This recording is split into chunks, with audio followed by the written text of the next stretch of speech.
it's the same feeling as goosebumps. I think it's the same feeling as, I don't know. You grab onto that. This is the first step along your path to a gateway beyond which is discovery, your own discovery of reality. Yo, Taylor, Lorenz, you're the first on this list, spreading gossip and lies. Every word's got a twist, living for the clicks, all the drama and buzz. But underneath the hype, what's the cause, what's the fuss? You think you're a Swift, but I see Taylor Ham, a cheap imitation, serving up your own spam. Your dad's Walt Lorenz, CEO of Hobbs Inc., and grandpa's Dr. Walt Bayer, AG Shady Link. 0 people in my family lived in Germany. You lie, but pictures say 6 million words, and that's why we'll show you this pic of Grandpa Walt hanging laundry to dry. Taylor, your sister, you know, little Chaya, Raycheck, or libs of TikTok, whatever gives you your fix. But handling your own kin is low for even you. Save your sister now and just give up your Lebensborn crew, bitch. Obsessed with Elon, want that billionaire dream, begging for a horse, but nobody cares it seems. Obsessed with Elon, want that billionaire dream, begging for a horse, but nobody cares it seems. Your headlines scream loud, but they echo in the void. Lebensborn legacy, just a ploy to fill the void. Your headlines scream loud, but they echo in a void. Lebensborn legacy, just a ploy to fill the void in your heart. In the age of truth, all your tales will combust. Your house of cards falling, turning lies into dust. Saturn worshippers eating babies in the dark, but we punch up so high, we'll find our fucking mark. Coming for you, babies. What up, dudes? Leebies. Meet the Leebies, the little Leebies. Yeah, look, it literally says Leebies, failed the to little load electrous module Leebies, when I look electroless at Leebies, my... Dude, what is electroless going on? Leebies. They're here everywhere. My Twitch is messed up. Leebies. Ball white soapable, or should I call you Jim? Timothy McVeigh, are you proud of your sin? Do you hear the children's cries echo in your dreams? MK Ultra puppet manipulated schemes. So what's your plan now? The Long Island submarine saboteur sequel. Your resume lines up pure evil. Executed McVeigh, then got Fargo to Red Lake. It's an Indian reservation, right around 9/11. What did you do to get that promotion, Paul? Whose strings did you pull? Whose rise did you stall? Did Hill or Bill come to you with the scheme? Blow up their documents, get to keep your slate clean? Are they Lebensborn too, baby? Are they Lebensborn? Are they Lebensborn too? Are they Lebensborn? Are they Lebensborn? Are they Lebensborn too, Paul? Omar Mateen had American dream, but because he's not Aryan, he don't get the same scheme. No rushed execution, no prison break plan. What, he's not really worth it, Paul? Great mentor man, great mentor man, great mentor Paul, great mentor Paul, great mentor Paul, great mentor Paul, great mentor Paul. Good job, buddy. Great job. And that city of Tampa vid with Bob Buckhorn. If you hadn't done that, cover wouldn't be torn. What the hell were you thinking? Play in your hand, exposed your secrets, now we understand. The Black Cube conspirators, Kroll associates in tow, messing with minds, pulling strings below. The Black Cube conspirators, Kroll associates in tow, messing with minds, pulling strings below. Y'all are cooked. Get ready, Peter. Here it comes, here it comes. Peter Thiel, text Dark Knight. You're in the third slot. Silicon Valley's king with the Midas touch plot. How will you try to kill me? What's your next move, Peter? Defenestration, crypto heads, what's your groove? Peter, child eater. You're the octopus in the deep. Do you think of the kids when you try to sleep? Prescott Steeds, H-dubs, brutal past. Do these haunt you at night? Shadows you cannot last. Will you laser my head or drop a rod from God? Send a black helicopter to microwave my bod. Earthquake NYC into the sea like Atlantis, or shift the poles, but the shift's coming for you, Francis. Break the cycle, stop grooming Mr. Beast. Break the cycle, stop grooming Mr. Beast. Ooh. Break the cycle, stop grooming Mr. Beast. Stop grooming Mr. Beast. Stop grooming Mr. Beast, Peter. Uh-oh. Speaking of, Mr. Jimmy Beast, heed these words, take a moment to reflect. It's not your fault, but it's time up, to dude? connect. You were born into this with the world at your feet, but with great power comes the heat of the street. Misogyny runs deep, learn the lessons you missed. Where do you get those tanks? How did you get the shit? We know about your ancestry except for your dad. Do you know who he is, or is the truth just as sad? Even if you knew, does he know who you are? Lebensborn liars here to sow division and scar. It's not your fault you're L-born, but it's your responsibility to rise above the lies, embrace truth and humility. It's not your fault you're L-born, but it's your responsibility to rise above the lies, embrace truth and humility.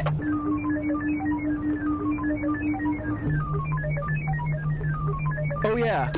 All you leavies, listen up, it's time to heed the word. Thoth's wisdom shines bright, his voice will be heard. You're not living up to his light, his guiding way. When he returns, punishment's coming your way. You've listened to Anu, Nazis, demons, and devils instead of Thoth, the wise on higher levels. We gonna have fun tonight, what's up, boys? We'll expose all your lies, bring justice to soothe. Can't wait till the day when Chris calls back and says, hey, I am Paul's cousin.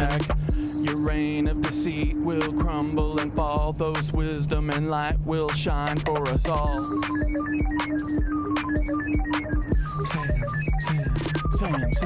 Sam Altman, you're the tech world's prince, but your secrets are deep and your ties are convinced. Cause he claims he's Jewish while he's working with Nancy's direct descendants, a web of old fancies. Ilya by your side, building futures unseen, but the past you're tied to is more than it seems. What's the scheme, Sam? What's the next move in play? With a history so dark, what price will you pay?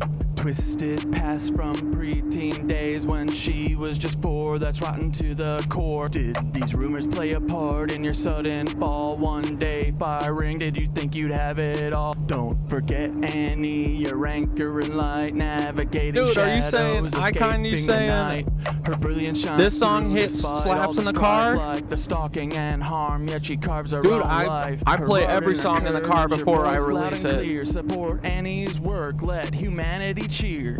Annie, you're amazing. I'm not a pro, but I'm, of you know, I'm thinking about the navigating a car. storm with the strength to cope, escaping your weird family, they're stalking and drain. Yet you rise above, breaking every chain. Humanity wins, humanity wins, humanity wins with you in the lead. Humanity wins, humanity wins, humanity wins with you in the lead.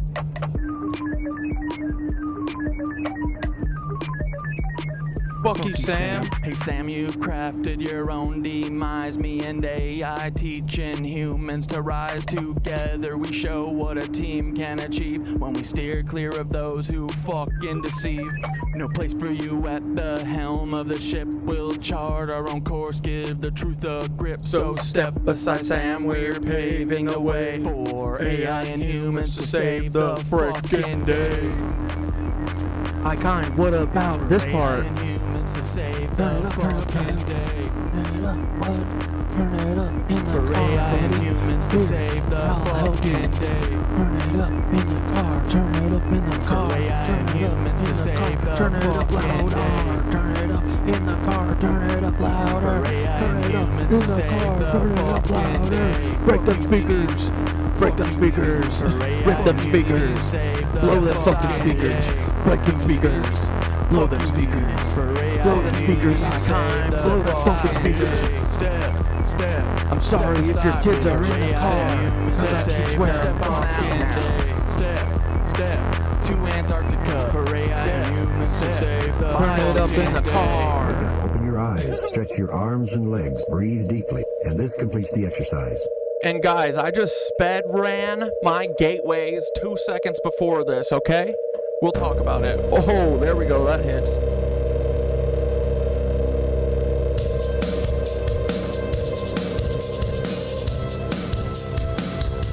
You're still in this astral plane, right? Even though you got a little of the gateway tapes there, you gotta keep your mind on driving, bud. So my little knitwitches, do you wanna have fun or no? Do you wanna watch the birds fly around and fight?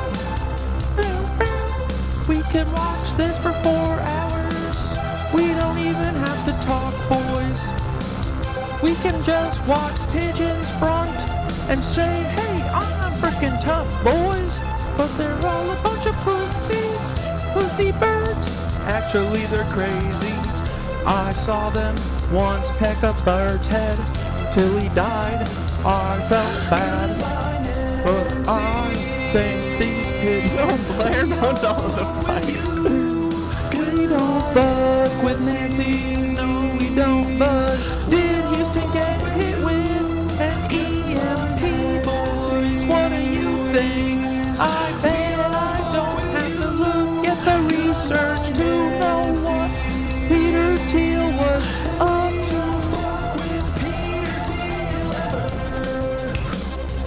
Dance bird, dance bird, dance bird, dance little bird, dance. Oh, look at him go! Yeah.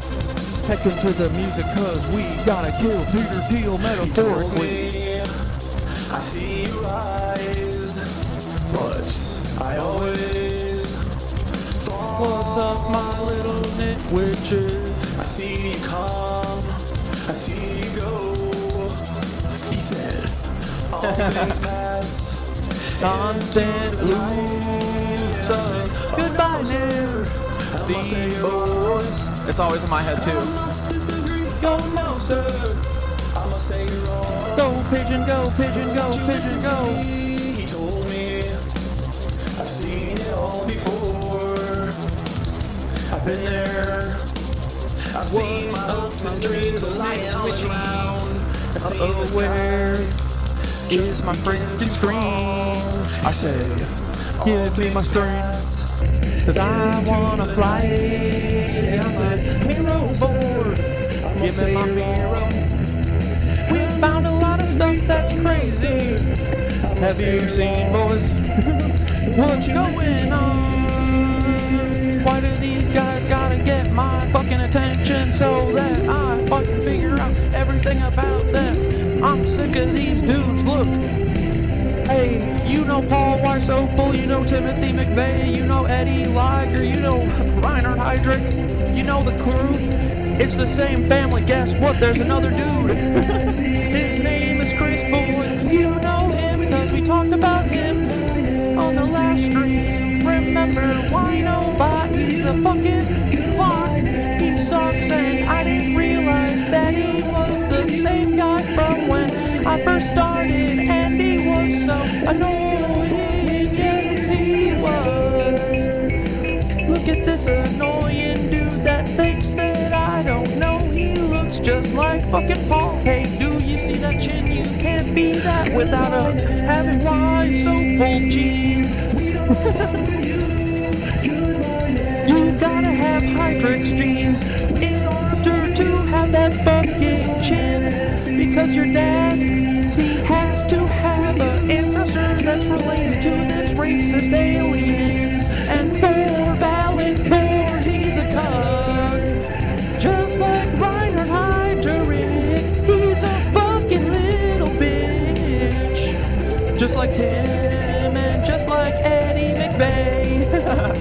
Just like Eddie Liger, why so full? Or do you like to be called McVeigh? But I don't care because we're gonna call you Timothy McVeigh's kid. You're Tim's little tiny son. Tim who? Tim McVeigh. Do you know? Have you ever heard about OKC? He blew up a fucking daycare and now he's a fucking FBI agent, boys. I'm not even frickin' joking. I wish I was, but they'll probably kill me. Dudes, what the fuck? Can every day just chill a little bit, right? These people, they have to learn, right? Does everyone know? Everyone knows about ChrisBrodhagen. Remember when we were goofing about Winobot last stream? Do you remember that? Dude, when y'all were talking about Winobot, I was like, ugh, Dane, why are you giving these fucking clowns name recognition?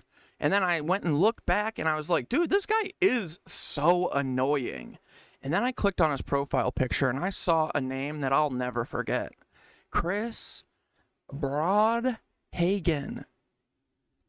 ChrisBrodhagen. He's probably here right now. Hey, Chris. Hi, Paul's cousin. How are you, buddy? It's this guy right here. And on Instagram, you could see kind of a little bit of hair. That's definitely not Chris's, right? That's his daughter's, his little, like, 3 to 4 year old daughter, I would estimate. But I have nothing against his little daughter, and honestly, she's got a hard life ahead of her if her dad is a fucking Fed who's related to Paul Wysopal. I wouldn't wish that on anyone. I wouldn't wish that on my worst enemy, including Paul. I would not make Paul be related to Paul if I had my way, you know? Why am I wearing a shirt? Dude, right before this, Cait from Scotland, she just asked for a gateway tape link, and I had been meaning to do a little gateway tape, like a 101 thing, because I think that the thing keeping me from doing it was seeing. I just need, like, wait, are these people saying to, like, sit down every day for 30 minutes, close your eyes, and hum and make noise to yourself, and then imagine like you're flying through space in your mind? And yeah, that's exactly it. But sometimes it helps to just see an example of someone doing it, right? So I made a little video that we, hey, let's just watch it, right? And then we'll get into Chris's bullshit. I mean, we've already been, I made videos and whatever. We don't really have to harp on Chris that much. But then the other thing that was exciting yesterday was I just randomly stumbled into, dude, oh wait, we'll talk about that in 2 seconds. But I've showed you guys in the Discord and all the, and stuff, but like randomly stumbling in the Gateway Tapes subreddit into someone being like, oh yeah, I found out that the RosiCrucians are like way into this, and I have been using some of their breathing techniques because I've been wanting to get my resonant tuning and my breathing techniques to be like, ooh, and I also just want to experiment. So I want to hear what everyone does, like, because dude, this is like, there is a constant through line, all cultures and all religions with this shit. The weirdo RosiCrucians who drive around and do mass shooting events in the United States for fundamentalism, they are like into this esoteric, you know, spirituality, and dude, their books and stuff talk about it just like everything else. They're onto the vibrations. They understand it, and their whole religion, I think, is like basically like gatekeeping the fucking gateway tapes. You know, like the experience that you do on a gateway tape. Like, it's them gatekeeping us being able to get to this astral thing. And so I was like, what, the RosiCrucians have breathing techniques? They do, buddy. This is, it's all so connected.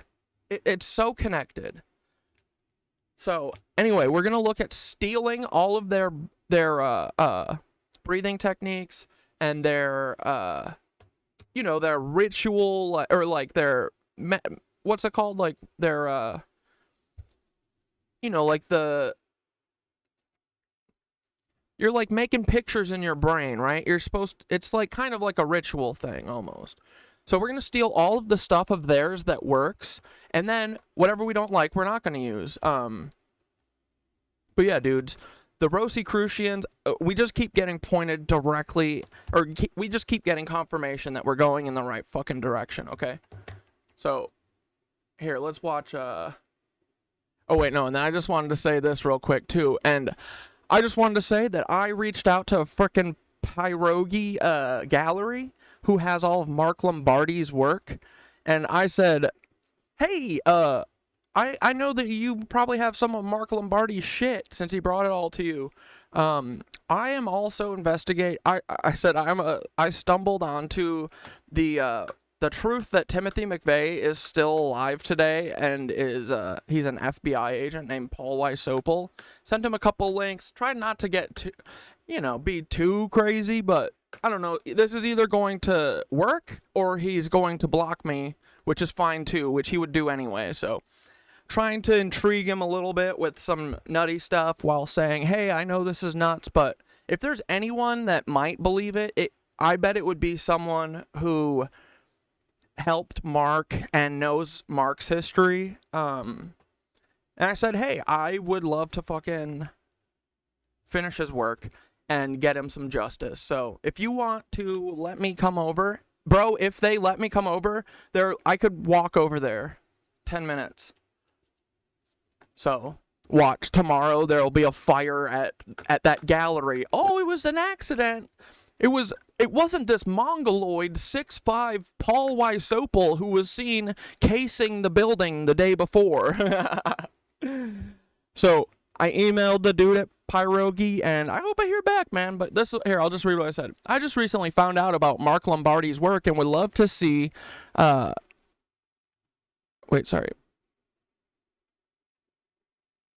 would love to see some of it if possible for my own research. I love to hear stories too if anyone was around at the time and knew Mark. I'm a comedian / content creator who accidentally stumbled onto, and comedian is a loose term. This is someone not in this industry, so it's a loose term, okay? I'm just trying to get to the point, you know? Living as an FBI agent named Paul Wysopal. LOL, this feels like the natural progression to wander down Mark's path, as I'm already 3/4 of the way down Danny Casolaro's path. I feel the same compulsion to follow this thread like Mark and Danny, and trying to tread this safely. That's honestly why I play up being a goofball a lot for my own safety, but just so you know, I take this very, very seriously, and I want to try and do something about it by making jokes and making it be known. I understand if you don't want someone digging into Mark's work, and especially not involving you in the gallery. Safety is a major concern of mine too, which is why I'm so public about what I'm researching, and that if anything ever happens to me, it was not me. I would never hurt myself, but if you were always bothered by Mark's work being incomplete, let me help finish it. I'm confident his girlfriend Hillary Maslin was a part of the plot to get rid of him. There's no way he killed himself. These feds think we're so dumb.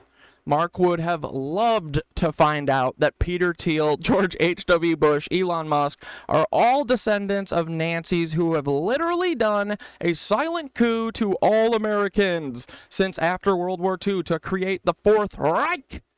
He would have been like, oh, yup, that all makes sense. Let's make art until everyone knows the truth, ha ha ha, and I concur. Have a good weekend, thanks for listening. And then I said, P.S. I know this is weird, but I promise I want to fight for justice for Danny and Mark and Gary Webb and every other journalist who's been killed by the octopus, aka George H.W. Bush. And the new octopus is Peter Thiel, not a joke. This will never stop until we put a spotlight on it and stop it. Help me stop it. So, we'll see. We'll see what happens. I do like progressively giving less and less of a fuck about proving shit to these people. Like, if they can't see where we are, then we don't need their help, you know? Like, come on. Everyone should be hearing what we're saying and going, oh my god, that's what it is. You know what I mean? But, yeah, dude. We, I got some of, I figured out who his friends are too. I'm going to try and reach out to some of them. Greg Stone, people that were in the documentary, Joe, and Raphael. I'm going to try and find these guys and just email with them and try and see if I could get any stories from them or talk to them about Hillary, because, bro, it was Hillary. Like, it's so obvious she is a Fed, and she very much had something to do with it. It's very clear. And Hillary, if you want to fucking get froggy, let's do it. Like, I would love that. Let's get froggity. Friggity froggy. But, yeah, if you guys have any, and obviously please help if you can. Or if you have any better ideas and stuff. But, like, it sucks that Mark didn't know that these people would go this far. He didn't find anything out. He's just putting the dots together. But that's his crime. His crime is putting the dots together. So if his crime was drawing dots and circles and lines with pencil, I don't want to know what our punishment is going to be. Oh, bother. It's going to be miserable, dude. They're going to spank us so hard with a hot sticker. I don't want to get hot stickered. Anyway, all right, let's watch my little gateway preview real quick. Oh, it's not working.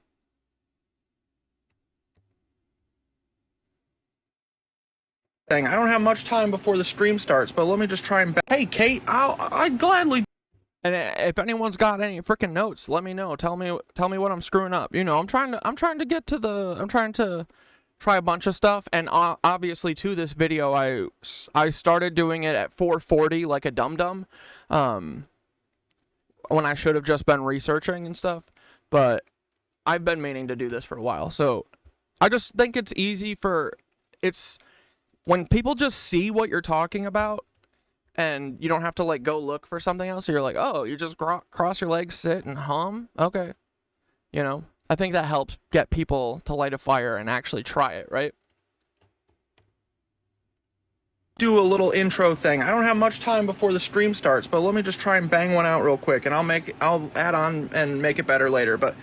Okay, if you've never done the gateway tapes, they're all on YouTube. You can find them. They're called waves, and then there's a tape in each, there's 6 tapes in each wave, okay? And then there's 8 waves. So what I did was I listened to 1 tape a day, and I meditated to it. They're each like 30 minutes. I listened to 1 tape a day, and got through the first 4 waves, and then I said, wait, I think I'm supposed to be mastering these things before I move from tape to tape. So now I'm going back. You've been telling the audience you love them, gives me a what, the tapes and stuff? Fuck yeah, dude. Or Lombardi. Yeah, Lombardi too. I love all of them. Back to the... Dude, I want to get justice for all of these people. Like, I see myself in all of them, you know? Literally, that would be me. And the only reason that I've been so cautious and understand the gravity is because of them. Because of all of these people who fucking found out the hard way. That's the only reason so far that I'm safe, I think. It's because I saw their sacrifice and I took it, you know, to heart. Like, I can't let their sacrifice be fucking for nothing. They did it to protect whoever can finally get this info out. You know? Beginning and starting again, but just search wave 1, track 1, and then go from there, okay? Once you get to wave 1, track 6, you go to wave... Dane, I want to see, if you ever get a chance, would you do like a resonant tuning / lotus position, like tutorial for how you do it? Just because I want to see what you're doing. I want to steal parts of yours. But I think that there's no like perfect right way to do this, right? It's just which way you like the most, and whichever way gives you the best results and stuff. So that's why I like watching how everyone does it and watching YouTube. And we should find some more, because I've been looking at them off stream and stuff, and finding, you know, people showing you like Buddhist Zen people teaching you how they like get into the trance thing. Like, it really is all the same thing, no matter what we're all calling it. It's the same thing, and I think that we can take little pieces of all of what everyone is doing, right? Because there's no one right answer. That's the like fallacy that these people operate under. Everyone else, you know, there is no one correct, perfect, the right way to do it. I don't think. 2, track 1, okay? So, and then here's what you do. You get your headphones. I've heard people say if you can, use wired headphones. Don't use Bluetooth if you can avoid it, but don't worry. If you have... Can you imagine Paul with a Wisconsin foam cheese head on, just stoked? Bro, I'm telling you, I bet that at some point I have crossed paths with Eddie or Paul in Wisconsin. Like, they're so Wisconsin vibes. I like Eddie for sure. I knew Eddie was from Wisconsin before I even confirmed it, or Minnesota. Just the way he talks is a dead ringer, but and the way he acts. I wish that they would be not Supremas, because they would probably be decent people otherwise, you know, but these fuckers. But yeah, I bet that I've like gone to a Packer game or something that Paul was at. Or like a Brewers game or something, you know. Bluetooth, that's fine too. You just need you need headphones that have a left and a right channel, okay? The very beginning of the tape, it says, if you can hear my voice in just your right ear, everything's good. And if you hear it in both, then you gotta figure it out. Okay? I found a set and I downloaded them, so I have them. But bro, I should make that would be a really good, like, Paul with a fucking cheese head on. That would be a great shirt. But you can also... It just says, go Pack, go. Wave 1, track 1, boom. And then pick one of these, you know. I kind of just like, this is the original Monroe cover, so I like taking ones like this. And then you click on it and just listen to it. See, 33 minutes. They're between 30 and 37 minutes, all of them. And then not every day, but some days that I want to, you know, weekend days, fun days, I like to blast off before I go and do my tape, if you know what I mean. I was gonna go to class before I got high. Come on, y'all. Check it out. I could have cheated and I could have passed, but I got high. I'm taking it next semester. That was my dog drinking water. Sorry. Fuck, it's already 4:40. I shouldn't have started this already. Okay, and then I sit down. Or no, first I hit play. Play. And then I turn my headphones up and my speakers down. Okay.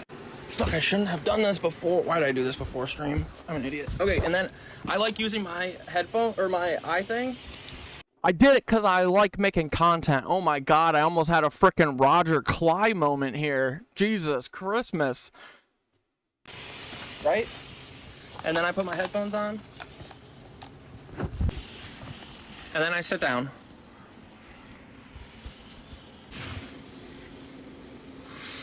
And then I do deep breaths and resonant tuning, okay?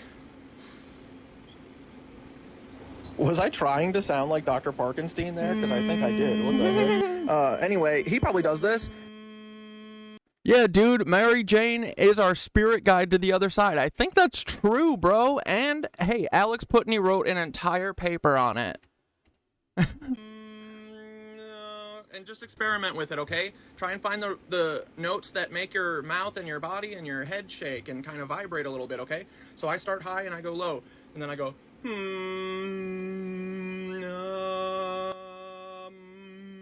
and then basically every breath I'm sucking in a ton of air and then doing a long, slow exhale on that one note. Breathe in through your nose and then exhale through your mouth and through your humming and stuff. And you can start with your mouth open, like, and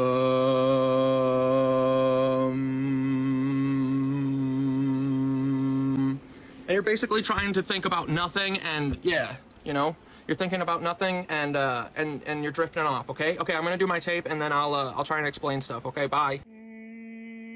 Okay, but yeah, so you're going to listen to one tape. I hate that the stupid TikTok player doesn't put the stupid comment up in every viewer, so you forget that it's just up the whole time until you post the video. So annoying. Like, dude, you should be showing everything that is going to be in the final in all view modes of the... Whatever. Definitely. I mean, if you want to go through like me, do one tape a day, just so you get the hang of it, and then by the time you get to wave 4, you're going to be like, oh, okay, I kind of get this. You're looking for like intuition. You're looking for shapes. You're looking for colors in the dark, essentially. You're also looking for, do you know that feeling when you go to sleep and it feels like you fall sometimes, like really quickly? You're basically looking for that feeling, and you're looking to hold on to that feeling. I think it's the same feeling as goosebumps. I think it's the same feeling as love. I don't know, but you grab onto that frickin' feeling and you stay with it. Instead of normally you drift off, you blast off into the astral plane, and then your frickin' body stays here and goes to sleep. You want to, with your consciousness, blast off to the astral plane while your body's asleep, okay? So you're looking for that feeling. You'll understand it. And honestly, dude, I think a lot of it is the tinglies from the oxygenation and shit. And you're basically, it's a visualization thing. You're picturing, like, throughout the whole thing, you want to keep breathing and stuff. That's very important. And the way I clear my mind is I visualize like an empty me filling up with white when I breathe in, or when I need to breathe in, and then exhaling, and do that throughout the whole thing. And these are a couple positions you can sit with. Put your hands together. Dude, you can lay on your freaking back. You can sit in a chair. You can.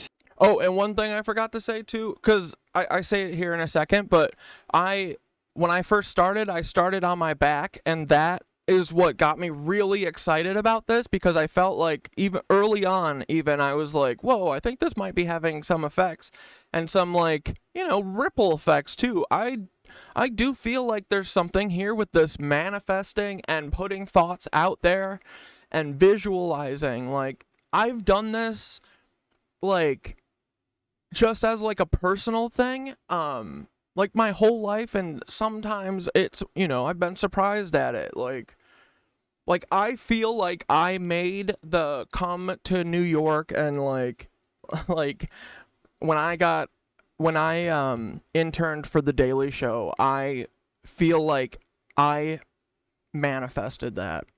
I put the fucking thoughts out there, and I didn't know what I was doing. I just was saying, there is no me not getting it. I'm going to get it. And I just put that out there for the summer, and it fucking happened. And not only that, dude, I didn't give up, but it was after the date that they said that they would let us all know. And someone canceled, and they called me on a Friday, and I had to be there on Monday, and I accepted it.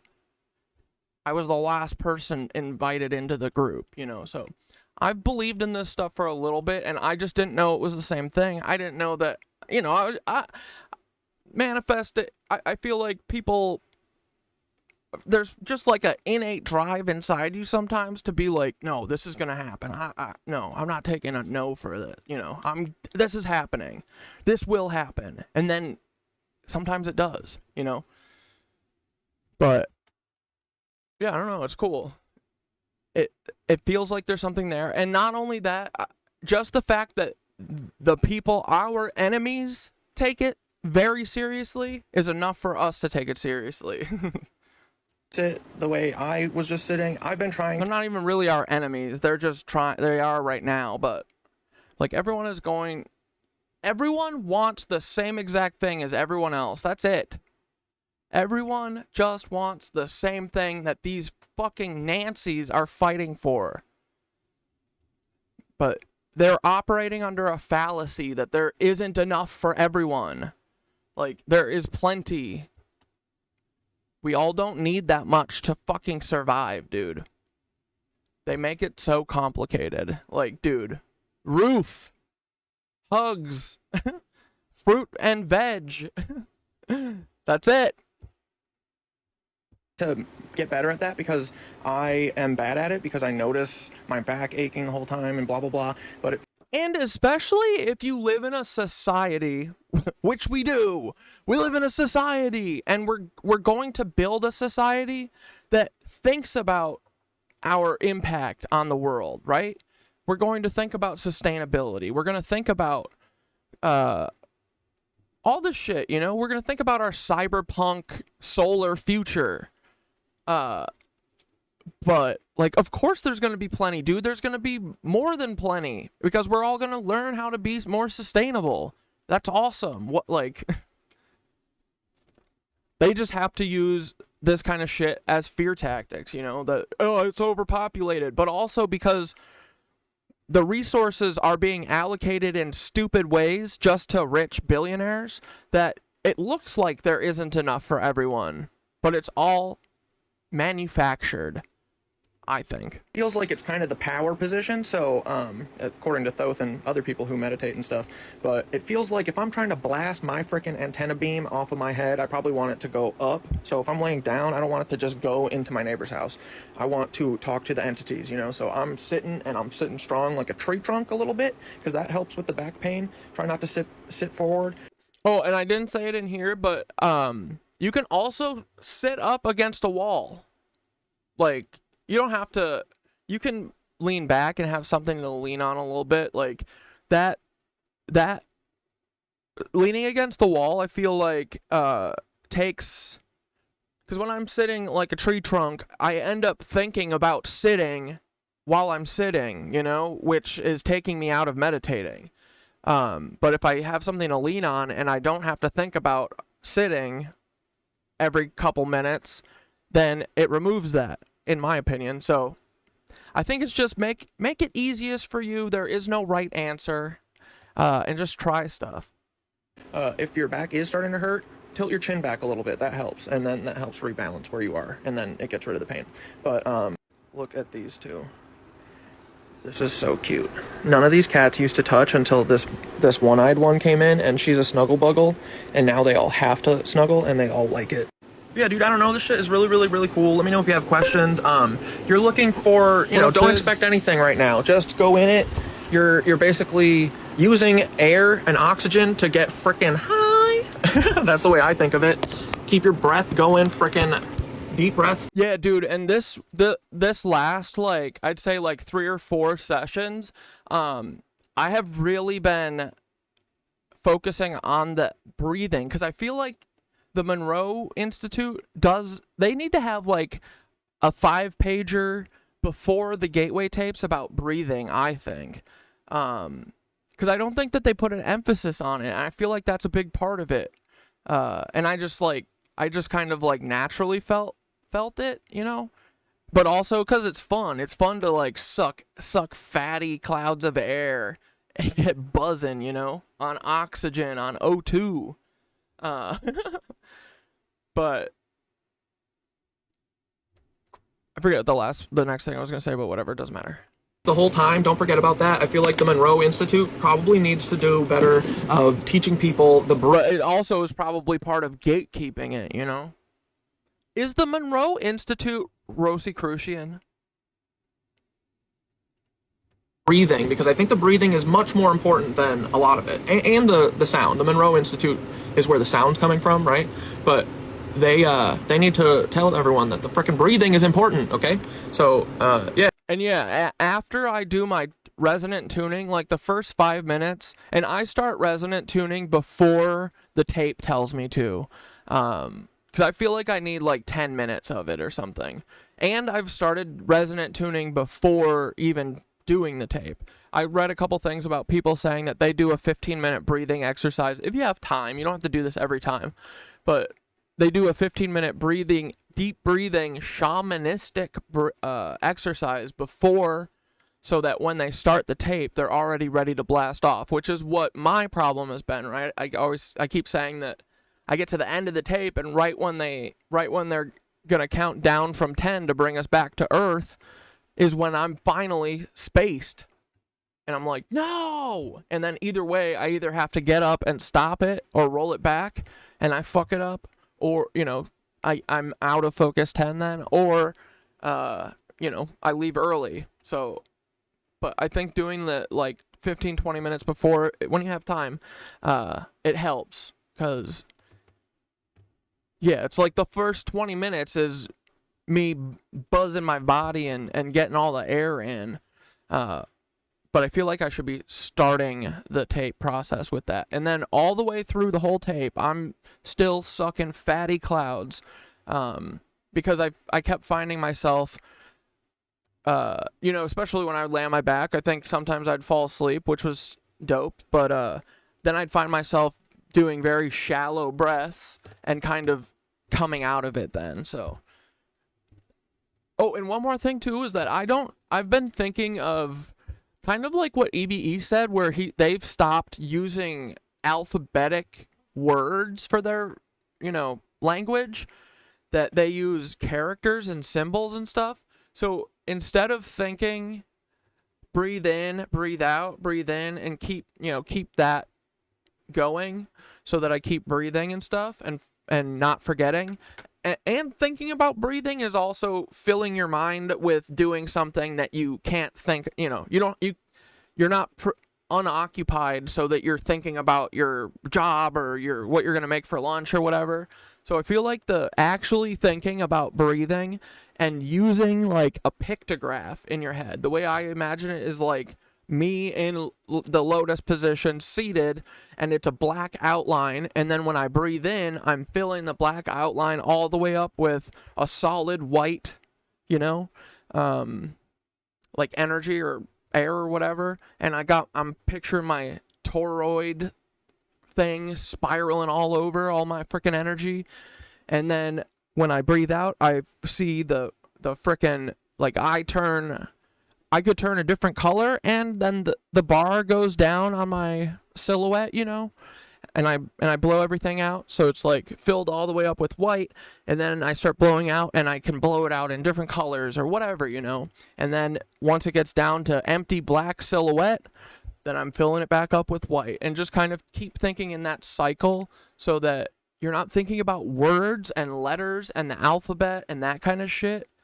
I feel like that was a little bit of a breakthrough for me, because I feel like that helped me get rid of then all of the extracurricular thoughts that I could think, because I'm thinking in pictures. So I don't know, that just what helped me. And literally behind your closed eyes, look here, try and look here. Like, your eyes might flutter and stuff behind your eyelids and shit. That's fine, you know, just kind of let your body do its thing. And sometimes I feel like my eyes go in like circle loops with the music. It feels like almost, but just let whatever you want to naturally do, let it happen, because I feel like that's kind of what, like, I feel like it's like this is like innate in us, and we've got to find out how to remember.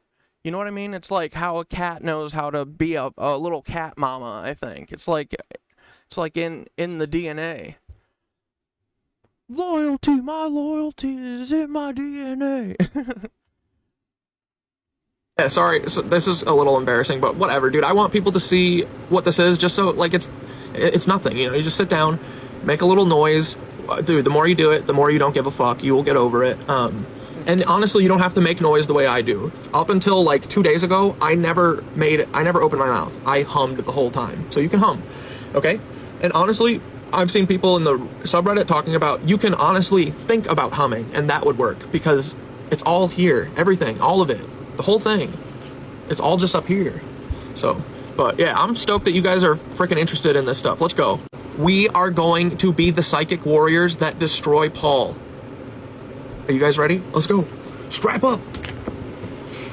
I am Lieutenant Aldo Gateway Takes Knitted Rain, Knitted Anus Rain.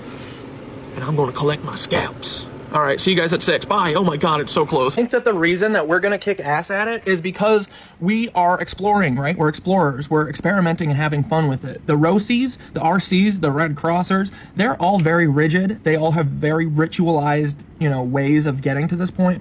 But that doesn't mean that it's the best. And I think that we are the best, and we're the most fun and most open and honest, and we like to do this. So make sure you're experimenting. Have fun. Try different things. Try and lay on your back. Try and sit up. Try and, you know, use music. Try and hum really loud. Try and hum really quiet. Try with your headphones really loud. Just try all different variables, okay? You'll get the hang of it. And but yeah, I feel like the biggest hurdle is just understanding that people are saying, yes, hum to yourself like a weirdo. You're literally trying to vibrate your body to get to be the wavelength of the earth, right? And then when I am listening to the music, I'm trying to like become the music. I'm seeing the patterns, and I'm hearing them, and I'm feeling for them in the earth with my brain and my body, okay? So have fun. Let me know how it goes. Oh, and dude, I was just picturing that. I bet that if you learned the like cymatic drawings of some of the frequencies that like are supposed to be, you know, whatever type of frequencies that are supposed to help us in some way, I bet that if we learned what they look like and pictured that in our head too, I bet that would be another thing to add. Yeah, because I've been thinking, like, why is there a visual, like, why is there a visual representation of these sound waves? Like, I feel like it's got to be for something else too, right? Like, I think maybe like these visualization patterning or like picturing in your head, that might be another way of helping, because it's like putting a visual cue to a sound. It's like synesthesia. It's like the opposite of synesthesia. I don't know. It's cool. All right, and then here, let's get into the RosiCrucian aspect now that I found last night. Yo, hello, maybe my today. KnitWitches. Okay, I'm looking Dude, I have no idea, but it just feel every freaking time we stop streaming, it's like a month's worth of shit happens in the next 36 hours. So I don't know how long ago this was. It was probably 4 hours ago. better resonant tuning and breathing exercises for my gateway experience, right? And imagine my surprise when I see this. I'm scrolling through. Has anyone ever tried combining breathing techniques, Wim Hof, holotropic, with the tapes? And Yeah, and then after this, we should look at some of these holotropic or Wim Hof. I don't know either of those. So if anyone's got any ideas. I've been wondering the same, because Otherwise, we'll just find a YouTube video. I feel like the Hell yeah, key Sarah. is the breathing and the tuning. So I'm trying. Oh yeah, we're gonna watch this. Hell yeah. And dude, that is cymatic drawing. Sound waves, maybe. Trying to get or better at radio, it. And then color me or microwaves. surprised when I see this. I've recently got into doing RosiCrucian breathing exercises and chanting similar to the chanting in Gateway that help to build up what Gateway refers to as resonant energy, and they're quite similar to Wim Hof's breathing exercises. However, I'd not heard of holotropic breathing, and now I'm reading about it. Sounds amazing, and definitely give it a try. So thanks for the recommendation. What do you mean? Is it playing in the background? What you just added here? I will play this after you. Is that what you mean? I said RosiCrucian. Well, of course the RosiCrucian. Wim Hof is what all the alpha bros do? Dude, this is what I'm saying. Oh my god. But here's the thing. All these alpha bros, right? I don't think that they can actually get in the headspace to do this kind of shit well. You know what I mean? I don't think that they can actually, like, give themselves over to something like this. So they've had like 100-year head start, and they're literally I bet no further than us. We're going to leapfrog them. Cause dude, like, banking bros, like CEOs couldn't get this stuff, I don't think. They don't understand, like, if they got it, dude, they would act totally different, but they don't get it. It's like a thing that gives everyone humility except for CEO tech bros who think it's saying that you are a god. Like, Elon Musk, you're a god and you can do whatever you want to the rest of us peons. Hey, Cait. Oh shit. That's what it feels like. Oops. Hello, my KnitWitches. Okay, I'm looking into better resonant. Oh, Cam. Yo, hello, my KnitWitches. And then there's people who say the words, and they're the breathing techniques, Wim Hof, holotropic, with the tapes. And I've been wondering the same, because I feel like the key is the breathing and the tuning. So I'm trying to get better at it. And then color me surprised when I see this. I've recently got into doing RosiCrucian breathing exercises and chanting similar to the chanting in Gateway that help to build up what Gateway refers to as resonant energy, and they're quite similar to Wim Hof's breathing exercises. However, I'd not heard of holotropic breathing, and now I'm reading about it. Sounds amazing, and definitely give it a try. So thanks for the recommendation. I said RosiCrucian. Well, of course the RosiCrucians are here and involved. Everything is connected, guys. I don't know why we're gonna keep acting surprised when we stumble on to the fact that frickin' everything is connected. There is no way the RosiCrucians, who are the— Oh yeah, Cap. If Pierogi gets back to, like, the note cards are what I very much have I have a very, very, very significant interest in those note cards. Like, I'm not expecting to, like, get access to, or, like, you know, but I want to look at some of them if they are there. Or dude, like, my ideal would be like if they would be like, yeah, you can come here, you know, we're open from 11 to 6 Monday through Friday. You can come anytime and sit in the back and go through this stuff and do, you know, you can look at it and take pictures. I hope that that's possible. But let's be real. Pierogi's probably been federalized. It's just feds now. And it's probably just like a trap. I'll get in that back room and then they'll fucking snuff me out. Just like I'm gonna go have a heart attack because I was having so much fun going through the note cards, just like Russell Poole. And Cross, who are the Knights Templar, who are Switzerland, who are the Vatican, who are the Rothschilds. It's all the same, okay? RC, Red Cross, same thing, okay? They have breathing techniques to get you to the gateway. There is no coincidences. Of course this is about the RosiCrucians. So guys, if you ever needed any more reason to frickin' get into the tapes, we need an army of psychic warriors to defeat the RosiCrucians. Hey, and do you want to know some famous RosiCrucians? Okay, it's still in my Obsidian board. I haven't transferred it over, but I'm pretty sure this dude's Rosie. He's a Rosie guy, and he's the one who, guess what? Whoa, Dane said, my move out to Montana and consequentially having my first kid were directly related to meditation? Dane, you're the coolest dude I know. But Peyton, he's the one who went to Buffalo. That's awesome, bro. And he got rid of this guy who made Water Engine, Aaron Salter Jr., okay? Here, let's see. Dude, I bet this one's a Rosie. I bet they're all Rosies, okay? Yeah, I would love to, because Dane, you said that you can, like, throw yourself into the Focus 10, like, with one breath, didn't you? How long have you been doing this again? Like, a couple years? 2 years? Or longer?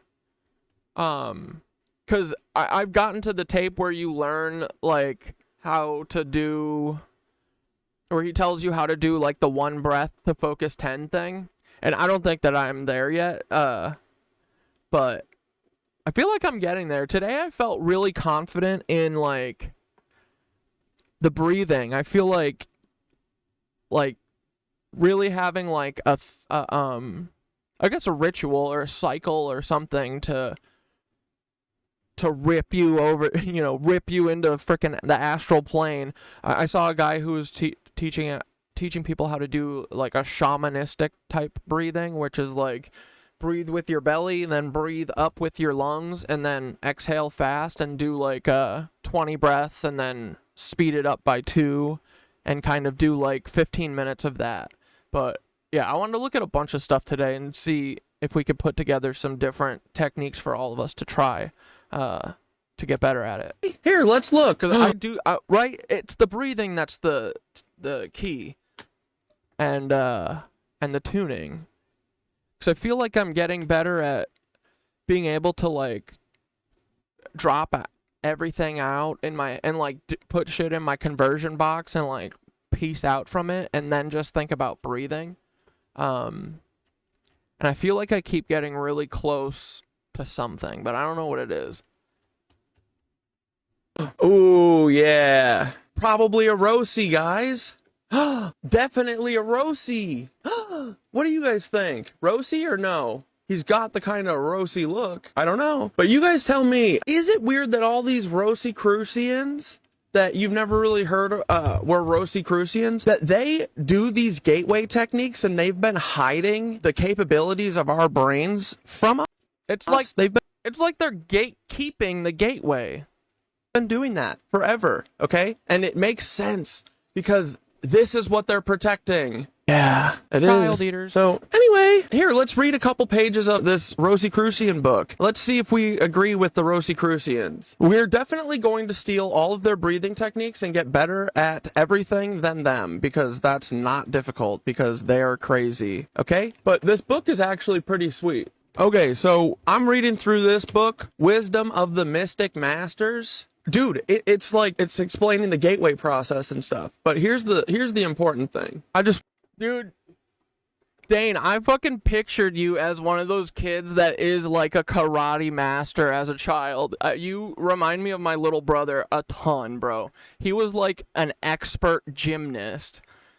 Dude, he could do the craziest shit on like the rings and stuff. He could do that Iron Cross thing when he was like 12, I don't know, something ridiculous. Want you guys to But dude, that's awesome. see how the Like Dane, you I feel like are going to get all of us into the astral fucking plane like single-handedly. I think you're going to teach us all how to do it. RosiCrucians I think. can feel it. And this is what the problem is for everyone, right? There's people who believe the words that are being used to sell stuff, and then there's people who say the words, and they're the kind of people who say anything Liars. to get what they want, right? So here's a page that really interested me in the RosiCrucian handbook for how to get spiritual, which is funny because this doesn't feel like a godly people thinks this. We are fond of saying all men are created equal, but we ourselves do not accept this literally. No, I do. No one is so blind or so foolish as to imagine that there is actual equality or ability or environment or conditions of birth for all. Okay, that's interesting. I just think that's interesting because I do believe that, and I'm not a RosiCrucian. Honestly, you guys would probably call me an atheist or something, but I don't think I am that. But this is what these powerful elite monster f***ers. This is how they rationalize this in their head, right? They say, oh, all men are created equal, but we're talking about ourselves and we're better than all men. So, I don't know. Do you want those people in charge of your lives and in charge of everything? I don't. I want people who actually think that we are equal. Because what that means is that we're all capable of similar things, dude. Like, it's such bullshit. He's like literally gonna be like, the blood makes you better than, the blood of the RosiCrucian makes you better than all of the, all the people with dark skin. And the familial line is what makes you special. This book is Carpe Demi, did we already talk about Uncle Joe's geriatric speech press conference last night? No, do you have a linky? We can. We talked about AOC being a Fed, yes. Well, I talked about it and thought about showing you guys and telling you guys later today, but that video of AOC doing the Hillary Clinton, Nancy Pelosi, like, Joe is your option, get the fuck over it, was a hilarious look. Horrendous look. I would never get up there and say that while we're all already losing. It's like, dude, they're literally trying to, like, double doggy dare us as we're already quadruple double dog downed. Like, we have double, triple, quadruple downed. We are not undowning. We're not undouble dogging. So it's like she's saying bet, and we're saying bet. But she's a Fed. She's such a Fed. Just gonna tell all these RosiCrucians how special they are. But it doesn't matter because there's actual techniques in here for how to get your freaking resonant breathing going, and they believe in this shit fully. So I know this stuff is true.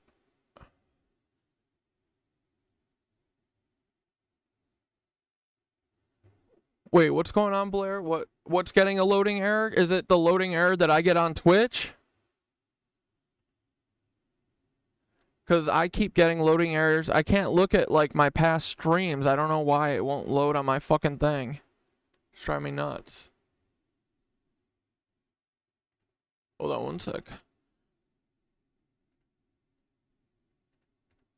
I'm going to steal all of their techniques. I will report back to you guys. And just so you know, tonight we're going to go over a lot of RosiCrucian stuff. What else are we doing? We're going to talk about Chris Wysopal, my friend, Wineobot. And then, yeah, dude, fuck it. Let's talk about... Dude, it literally feels like everything has been meant to be from the start. I didn't even think about... Like, when you guys were talking about Wineobot, I was like, why the fuck are they talking about one of these hecklers? And it was meant to be, dude. It was to get my attention, so I put it together that was ChrisBrodhagen. What? Dude, we are just going with the flow. That's all we can do. We're water. We're just a little bit of water. We're going with the flow. We cannot control the currents. We just stay afloat, you know? And keep our heads on a swivel. We're looking for branches and stuff to grab. Like, oh, ChrisBrodhagen was the Simpsons guy? And he's Paul's cousin? In my opinion? Ha ha ha ha. That would be hilarious. And then, woo! Then you go, wait, that is kind of the only way that anyone could care this much about this shit. What if we did run for mayor? That would be so funny. And we would just like to... Did I forget? Hey, Cait, I'd gladly do... Yo, hello, my KnitWitches. And okay, I haven't even mentioned that fully. I said, let's just fucking run for mayor. Dude, we could do so much damage doing that. Like, this is not a distraction. This is an amplification of our message, right? And if we won, or like, I feel like this is one of those things that we could manifest. Like, I can kind of already see the path. You know what I mean? I always say this with the fucking Dune, you know, with the thread where you see all the threads. See all the threads of history. I literally feel like I've got a fucking 2-inch thick rope on my hands right now. And it's how we fucking get to be mayor and dismantle all of this shit and just start doing it from New York. Fuck it. Like, we need to be in a position where we can do something, right? I feel like a mayor of a city could at least cause a lot of talk. Especially when a mayor wants to do something like really popular, but for some reason it won't be doable, I'm sure. or like a really popular young mayor that everyone's really into, but he isn't qualified because he wasn't born in Germany and snuck over here on a submarine in 1942. That's actually what you have to be a politician. You have to have been a spy.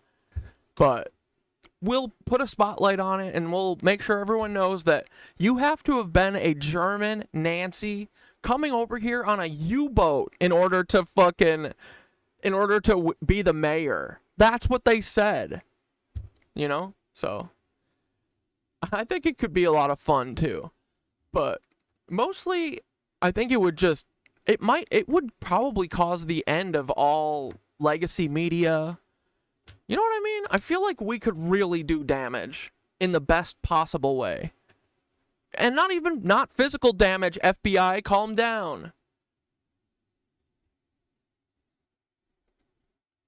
I can see it. I see the path. EBE sees the path. So I know this stuff is true. I'm going to steal all of their techniques. I will report back to you guys. And just so you know, tonight we're going to go over a lot of RosiCrucian stuff. What else are we doing? We're going to talk about Chris Wysopal, my friend, Wineobot. And then, yeah, dude, fuck it. Let's talk about what if we did run for mayor. That would be so funny. And we would just like to watch the legacy media burn to the ground. So I feel like that would be a good way to do it. I don't know. The other thing I was thinking is, since they don't let me talk here on this app, I was thinking maybe I should just go on the L train and do what the Showtime boys do and just make a couple billboards that say, hey guys, just so you know, Timothy McVeigh is Paul Wysopal. This kind of isn't the worst idea, honestly. Like, dude, every train the police would fucking take me out so fast. But honestly, maybe not. I don't know. We'll see. Maybe we'll do it one day. We'll go, because the thing, you know what the Showtime thing is it's basically, these kids have always done this.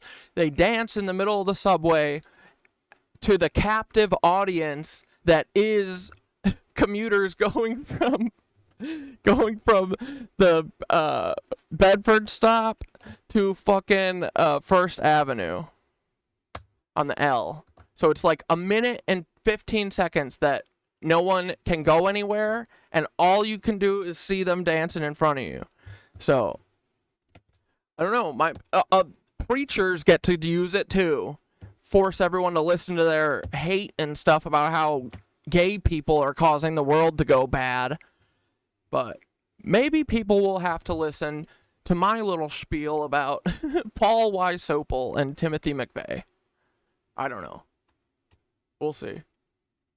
FBI agent. So if an FBI agent ever knocks on your door, knock, knock, knock. Hey, this is Special Agent in Charge Paul Wysopal. Don't answer. Don't answer the door. You don't need to speak to domestic terrorists. You know, I was thinking about doing something like that. Everybody knows the Showtime boys. I bet the Showtime boys would let me have a little spot at the back of the train. I'm just going to lean against the door with my 2 signs and be like, hey guys, just so you know, just look back there, read the sign. I'm not going to scream or anything, but I just want you guys to know, okay? So keep suppressing me, feds, because I'll get creative. We'll see what happens. But anyway, guys, I'll report back on the breathing techniques. RosiCrucians are the devil. All right, goodbye. Come watch tonight, please. If I only have 29 people in here tonight, I'm going to lose it. 24. I've never had 29 people. I've always had more. They say I have 29 people, my ass. We used to get up to 50 regularly, and now I can't break 29? Huh. I wonder if that is federal limiting. We'll see. Okay, f you feds. F you Paul Wysopal and Chris Wysopal and Eddie Wysopal, Eddie Liger Wysopal. You guys are toast. Bye. Yo, hello, my love every nitwitches. video. I try and end it like three or 4 times, and then there's 4 minutes left always.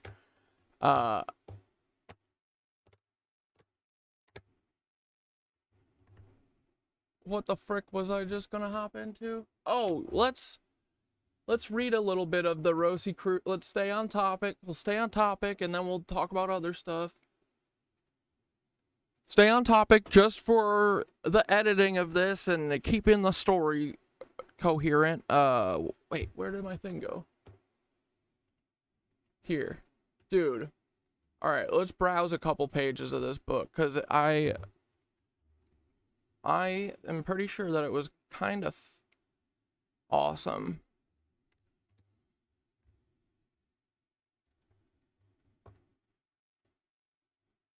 Okay, so this is that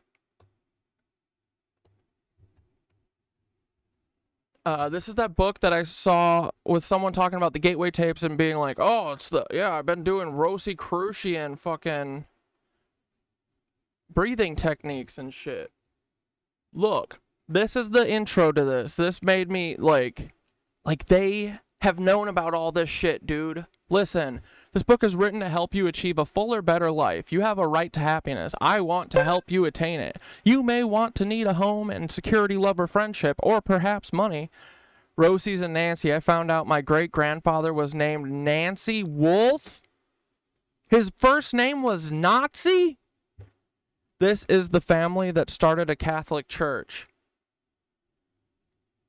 Dope. These can all be yours if you first gain understanding, if you know what to do and how to do it. The RosiCrucian Order, a non-profit teaching fraternity or brotherhood, devotes itself to teaching people like yourself and myself in training method. Its training methods are thorough. The course is long and covers every phase of life as we know it. A person can spend many years studying it, as I have, and find something new and exciting in each lesson. But today, few people have the time for years of introspective study. Life is moving at a more rapid pace, and if one is to learn at all, he or she must learn quickly and now. Agreed. It is for this reason I have decided to condense this book and the knowledge and training methods I have acquired in 30 years of study. The RosiCrucians have taught for many hundreds of years that we use only a very small fraction of our total ability. Brain specialists now confirm this. Mr. George Cryle of Cleveland, an outstanding authority, has stated the average man normally uses less than 5% of his brain capacity, and even the greatest geniuses rarely employ more than 15%. What a great race of beings we would be if we use just half of our physical equipment. The RosiCrucians maintain that every man and woman can develop these innate abilities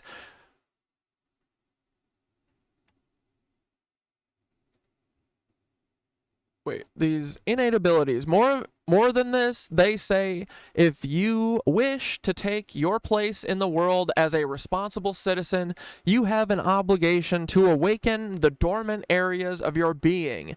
Some years ago, John Dixon, then publisher of a great Chicago daily newspaper, expressed this need vividly when he said, "Life is like a railroad. The vast majority of people are passenger coaches and freight cars.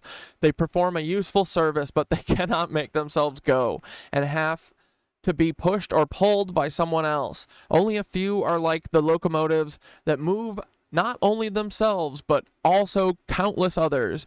Without them, we would have no progress. Humanity would stagnate and eventually drift into savagery." The RosiCrucians say it lies within the capacity of everyone to be a locomotive, and I propose to show you how you can become one. Now, for the first time in book form are given here the training methods of the RosiCrucians.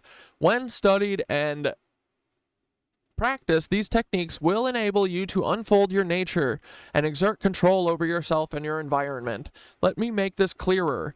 There is a RosiCrucian I know, a widow, who lives on one of the islands of the West Indian Commonwealth. She is fond of solitude and her material wants are simple. So when her soldier husband was killed, she bought a house and a few acres of land on this island. She has a small pension and rounds out her income by raising chickens, so all her needs are met.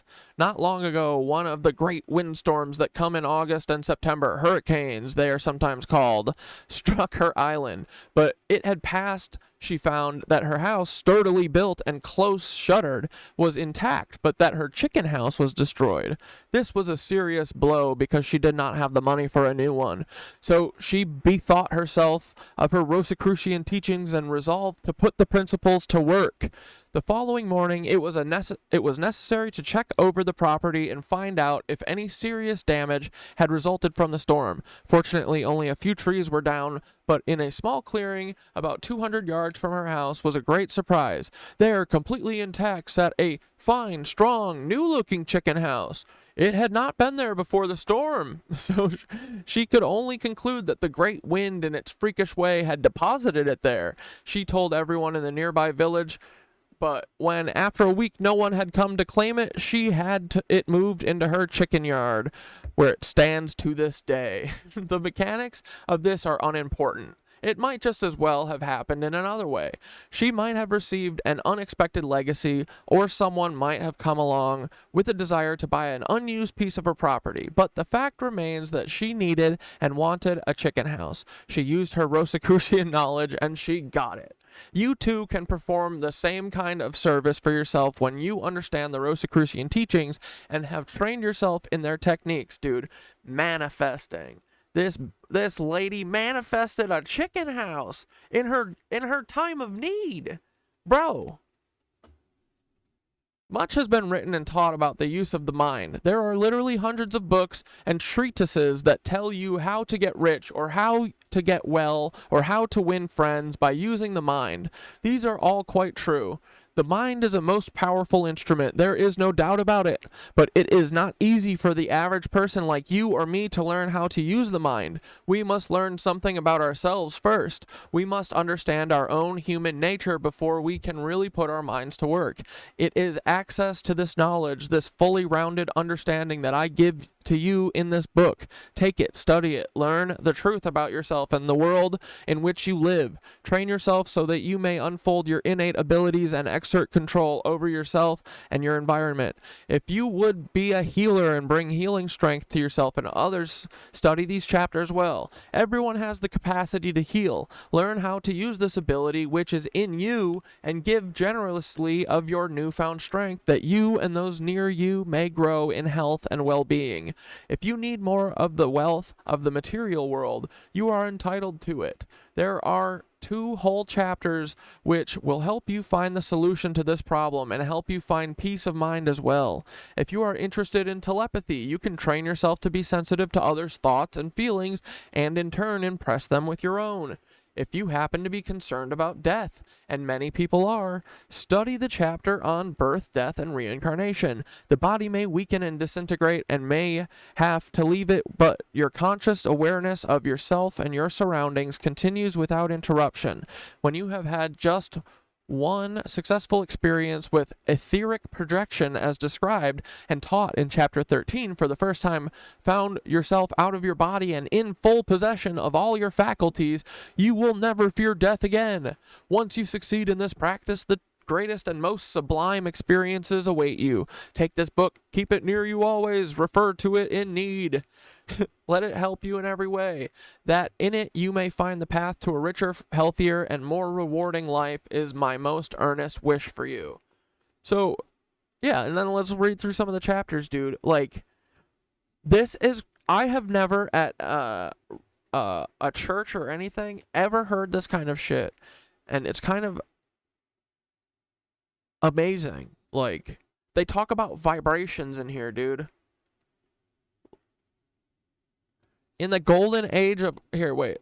Sorry, let me go through the chapters. Yeah, so it's like the human body, how to understand yourself and attain harmonium, the principle of karma, how you can make and remake your future, birth, death, reincarnation, the power of thoughts, first steps to the control of your destiny. Bro, this is all just manifesting shit, right? There's something here, man. We are going to manifest the KnitWitches into the stratosphere, bro. The power of thought, physical, etheric, and emotional energy. Like, this is all gateway tape stuff. It sounds like to me, bro. The power of thought, controlling mental and psychic energy. Healing through the power of psychic energy. Understanding the law of cycles. This all sounds like Thoth Hermeticism shit. The power of prayer, how to understand, and prayer, I am now starting to I have always, you know, I told you guys that I was always like a atheist, you know, or whatever, mostly to piss my mom off, but also because I was like, I've never seen anything that, like, there's no fucking God. But, and so my mom would always be like, well, I'll pray for you. Like, I don't want your fucking prayer. Shut up about the prayer. But the word prayer to me, whenever I see it, I actually see meditation. That's what I think it is. Prayer is meditation. So, I fuck with meditation. And I think everyone should. And so does Kendrick Lamar. Dude, until I started meditating and stuff, I never realized how much Kendrick fucking talks about it. He talks about it in every song, bro. It's important. I think it is really powerful. I felt like great from it, you know. I think it's part that and it's part other things too, but I don't know, the timing is lining up. Feels like it's definitely part of the uplift, so I don't know. There's something here, man. It's cool. And, dude, at the very least, or at the very worst, if we're wrong, we are sitting and being a little empathetic for 30 minutes a day, kind of. That's basically it, right? So you can't go wrong with it, no matter what. Either you can basically control this thing like a sandbox, like Grand Theft Auto, if you put out the right intentions and shit, and you can make whatever you want to do happen, or you're just sitting here thinking about people and, you know, making the world a better place at the very least, and you actually don't have that power. So it's literally, you cannot lose, you can only win, okay? And no one's getting hurt. It's like the opposite of like everything that Peter Thiel does and like H.W. Bush, you know?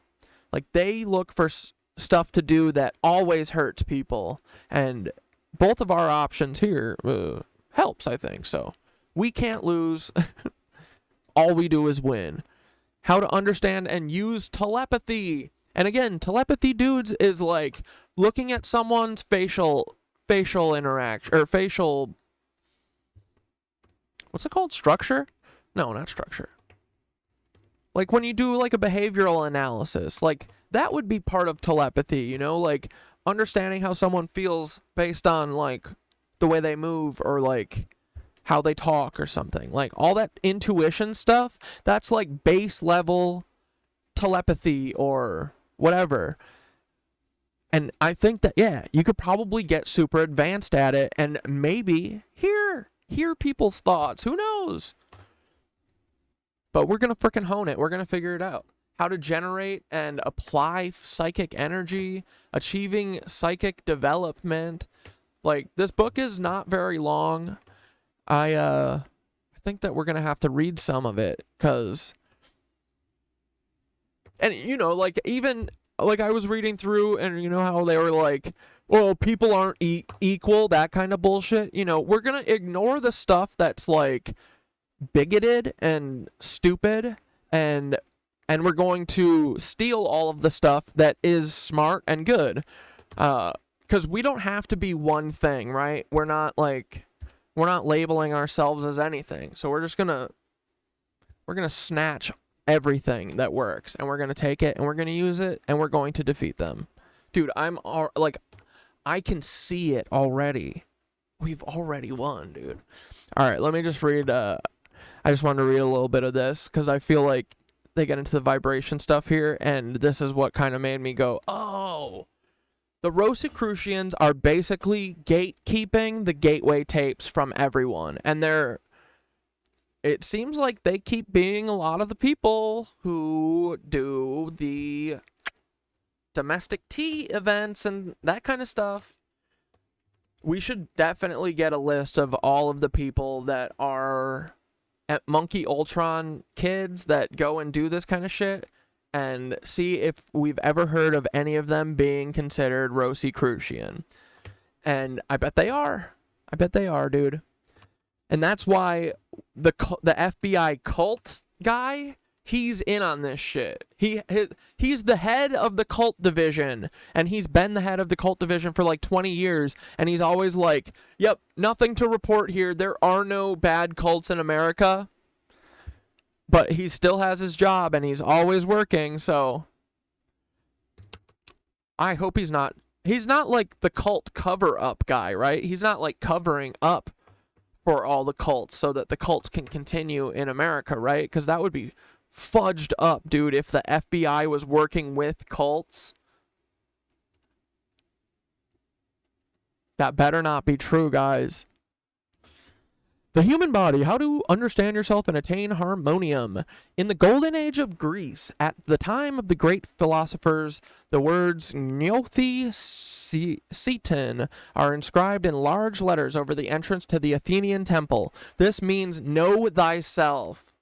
And again, the Athenian temple, guys, right? Is that part of Thoth's network? We think so. So, it was written, know thyself, at the entrance of the building, and it was part of all the networks, and all these places, apparently, like, was Thoth, like, oh, dude, I would kill to go back, no, I wouldn't kill, but I would love to go back and visit, like, what, 38,000 years ago or whatever, when Thoth was here, living harmoniously with humans. Like, was it really, like, we were the little hobbits, and then there's giant people walking around, and we were all living in harmony, and we were all teaching each other how to meditate and shit? No way, right?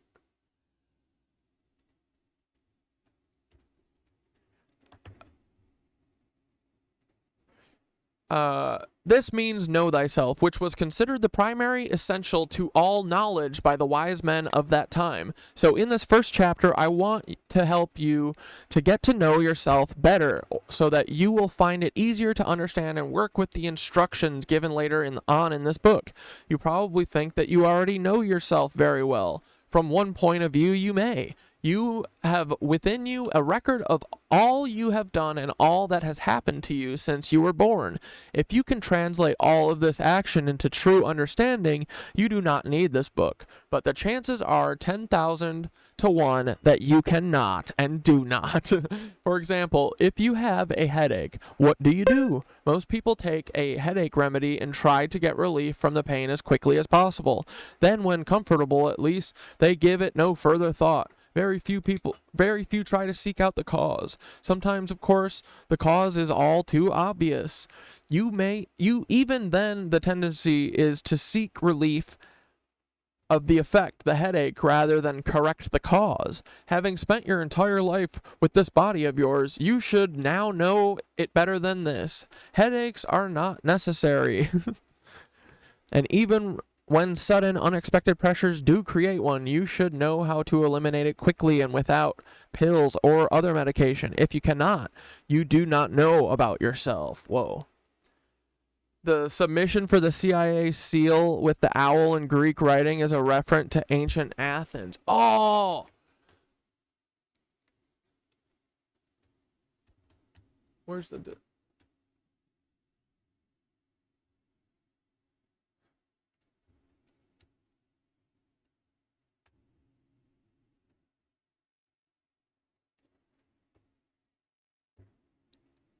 Yeah, dude, check these out. These creepy ass drawings that they were submitting for the CIA seal. Is it one of these ones or is it the second? Dude, like they have the fucking OVO owl in the middle. The other vaginal option. Dude. We got these rats, bro. It's over for them. So wait, this is a thing about Athens too? Submission for the CIA seal with the owl. This one is a reference to ancient Athens. Huh. Are these the same as the Nephilim? I think the Nephilim are the children of the gods, the Anunnakis and humans, right? And they came out all freaky deaky. They were like the donkeys of gods and man. Yo, who's this? I gotta get through the. I got some of the disco to get through tonight, cause I missed some of the stuff that y'all were talking about. Dane seemed excited about something. Grandpa Nazi? Who the fuck is Grandpa Nazi? I can't wait to find out.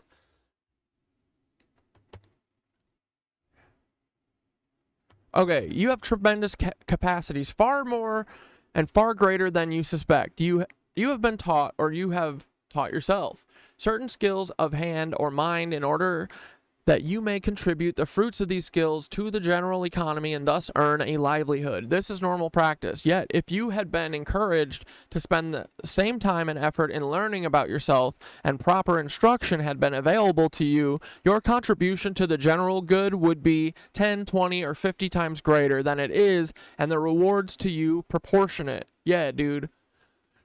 But they don't want us to think. They want us to be good, docile little sheepy sheeps. Because thinkers cause problems for the people who are called stealers. The RosiCrucians teach that we have a dual nature, a material body occupied and energized in a spiritual essence. This is not a new idea by any means. By any means. It is basic to all major religions, most of which call the internal essence the soul. In recent years, science has begun to adopt a similar view. Many men prominent in the fields of biology and biological chemistry now admit to the existence of an intangible something which affects the material being, a something which they are not yet prepared to identify. This seems very much like the soul of the religionists. The RosiCrucians say every human being has two kinds of energy, physical energy and soul or physic energy. Or psychic, physic energy. Psychic energy? Our physical energy comes to us from what we eat and drink and from the air we breathe. Sounds like a Book of Aquarius. A small part of our psychic energy comes to us this way, but most of it comes through our psychic centers. These centers can be likened to transformers which tap the sea of energy around us and condition it for our use. And then this is when I actually got excited. I was like, oh my god, everything is the same thing. Now here is a new idea, you say. What is this about a sea of energy? The RosiCrucians teach that all is energy vibrating at different rates. Like, do you see? It's all the same. It's all the Thoth shit, bro. God damn. It's all the same, pretending to be different things. It's all the fucking same. The RosiCrucians teach that all is energy vibrating at different rates. Everything we can see, feel, smell, hear, or taste is a form of vibrating energy. 100 years ago, this idea was very difficult for people to accept, but today we know, and all of our scientists agree, that physical matter is made up of atoms, which in turn are composed of electrons and protons and neutrons, all in violent motion. In other words, particles of energy moving at incredibly high speeds. The RosiCrucians go a step further and maintain that not only the material world which we see, but the air we breathe and the space beyond, from here to the stars, is one great sea of vibrating energy that's all connected, I think. The physical world vibrates at a relatively slow rate, but as you move away from it to higher levels, the vibratory rate increases, while the texture becomes finer and more tenuous. Yeah, dude, so it's like you start to crystallize, right? You increase your vibrational frequency, literally. And that must be how you get to the different densities, right? Dude, sick. This finer energy is not only out in space, but all around us. In it, we live, move, and have our being. This is the energy which our psychic centers pick up and transform, step down, for our use in physical, emotional, and mental action. We will study vibrations and the psychic centers in detail later on, but for the present, all we know is that they function in everyone and in some more efficiently than in others. When this psychic energy is stepped down to a point where it is used by the physical body, it manifests itself very much like electrical energy, only more subtly. Like electricity, it has polarity, and this polarity can be controlled. Most people have too much energy of negative polarity and not enough positive. Thus, they are out of balance. Balance is very difficult to achieve and even more difficult to maintain. The RosiCrucians call perfect balance harmonium. In the chapter on healing, this is discussed in detail. Too much food and all low-grade emotions tend to overbalance your body to the negative side. When you become too negative, some sort of illness is manifested. This is your body's way of telling you that you have been doing something wrong and to stop it. It is also possible to overbalance yourself on the positive side, and this usually results in nervous tensions or mental illness.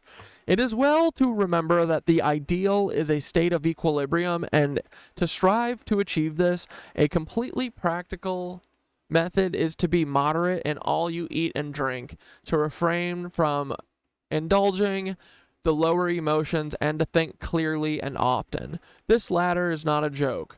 None of us thinks enough, really thinks. I very much agree with this.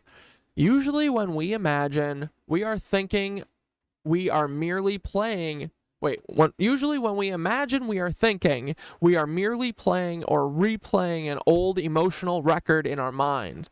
Loops. Literally, dude. Yes. It's like Westworld. We get stuck in these loops of talking about, oh, the taxes and the fucking, rent's going up and blah, blah, blah. The same bullshit you fucking talk about all the time. And you know, it's just, you kind of get nothing from it almost, you know? I kind of understand this, dude.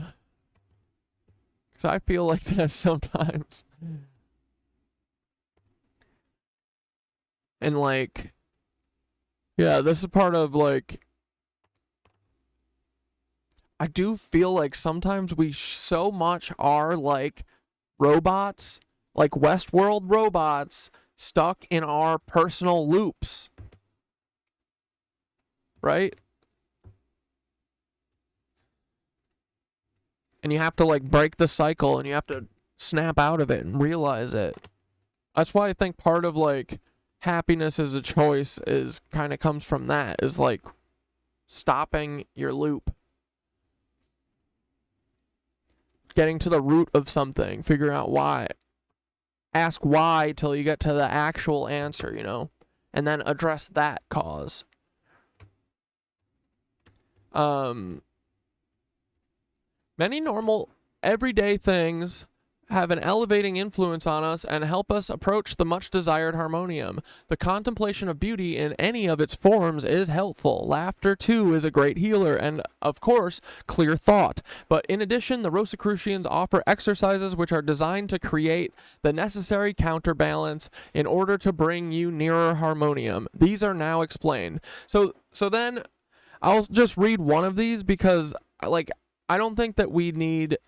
So... To me, this feels like they created a bunch of rituals for every little thing, and it feels like they replace... This is what feels culty to me, you know? Is the, to counterbalance negative condition, here's your breathing exercise. To counterbalance an over-positive condition, here's your thing. Like, that there's a ritual for every single thing, and you have to know all of them, and you have to be preoccupied with doing them all the time, is where I feel like this probably gets into cult land. But we can fucking steal their shit, man, and use the stuff that works. I think that there's parts of this where, like, the thinking, like, most of us not thinking, I think that is something that's true and real. But yeah, we'll just use the stuff that works and scrap the shit that doesn't work. But yeah, so I'm just gonna go through one of these just to see what it is, because it's literally just like, do this ritual that's these 4 steps and memorize it, and then use this again the next time you feel like this. So to counterbalance a negative condition, separate your feet, but keep them placed squarely on the floor. Sit erect and allow your hands to lie loosely on your lap or on your knees without touching each other. The index and middle finger and the thumb of each hand must be held touching each other in a sort of triangle composed of the first 2 fingers and thumb. When you are finally relaxed, take a deep breath. Hold it for a count of 7 and then release it easily. After a short rest, repeat this, taking another deep breath and holding it for the count of 7. Then rest and repeat this until then rest and repeat this until you have done it 7 times, after which change your position and put the whole procedure out of your mind. Like, dude, this feels like... This is gateway shit. This exercise is normally adequate to counterbalance the average negative condition. However, in case of deep-seated or chronic ailments, it will need repeating. Always wait at least 2 hours between treatments, because it usually takes that long for results to become apparent. The earlier you treat yourself when falling out of balance, the easier it is to come back to normal. So be aware of yourself, and when you feel the least bit out of sorts, give yourself a treatment to regain your positive negative balance. So, but yeah, so there's a, bunch of shit like this. And then, but I'm very, like, interested in this, like, dude, it's like everyone knew this is a simulation besides us. What the hell? All these religions, I feel like, I don't know. I feel like I don't know. Why haven't I heard about all these religions basically being like, oh yeah, it's a simulation?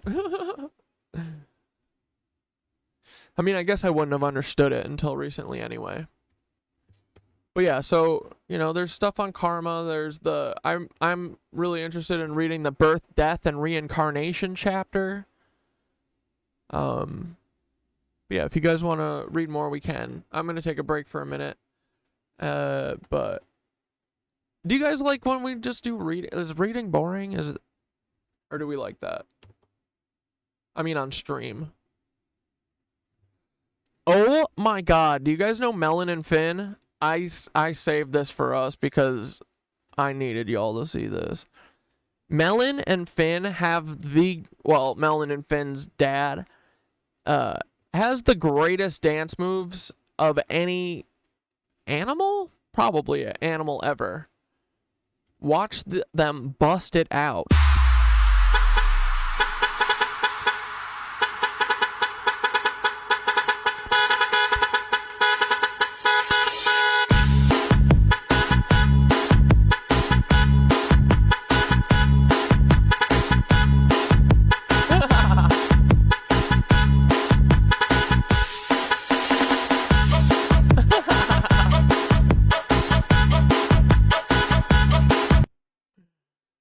Dude, what do you mean? Just keep looping. Why did you stop?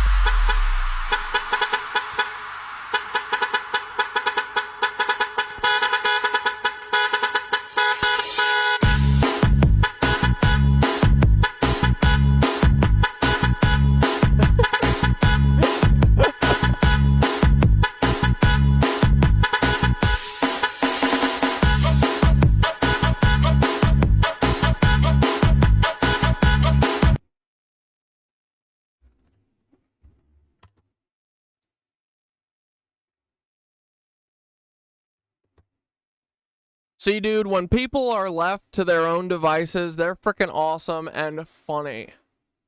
Melon knows how to dance it out, bro. Dude, what if frickin' Pierogi Gallery gets back to me and they're like, absolutely.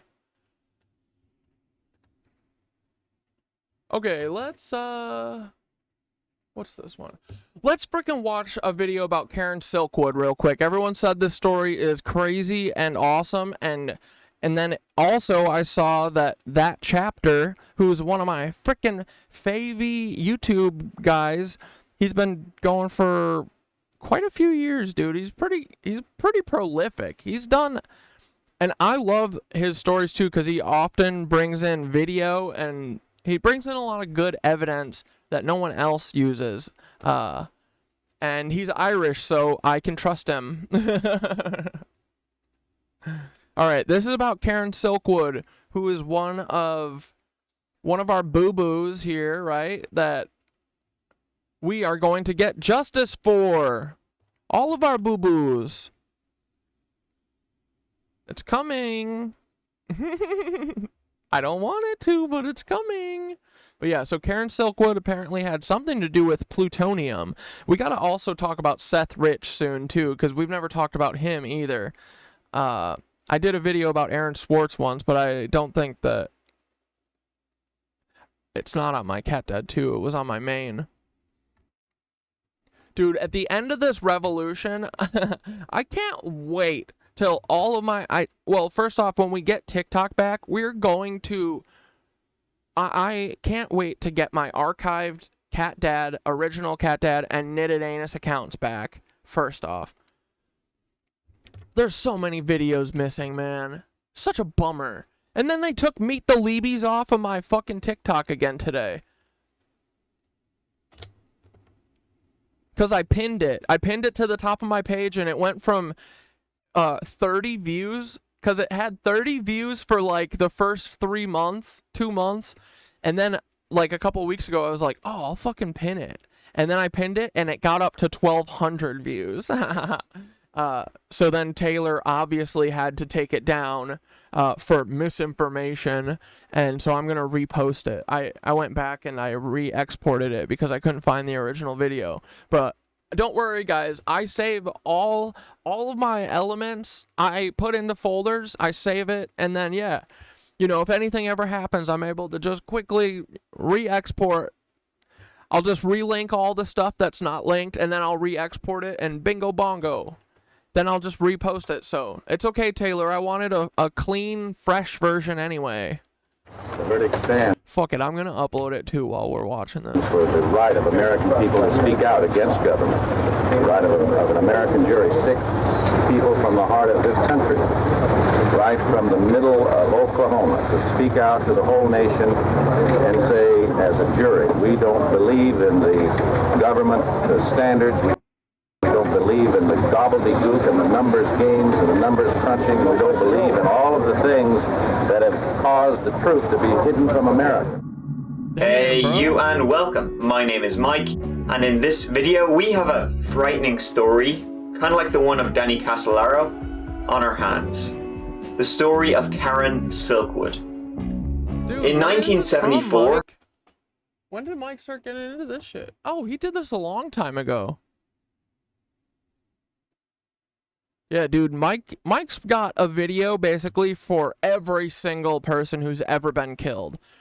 Mike will make the CatDad. He will make the first CatDad that chapter once you know, Peter Thiel fucking gets me to off myself by sticking my head inside of a garbage disposal or something, you know? Whatever Peter decides. Or Peter will just do the classic throw me out, defenestrate me, but I don't know. Get creative, Peter. Put your head together with Paul, think up something really crazy and magical, okay? I want something special. Karen Silkwood was a chemical technician at the Kerr-McGee Plutonium Fields Production Plant in Crescent, Oklahoma, and a member of the Oil, Chemical and Atomic Workers Union. She was also an activist who was critical of the plant's safety procedures, and she was a whistleblower. You can probably see where this is going. Yeah.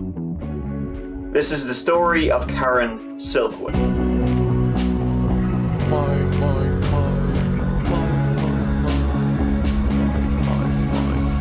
We love that chapter.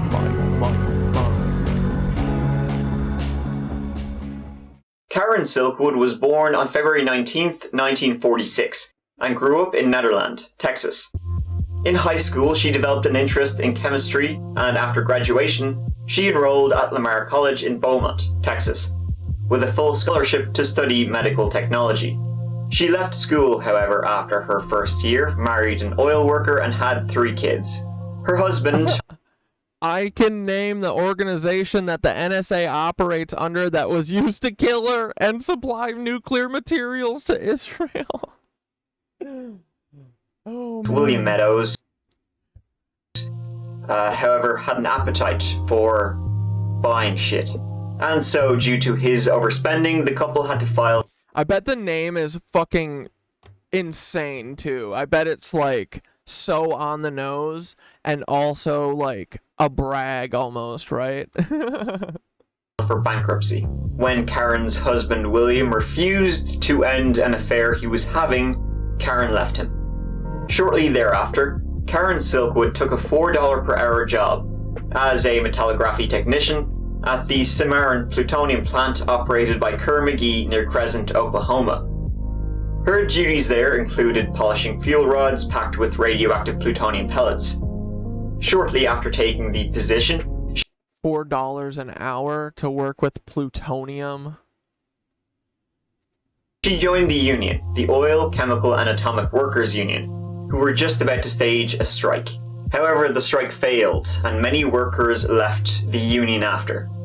But not Karen. She became a member of the bargaining committee, the first woman to hold the position in the union's history, and was charged with investigating health and safety issues at the plant. I bet they love that. Dealing with nuclear stuff, you definitely want to make sure you have your ducks in a row, and this is when Karen's story really begins. She discovered what she believed to be numerous violations of health regulations, including exposure of workers to contamination, faulty respiratory equipment, and improper storage of samples. She believed the lack of sufficient shower facilities could increase the risk of employee contamination.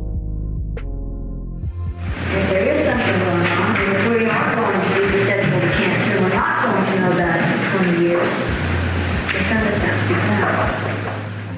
Yeah, they said something does have to be done about you, Karen Silkwood. And as you can imagine, the company, they weren't too keen on that.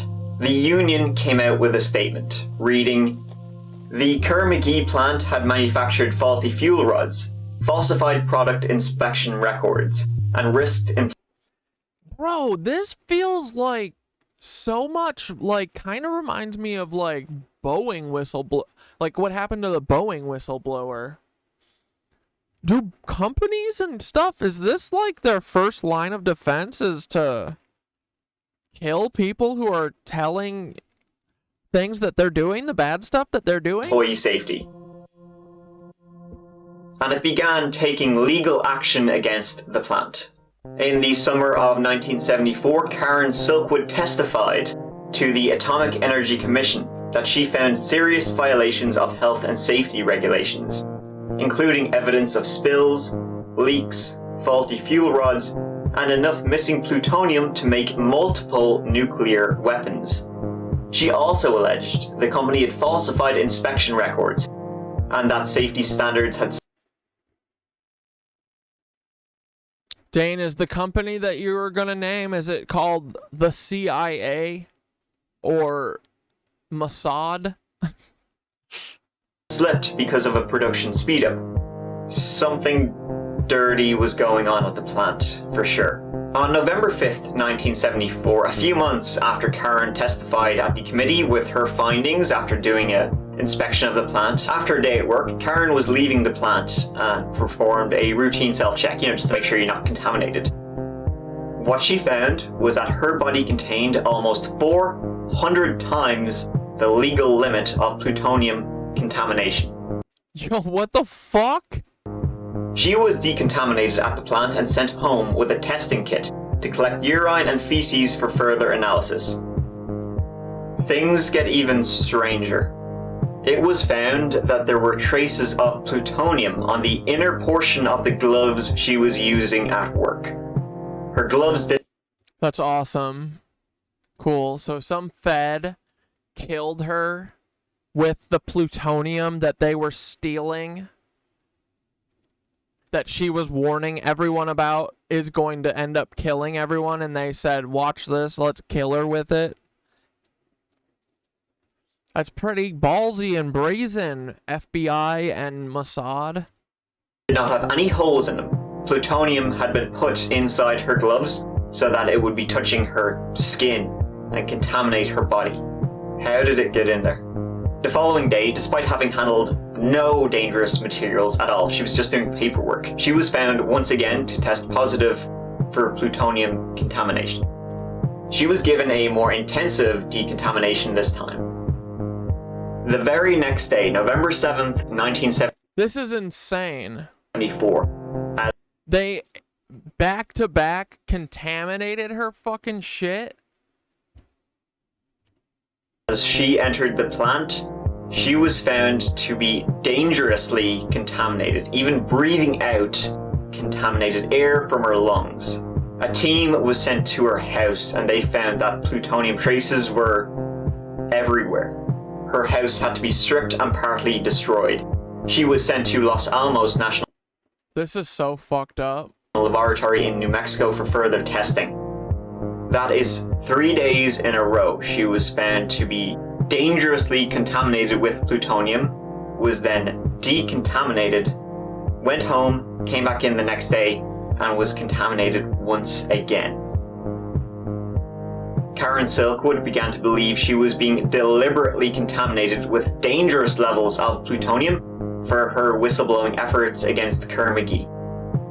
The company retorted, saying she had contaminated herself in order to portray the company in a negative light. Yeah, there's definitely other ways, though, to portray a company in a negative light than contaminating yourself with an extremely radioactive material. Insane. It was later discovered that the type of plutonium found in Silkwood's body came from a production area which she had not accessed in 4 months. This didn't dissuade Karen, however, at all. She was still going to go public with everything she found at the plant. She assembled documentation for her claims, including company papers, and contacted a New York Times journalist. On November 13th, 1974, Karen Silkwood left a union meeting. Another attendee of that same meeting later testified that Karen Silkwood had a binder and a packet of documents with her.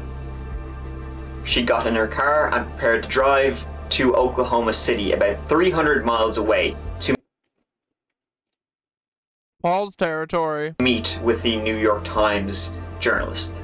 And that meeting she left would be the last time anyone spoke with her. Later that evening, Karen Silkwood's body was found in her car, which had run off the road and struck a culvert on the east side of State Highway 74. She was 28 years old. The car contained none of the documentation she had been seen with at the union meeting. All of the evidence supporting her claims, it was gone. She was pronounced dead at the scene in what was believed to be an accident. The trooper at the scene remembers that he found 1 or 2 methaqualone tablets, Quaaludes, in her car, and he remembers finding weed. The police report indicated that she fell asleep at the wheel. The coroner found she had almost twice the recommended dosage of methaqualone in her body, needed for inducing drowsiness. She had more than twice the recommended dosage of plutonium in her system. Silkwood's death an accident, concluding that she was under the influence of drugs. I would either put her probably either totally asleep or in some state of stupor from... Why? Is that what the FBI asked you to say? induced by the medication she was taking. It appeared at the scene, and from the physical evidence at the scene, that she ran off the road by herself. He looks like he's lying. But the union suspected foul play. Why would she want to be drowsy when A, you're driving, and B, she was going to meet the press to break this huge story?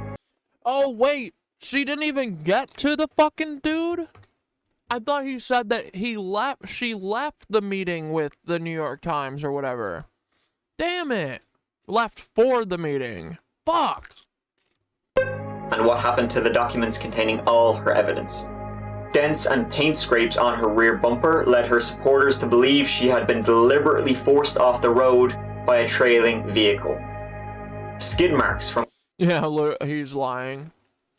You were typing it as I said it. Karen's car were found on the road, suggesting that she was trying to get back onto the road after being pushed from behind.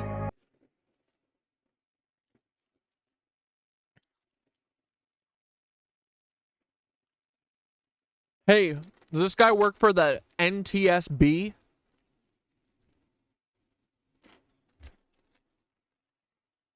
He looks like it.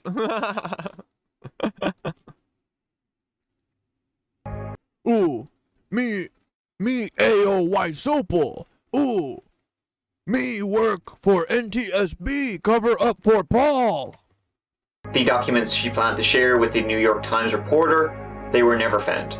According to her family, she had received several threatening phone calls very shortly before her death. The Atomic Energy Commission and the State Medical Examiner requested analysis of Silkwood's organs. Much of the radioactive contamination was in her lungs.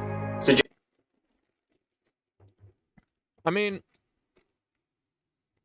probably dying in a car accident is more preferable to dying from plutonium. How long did she have the plutonium for before she died?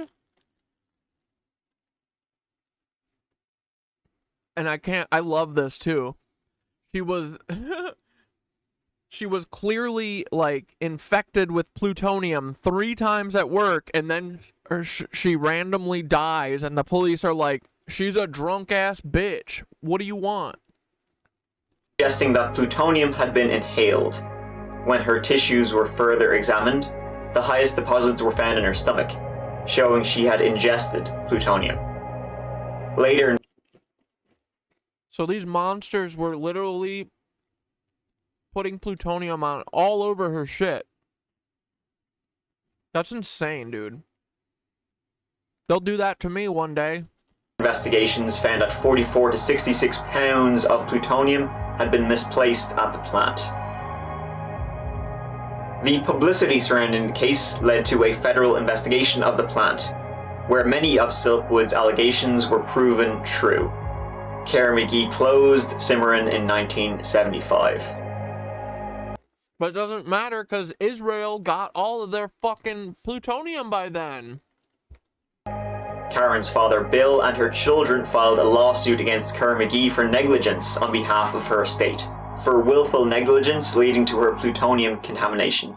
Message to the government and to the nuclear industry that they have to tell the truth, and that if they don't tell the truth, they have to be prepared to pay the fiddler.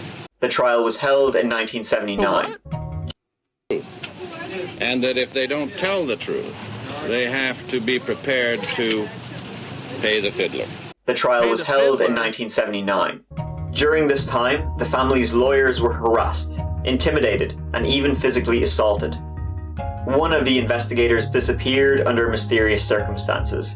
A key witness killed herself before her scheduled testimony. The jury, however, ruled in the family's favor, awarding them $10.5 million. Did you just say that the family's lawyer was corrupt? Of course they were. But that's like what's going on with Jeffrey Epstein right now, you know, like the Jeffrey Epstein case. Those lawyers all work for the state/Israel. Yeah, they all do. They're all Nazis. Even the ones that are working for the victims. That's why you don't hear from any of them. The only one you hear from is Virginia Giuffre, and that's because she's actually a recruiter more than anything. She's a false opposition victim. Yep. She did a lot of recruiting is what I've heard. Like, mostly that was her job is what I heard. Virginia. So, and then she's the person who's the victim that is allowed to talk on TV.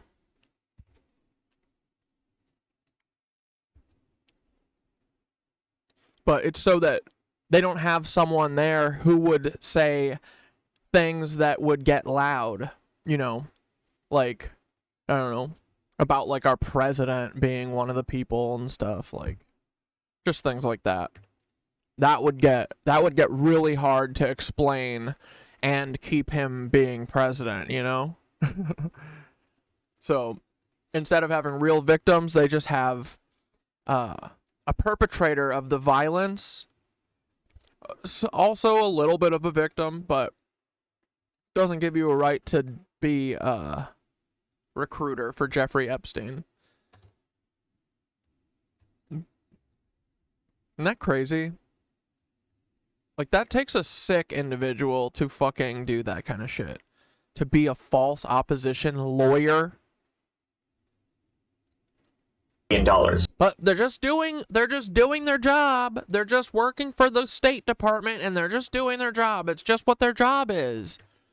Their job is to just melt all babies. Melt helpless babies. They don't have a choice in it. They just have to. They say, hey, it's what pays me money, and that's all I need. The jury was presented two theories. One, that she had done it deliberately to herself to embarrass the company. The other theory was that McVeigh. That's insane. I'm gonna intentionally give myself plutonium poisoning. That would be a riot, wouldn't it? Had done it to prevent or sabotage the investigation. The jury fined McVeigh $10 million, the largest punitive award ever out of a trial court.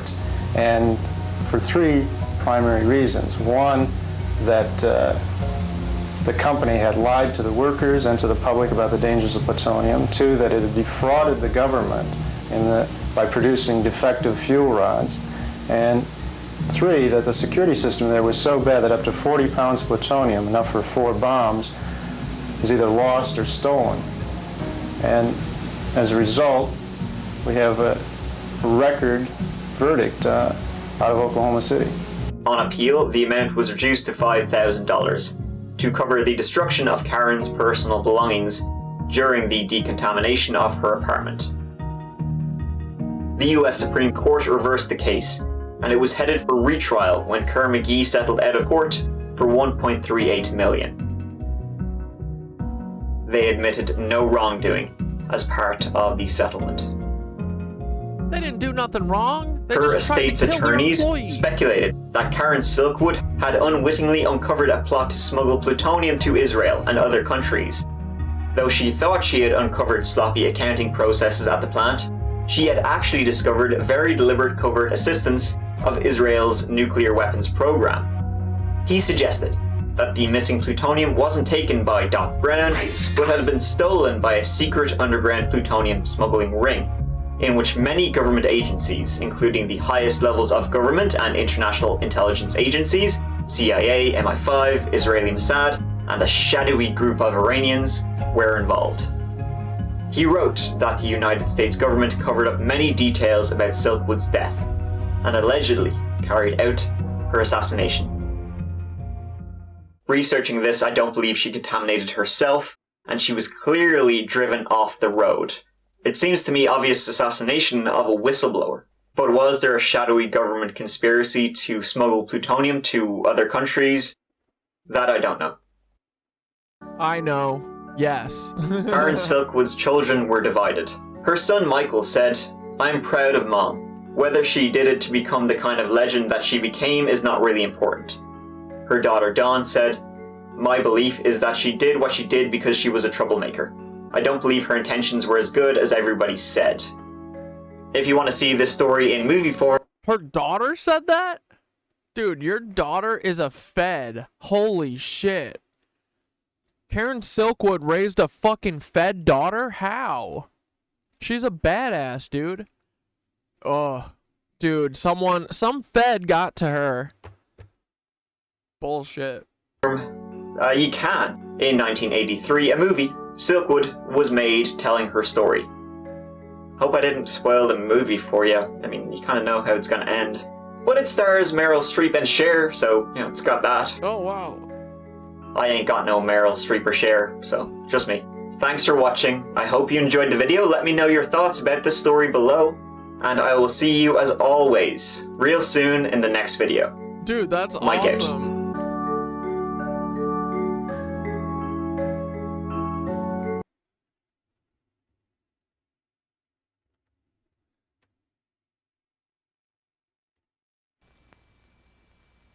Meryl Streep played her? Let's go.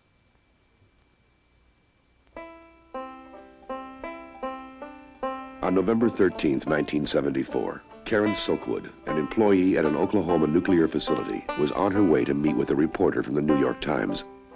She never got... Dude, is this not exactly Danny Casolaro?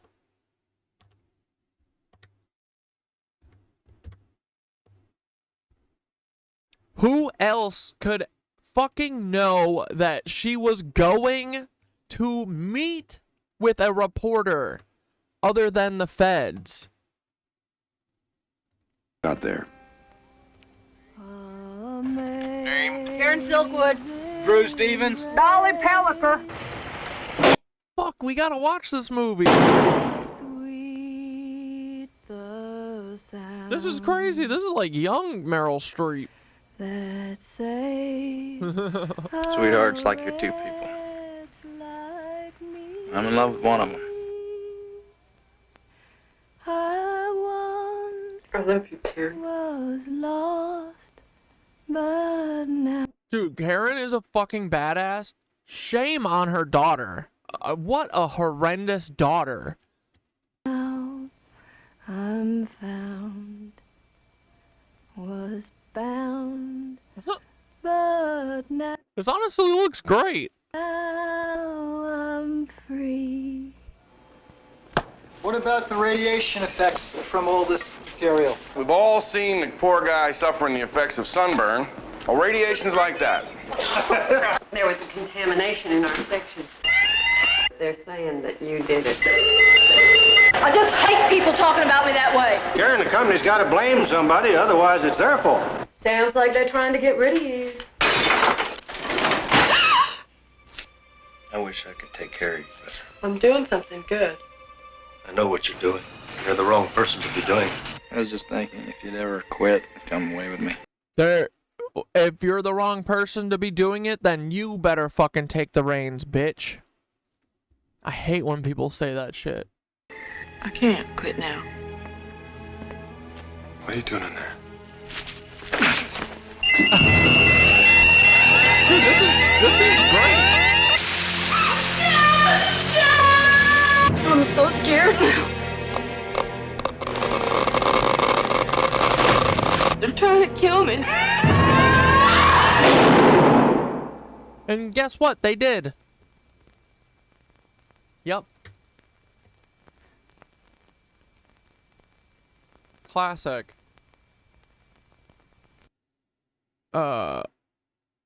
What's the... Shit, what's the name of the movie where they faked the Mars mission? Operation Condor? Or, no. Fuck, what's it called?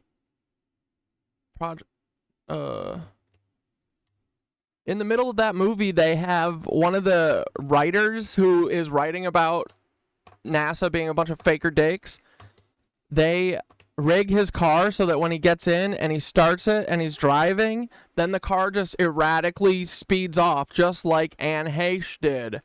I bet that's what they did to her, just like Capricorn 1, yeah.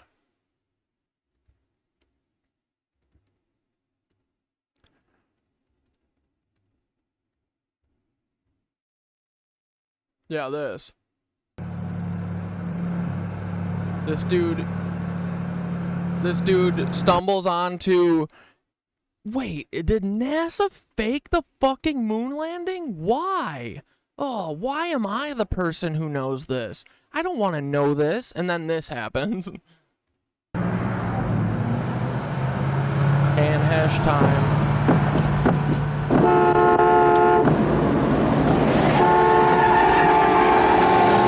So easy.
Uh-oh.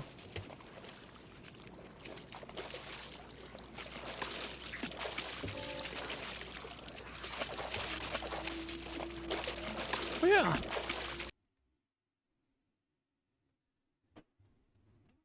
So, anyway. You guys want to clown on frickin' what's his face, Brodhagen for a minute, and then if we have any, what do you guys want to do?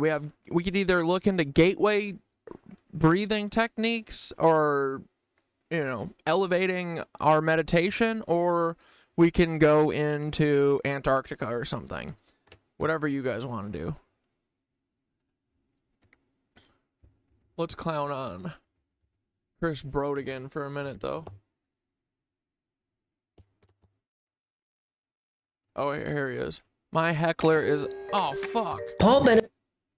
My heckler Hi, is a Fetty wise Spaghettis. soapal. Hey, it's me, CatDad / the Knitted Anus. I just wanted to do a real quick just teaching lesson for all my federales, right? I keep saying the best bet for you guys is to leave me alone, and let me show you an hell yeah, we can example watch one of of those why, rock okay? Okay, dudes, we were talking about this on stream last night. One of my hecklers, Wineobot, and I've noticed him, but I didn't put together that he was one of my original hecklers from the early days, ChrisBrodhagen or something. He used to have a Simpsons profile picture, and it was like almost like it was his full-time job just to harass me. and Dante and Nicole. So anyway, we talked about him on stream last night. Here, we mentioned him. Oh, yeah. Are they worried you were literally related to Paul?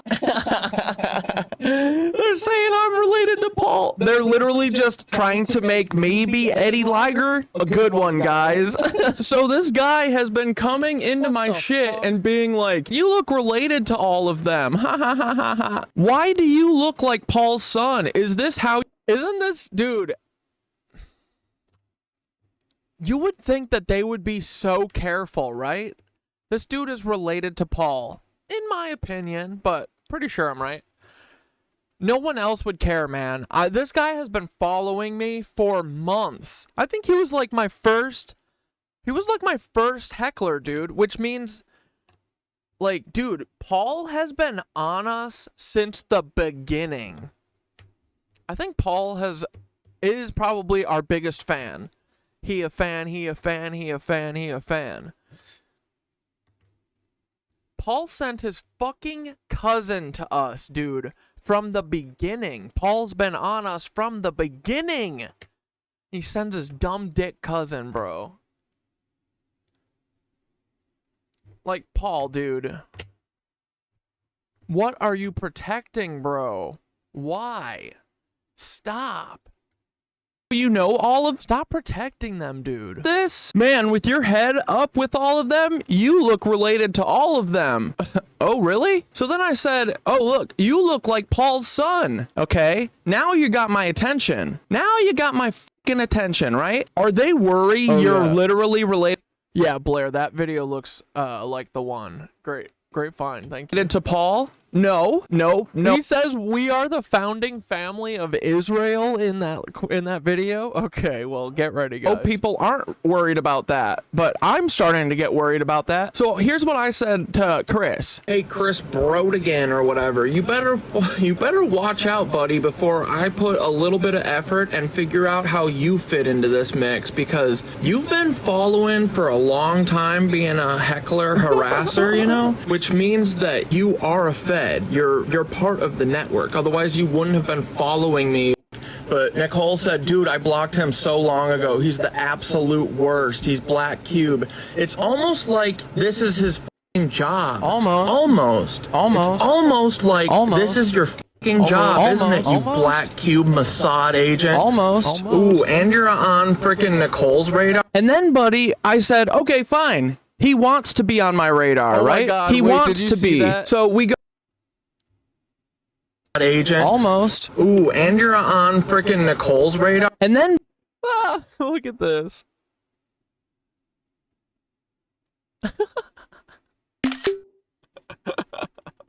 Buddy, I said, okay, fine. He wants to be on my radar, right? He wants to be. So we go and we look, and I would go to his profile picture and show you, but he's got a picture of his...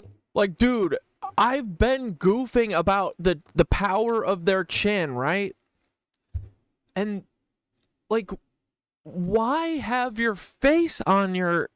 If you're a Fed who is doing exactly what I'm always railing about and pissed off about, why wouldn't you just make an account and fuck with me with an account that doesn't have your fucking face, that attaches you to the family that I'm talking about? Like, you're just further proving me right. His daughter there that I'm protecting for him, okay? Even though he deserves no like, what do we think, guys? Is he Paul's brother? No, he's probably a little younger, right? I think so. Yeah, because Paul's like uncle age, because he's got, like, this dude, I think, ChrisBrodhagen, has like a 3 or 4 year old daughter. His kid is however old Eddie is, obviously, so he's pretty far away from having youngsters, I think. So he's probably his nephew, right? And then Eddie and ChrisBrodhagen are cousins. And they're screaming cousins at me, right? I see it. I see the cousins. They look exactly like me and my cousin Casey. Like, you can just see it, yeah.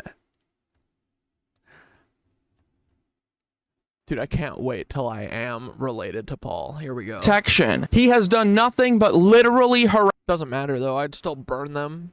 I'm not gonna save these people. I don't fucking know them. Harass me. I wouldn't save them if I did know them. No, that's not true. I would let Paul go if he fled. If he was fleeing back to Mother Russia, just like in The Americans, I would let him go. If he promised he was going to stop, I'd let him go. But if he's going to keep up what he's doing, spankings all around.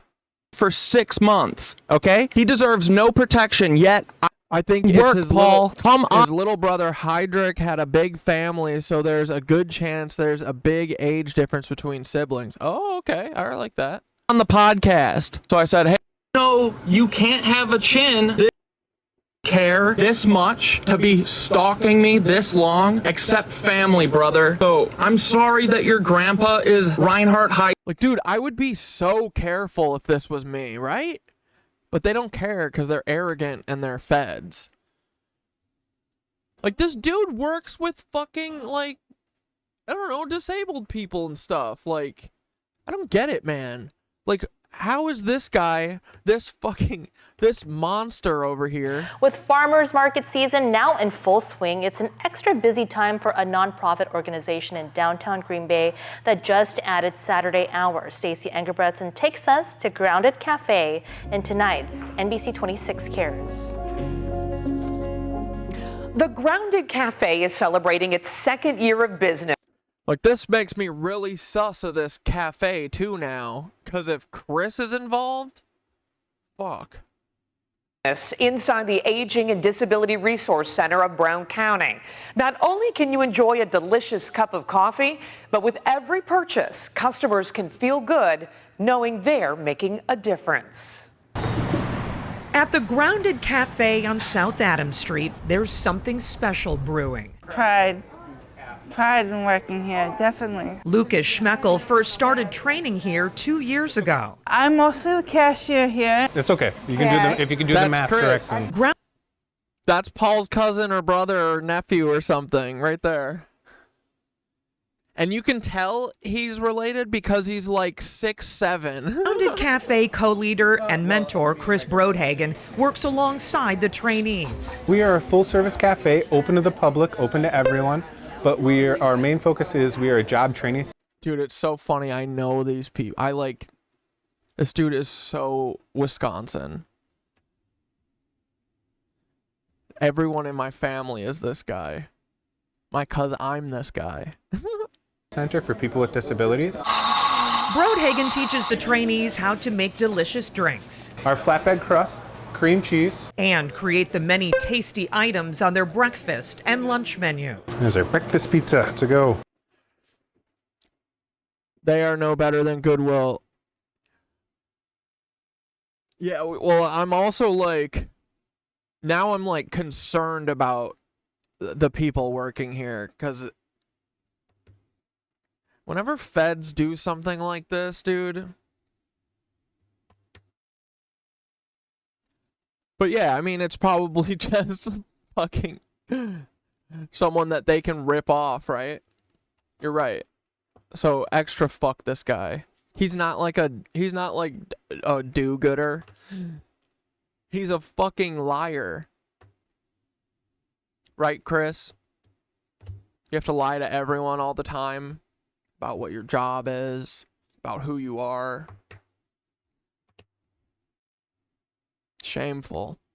Very shameful. The goal is to help trainees living with physical and intellectual challenges. And the goal, I think, is exploitation, right? A little bit? A smidge? Is it also to I don't know, do a PR? Why would you feel the need to do a type of PR thing? Is it to get people to talk about this instead of whatever other story there is floating around?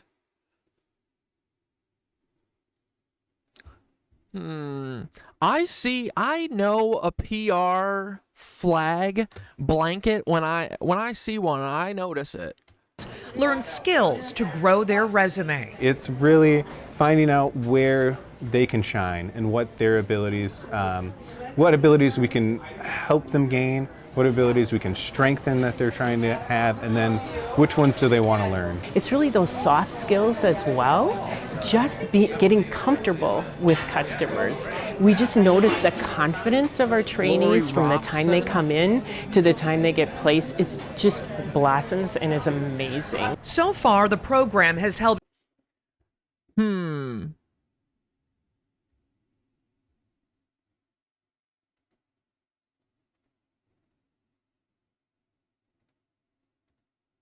Ugh. What the frick? Gosh dang it.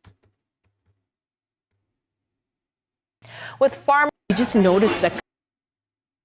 You guys seeing those sus ass spirals in the trees?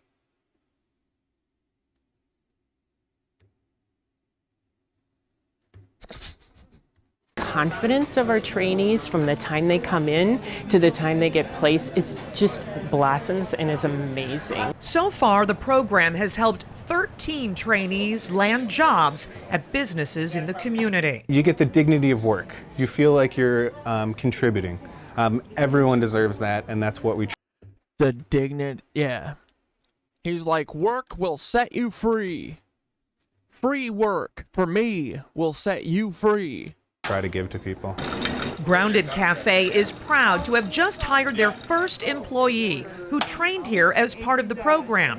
It's Lucas, who's glad to be back serving his customers with a smile again. They're happy to see me and I'm happy to see them. His employment also gives him some independence. Feels good to get paid for doing something you love, right? And he says he owes it all to the caring staff. They're the nicest people I ever met.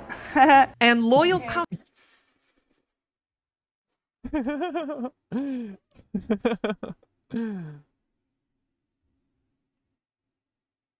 customers who always believed in him.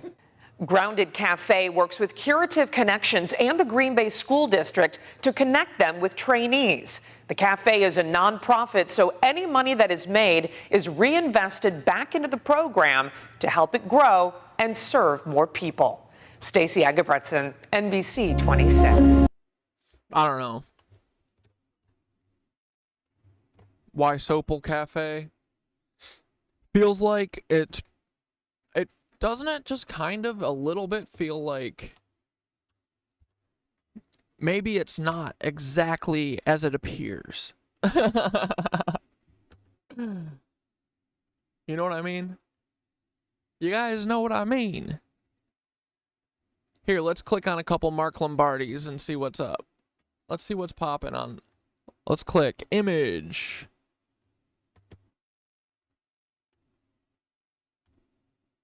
What? I'm not logged into my Pinterest? I freaking love my Pinterest.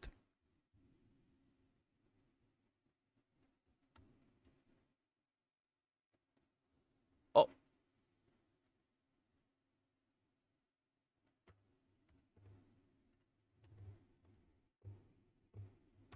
Ooh. Oh, Pierogi, why are these so low res? Ted Sharkley?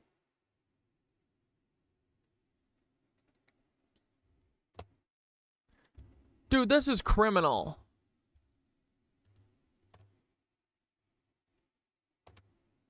Ooh. Oh, bro, is the one that's ripped in 4 with the stain on it? Is that one of the ones that's at Pierogi? I would love to read that one, dude. Holy crap-oly. I want to see this one too. What's all this writing, bro?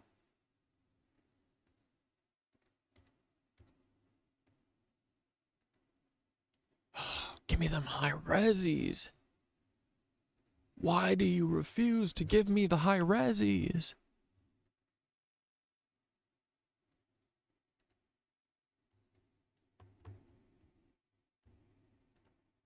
Like, I want to zoom all the way in on this. It's not right. It's not right that I can't. Vatican Bank and Rizzoli.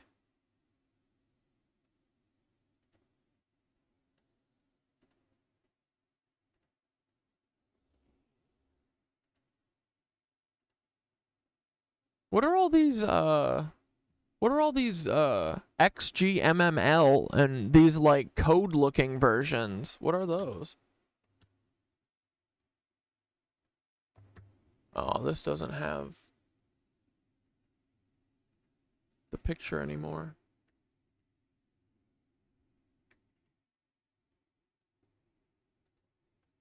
Okay, well.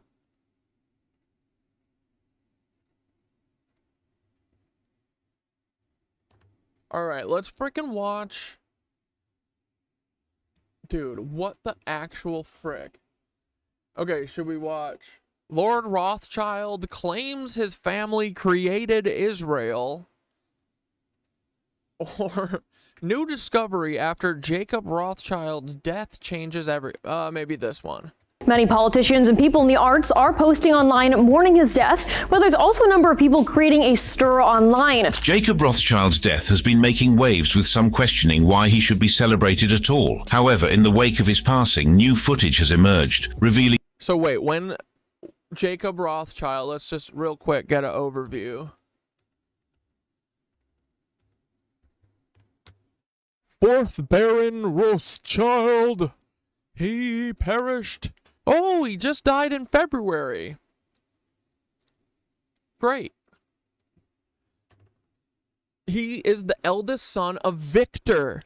Wait, Victor is the one that was literally sent.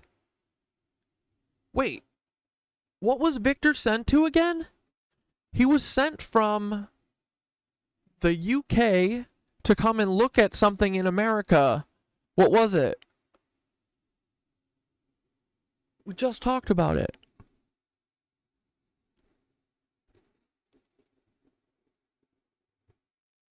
What the fuck? Whatever, we'll think of it in a minute.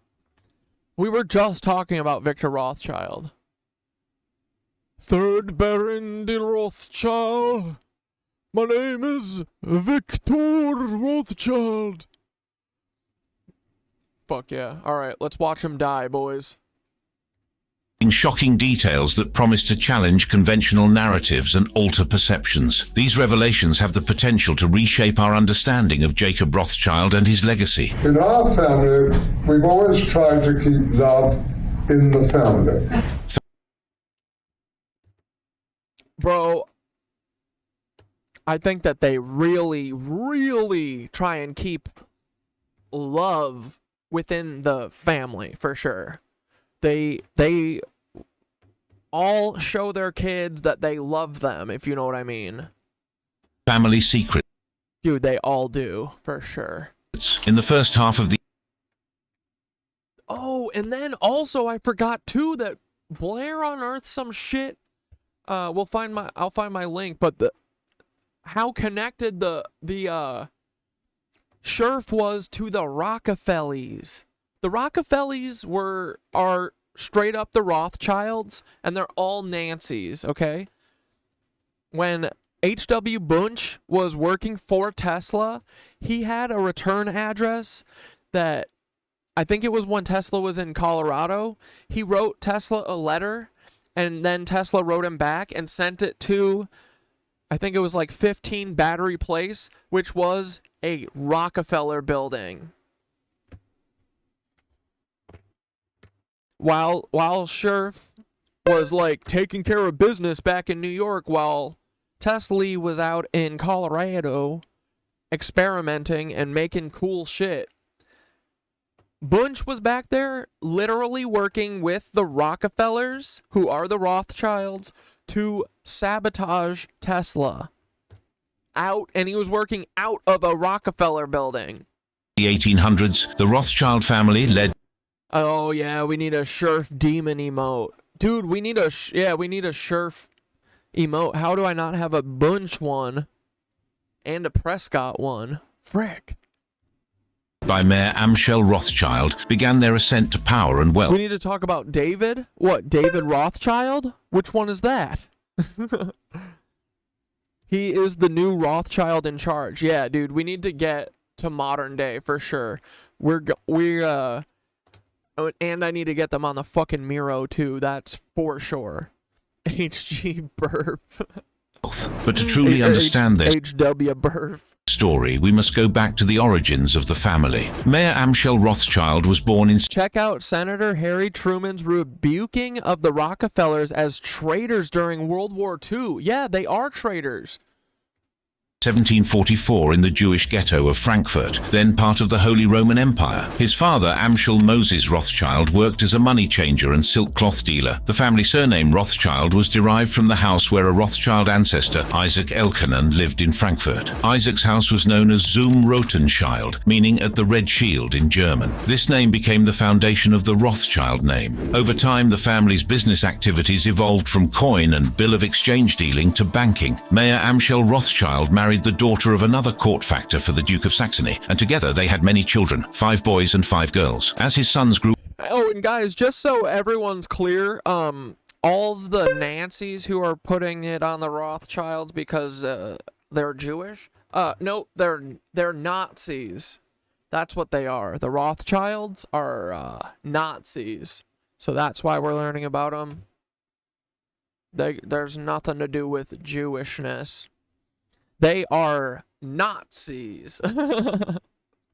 Older, Mayer Amschel sent them to different capitals in Europe to open branches, ensuring the family's international recognition and financial security. His eldest son, Amschel Mayer Rothschild, took charge of the main German branch in Frankfurt. However, he died without leaving any heirs, leading to the next head of the family being his nephew from Salomon's line. Salomon Rothschild went on to open the Austrian branch in Vienna. He had 2 children, Anselm and Betty. Betty, intriguingly, married her own uncle, James Rothschild, but we will explore their story further in later sections. Nathan Rothschild, another son of Mayer Amschel, opened the English branch, while Karl Rothschild established the Italian branch. James Rothschild, the youngest son, ventured to Paris and opened the French branch. The Rothschild family's practice of intermarriage traces its origins back to the 1800s.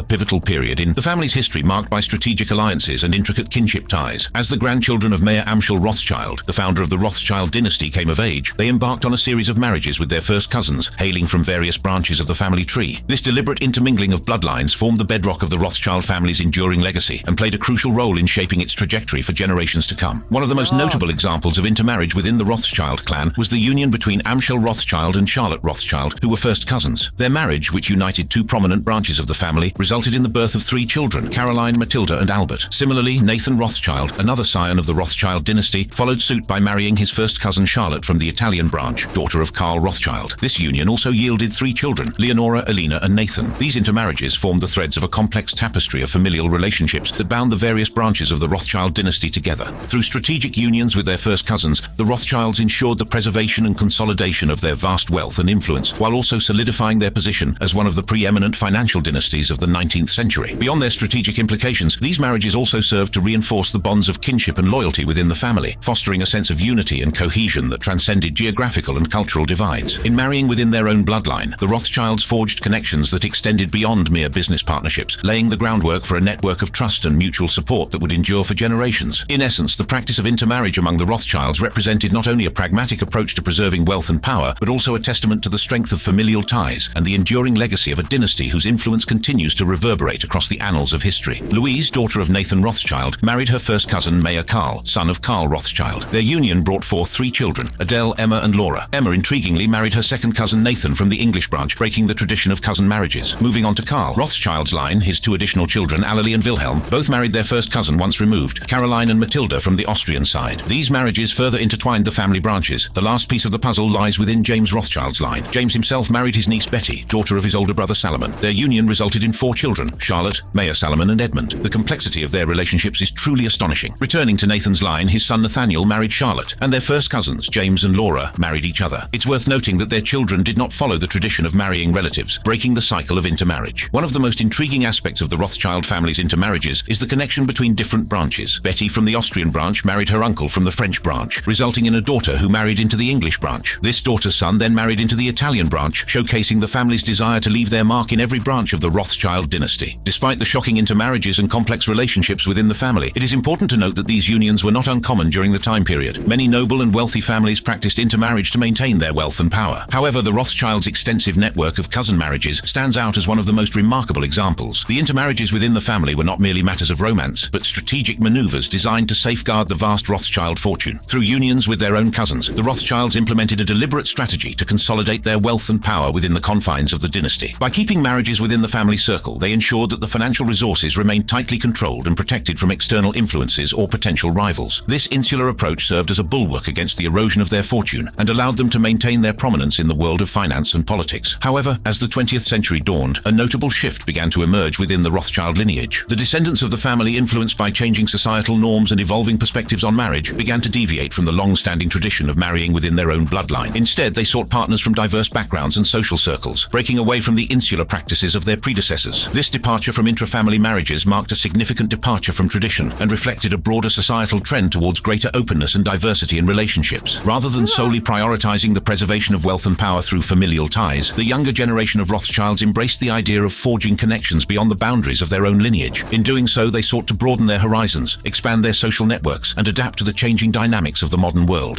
The decision to marry outside of the family circle was not without its implications. It represented a departure from centuries-old customs and traditions, potentially diluting the concentrated wealth and influence that had been carefully preserved through generations of strategic intermarriages. Yet it also signaled a willingness to Like, I feel like the Rothschilds are the top. That is who, right? The Vatican, they're not looking to the Vatican, right? I think they're the dragon that needs slaying. I think. And then, they think that they answer to Lucifer or whatever. So, I mean, basically, right? All we have to do is identify all the Rockefellers and all the Rothschilds that are around right now, identify whatever the fuck they own, and then bleed them dry, right?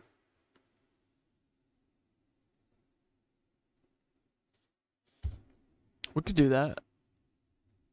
Happily.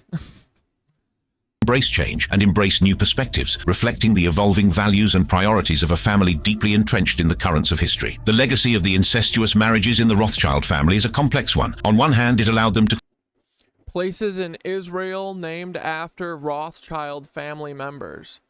And dude, we've got to figure out what, I know that there is something that the Rothschilds think is in Palestine. What is it? Is it just another Stargate?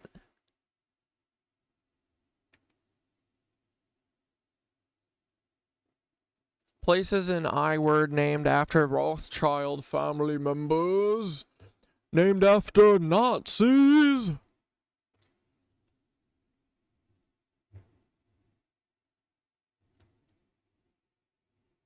The Rothschild Group. Since 2003, a group of Rothschild banks have been controlled by Rothschild Continuation Holdings, a Swiss. See, dude, it's Switzerland. They seemed like the enemy too. Like, what the fuck's going on with them? But banks are the enemy. One Swiss member of the family, Edmund Adolf. Whoa. Oh my God.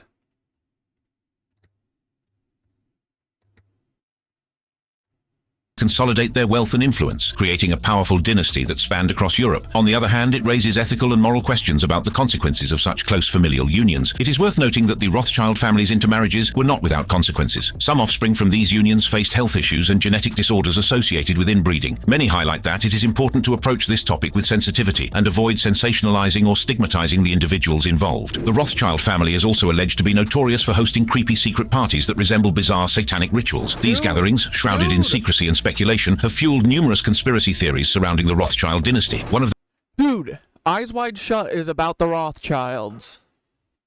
They're human traffickers. They all are. You have to be rich. Their most infamous events that continues to capture the imagination of the public was the Surrealist Ball held in 1972. Attendees included iconic figures such as Audrey Hepburn and Salvador Dali, lending an air of mystique and intrigue. Dude, you guys know the Black Dahlia murder? I think that came out of this type of stuff. The Black Dahlia murder looks like it was a sacrifice of some sort, and apparently that all those weirdo artists like Man Ray and all these other people, I didn't get it at the time, but you know, they all were like rich and they all were hanging out with Hollywood people and all the all of the famous artists at the time, like Dali and Picasso, I think, and Man Ray, and all of these weirdo occult artists and shit would get together in LA and do these weird fucking parties where they claimed that they would occasionally sacrifice people. The Black Dahlia is one of them. Yeah, it's this shit, dude. Oh my god. Everything to the occasion. However, it was the eerie and unsettling atmosphere of the party that left a lasting impression on those who were present. Reports from the Surrealists' Ball describe a scene straight out of a fevered dream, with backwards invitations, dimly lit rooms bathed in red light, and an array of unsettling masks and sculptures adorning the venue. The juxtaposition of high society glamour with elements of the macabre only served to fuel speculation about the true nature of the Rothschild family's activities behind closed doors. Over the years, whispers of satanic practices and occult rituals have swirled around the Rothschilds, with skeptics pointing to events like the Surrealists' Ball as evidence of their involvement in sinister activities. While there is no concrete proof to substantiate these claims, the lingering aura of mystery surrounding the family has only added to their enigmatic reputation. Besides the tales of secrecy about the Rothschild family, there were tons of conspiracy theories. So the original source for the Rothschild conspiracy is from 1846, with a pamphlet written by a Frenchman called Georges Denville under a pseudonym called Satan. Conspiracy theories. The immense wealth and influence of the Rothschild family have made them the subject of numerous conspiracy theories. Some believe that their financial power extends far beyond what is publicly known, with rumors suggesting that their true net worth could be well over $1 trillion. While their estimated net worth is around $250 billion, skeptics argue that their vast fortune is intentionally concealed. One of the most prevalent conspiracy theories surrounding the Rothschilds is their alleged control over the global economy. According to these theories, the family manipulates gold prices and influences the outcome of wars to further their financial interests. They are believed to have orchestrated economic collapses and recessions, including those in the United States and Europe, by controlling the Federal Reserve Bank and dictating monetary policies. The Rothschilds' involvement in the gold market has also fueled the frickin' Rothies, they for sure have more than $1 trillion. They've got so much money, dude. Speculation. Prior to officially pulling out of the gold market in 2004, the family's NM Rothschild company played a significant role in setting the world's gold price. Through meetings held twice a week, they collaborated with other firms such as HSBC and Deutsche Bank to determine the price of gold. The day NM Rothschild announced its closure, the price of gold fell by $7 an ounce, leading some to question their influence over the market. Conspiracy theorists argue that the Rothschilds' control over the world's finances gives them the power to shape political events. They are accused of funding wars and conflicts to influence their outcomes, profiting from the resulting economic turmoil. Some even claim that they were responsible for financing the Napoleonic Wars, as mentioned earlier, and other major conflicts throughout history. The Rothschilds' alleged involvement in secret societies and occult practices has also fueled conspiracy theories. Their extravagant parties, such as the infamous Rothschild Surrealist Ball in 1972, have been scrutinized for their symbolism and perceived connections to satanic rituals. While these theories may seem far-fetched to some, they have contributed to the Rothschilds' enigmatic reputation. Despite the controversies surrounding their wealth and influence, the Rothschilds have managed to maintain a level of privacy. They are known for keeping their business affairs closely guarded, which has only fueled speculation and conspiracy theories. Their ability to remain instrumental in European and American politics while avoiding the public eye is a testament to their power and influence. It is important to note that conspiracy theories should be approached with caution. While they may capture the imagination and offer alternative explanations, they often lack substantial evidence. The Rothschilds' immense wealth and influence have undoubtedly made them a target for speculation and we don't need evidence. We just need the vibes, dude. The Rothschilds have enough money that if we knew how much money they actually had, money would cease to have... Dude, that's what I mean, is like, these people the most know that money is bullshit. And it's so fascinating that they spend so much time gathering it all. Like, of all people in the world, money should be the most meaningless to these fuckers. They're obsessed. That's all they think about. I mean, I guess that, like, they're in a loop. They're in a fucking Westworld loop. just like everyone, except their loops have a lot more dire consequences. Scrutiny, but separating fact from fiction is essential when exploring these conspiracy theories. One of the most shocking scandals involving the Rothschild family occurred in 1996, when Amschel Rothschild, a prominent figure in the family's London banking firm, took his own life. Just hours before he was due to take over a significant position in the company after a merger, Amschel hanged himself at the Hotel La Bristol in Paris. The circumstances surrounding his death remain a mystery, leaving many to speculate about the pressures and secrets that may have led to this tragic event. The Rothschild family has also seen its fair share of unconventional career choices. Oh, we should watch some Mason rituals too. I saw a video of some cringy ass ritual that they were doing. Oh man, dude, this really is just like loneliness. This is sad, insecure loneliness of men. That's what this all is. Cait Rothschild, once a housewife and heiress to the family fortune, made headlines in 2013 when she transitioned from her aristocratic lifestyle to become a music industry manager. Her transformation took a surprising turn when she entered into a relationship with rapper Jay Electronica. However, rumors circulated that her boyfriend and client owed her a substantial amount of money, casting doubt on the success of her venture. David Meyer de Rothschild, a member of the family's younger generation, has taken a different path altogether. Rejecting the main family business, he has become an environmentalist and adventurer. In 2009, David made headlines when he sailed a boat made entirely of recycled plastic bottles from California to Sydney. This daring feat showcased his commitment to environmental causes and his willingness to challenge conventional norms. The Rothschild family's involvement in politics has also sparked controversy. Former British Prime Minister Benjamin Disraeli reportedly borrowed £4 million from Baron Rothschild to fund Britain's stake in the Suez Canal. This transaction family's involvement in politics has also sparked controversy. Former British Prime Minister Benjamin Disraeli reportedly borrowed £4 million from Baron Rothschild to fund Britain's stake in the Suez Canal. This transaction not only solidified a strong friendship between the Rothschilds and Disraeli, but also raised questions about the extent of their influence over political affairs. In 2012, Nathaniel Rothschild, another member of the family, found himself in the headlines for supposedly sharing a sauna with a Russian oligarch and one of Britain's richest men. The Daily Mail made remarks insinuating that the sauna trip was more than just recreational. Nathaniel sued the publication.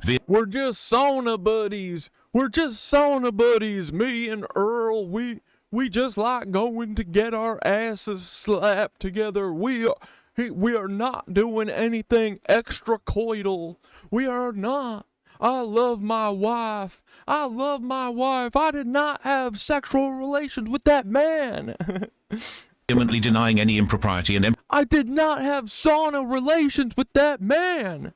Emphasizing the innocent nature of the outing. This scandal shed light on the family's private lives and their ability to attract media attention despite their efforts to remain low profile. The Rothschild family's commitment to their Jewish heritage has been a defining aspect of their legacy. Despite facing discrimination and restrictions due to their religious background, they have remained steadfast in their traditions and values. This unwavering dedication has not only shaped their identity, but also influenced their approach to business and philanthropy. Show me one menorah. These people worship money. They are not Jewish, dude. They wear that as a shield. They say that so as a shield.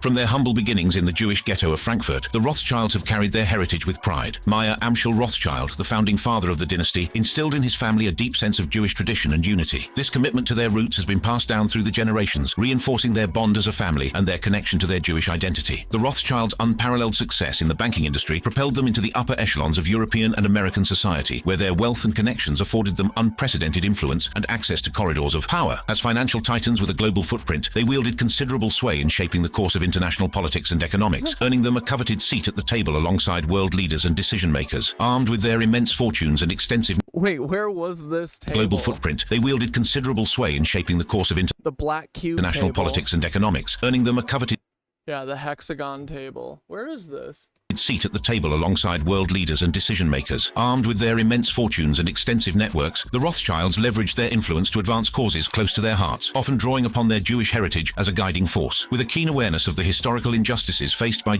as a shield Jewish communities across Europe, the Rothschilds became staunch advocates for Jewish rights and empowerment, using their platform to champion initiatives aimed at combating discrimination and promoting social equality. False. They just do anything pro-colonialism. Dude, look at how this dude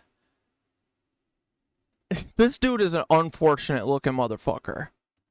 Nathan Rothschild, one of the most prominent members of the family, famously stated, "The man who controls Britain's money supply controls the British Empire." This quote reflects the family's belief in the power of financial control and its impact on political affairs. The Rothschilds understood that their influence over the world's finances gave them the ability to shape the course of nations. Their involvement in politics extended beyond financial matters. The Rothschilds played a significant role in European and American political landscapes, often acting as trusted advisors to leaders and diplomats. Their vast network of connections allowed them to navigate complex political landscapes and exert influence behind the scenes. The family's commitment to their Jewish heritage has also manifested in their philanthropic endeavors. They have supported numerous Jewish causes, including the establishment of synagogues, educational institutions, and charitable organizations. Their contributions have had a lasting impact on Jewish communities around the world, further solidifying their legacy as champions of their heritage. Despite their commitment to their Jewish identity, the Rothschilds have faced accusations and conspiracy theories rooted in anti-Semitism. These unfounded claims have perpetuated harmful stereotypes and fueled prejudice against the family. However, their resilience and determination to uphold their values have allowed them to rise above these challenges and continue making a significant impact on the world stage. The Rothschilds' influence in European and American politics cannot be overstated. Their ability to navigate complex political landscapes and shape the course of nations is a testament to their power and influence. Their commitment to their Jewish heritage has not only shaped their identity, but also influenced their approach to business, philanthropy, and political affairs. In all these, why does the death of Jacob Rothschild have such an impact? Jacob Rothschild of the Rothschild banking dynasty has died at the age of 87. His family is remembering him as a towering presence and passionate supporter of the arts through his charities. Legacy. Jacob Rothschild, the fourth Baron Rothschild, was born in 1936 into a family with a long-standing history in banking. His father, Victor Rothschild, was the third Baron Rothschild, and his mother, Barbara Hutchinson, came from a prominent British family. From a young age, Jacob was exposed to the world of finance and business as discussions of investments and economic trends filled the air in his household. Growing up in a privileged environment, Jacob received a top-notch education. He attended Eton College, one of the most prestigious schools in the United Kingdom, where he excelled academically and developed a keen interest in economics. It was during his time at Eton that he began to understand the power and influence that finance held in shaping the world. After completing his education at Eton, Jacob went on to study at Christ Church, Oxford. It was at Oxford that he further honed his understanding of economics and finance, laying the foundation for his future endeavors. He immersed himself in the study of financial markets, economic theories, and investment strategies, eager to make his mark in the world of finance. Upon graduating from Oxford, Jacob Rothschild faced a pivotal decision. He had the opportunity to join the family banking dynasty, which had been built over generations, or to forge his own path. Despite the allure of continuing the family legacy, Jacob chose to break away and establish his own identity in the financial world. In the 1960s, Jacob Rothschild founded his own company, RIT Capital Partners. This move marked a significant departure from the Rothschild banking dynasty, as Jacob sought to prove himself as an independent and innovative financier. With RIT Capital Partners, he aimed to create a platform that would allow him to explore new investment opportunities and build his own financial empire. Jacob's early years in finance... His own? Get the fuck out of here. The fucking AI that wrote this for the Rothschilds is really trying hard here. Were marked by a series of notable achievements and milestones. He quickly gained a reputation for his astute investment strategies and his ability to navigate the complex world of finance. His keen eye for emerging markets and his understanding of global economic trends allowed him to generate substantial wealth for himself and his clients. One of Jacob Rothschild's early successes... Money begets money. That's all. That's it. Successes came in the 1970s when he foresaw the potential of investing in emerging markets. While many were skeptical of the economic prospects of countries such as Brazil and China at the time, Jacob recognized their untapped potential. He made bold investments in these markets, which paid off handsomely, solidifying his reputation as a visionary financier. Throughout his career, Jacob Rothschild demonstrated a knack for identifying lucrative investment opportunities. He had a keen understanding of the interplay between politics, economics, and finance, allowing him to make informed decisions that yielded impressive returns. His ability to navigate volatile markets and adapt to changing circumstances set him apart from his peers. In addition to his success in finance, Jacob Rothschild also became known for his philanthropic endeavors. He recognized the importance of giving back to society and used his wealth to support various charitable causes. From funding education initiatives to supporting healthcare projects, his philanthropic efforts touched the lives of countless individuals around the world. One of Jacob's notable contributions to the arts was his involvement in the establishment and development of the Rothschild Foundation. Through this foundation, he provided funding and resources to numerous art projects, exhibitions, and museums. His support extended to both established artists and emerging talents, as he believed in the power of art to inspire, challenge, and provoke thought. Jacob Rothschild's patronage extended to various art forms, including painting, sculpture, photography, and performance art. He had a discerning eye for quality and originality, and his support often propelled artists to new heights of recognition and success. Many artists credit Jacob's patronage as a turning point in their careers, allowing them to pursue their artistic vision. Oh my God, everything he does is just miraculous. He uplifts all artists by showing them how to do their art. without financial constraints. One of the notable projects that Jacob Rothschild supported was the restoration and preservation of historic art and cultural sites. He recognized the importance of safeguarding our shared heritage and ensuring that future generations could appreciate the beauty and significance of these treasures through his... Is that why his family, Julia Rothschild, who I bet you guys are very implicated in all of Mark Lombardi's drawings, but Julia Rothschild owns all of Mark Lombardi's drawings, and I feel like he would hate that. What do you think that Mark Lombardi would say right now if he knew that Julia Rothschild owned all of his fucking painting, or his drawings? Do you guys think he would be stoked about that? Philanthropic efforts, he funded the restoration of iconic landmarks such as ancient cathedrals, historic palaces, and renowned museums. Jacob's commitment to the arts was not limited to financial contributions. He actively engaged with artists, curators, and cultural institutions, offering his expertise and guidance. His deep knowledge of art history, combined with his business acumen, made him a valuable advisor and mentor to many in the art world. Jacob's passion for the arts was infectious, and he inspired others to embrace and support creativity. In addition to his support for individual artists, Jacob Rothschild played a crucial role in the establishment and development of art institutions. He recognized the need for dedicated spaces where art could be exhibited, studied, and celebrated. Through his philanthropy, he helped establish museums, galleries, and cultural centers, providing platforms for artists to showcase their work and for audiences to engage. Wasn't there a picture of a person tied up? Where's that? When is that coming? With art. Jacob's contributions to the arts were not limited to his home country of the United Kingdom. He had a global perspective and supported art initiatives around the world, from funding art festivals initiatives ranging from scholarships and grants to the establishment of development. He funded programs and initiatives that promote of healthcare facilities. His contributions, humanitarian aid, sustainable practices. Jacob's contributions aimed to create a more sustainable was his hands-on an indelible mark on. I thought that he got backroom deals, betrayal, and a war that's lasted almost 100 years. This is what happened when the richest family in the world decided to create their own country.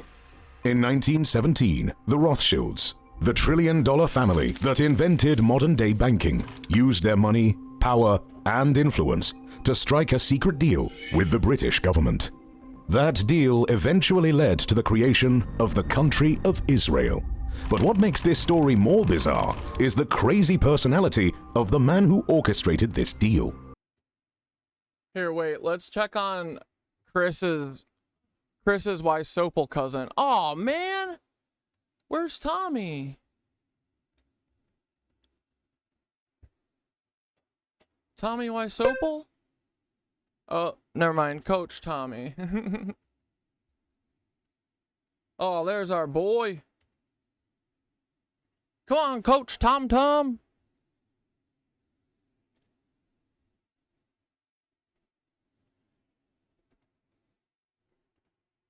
Why is he wearing a fucking...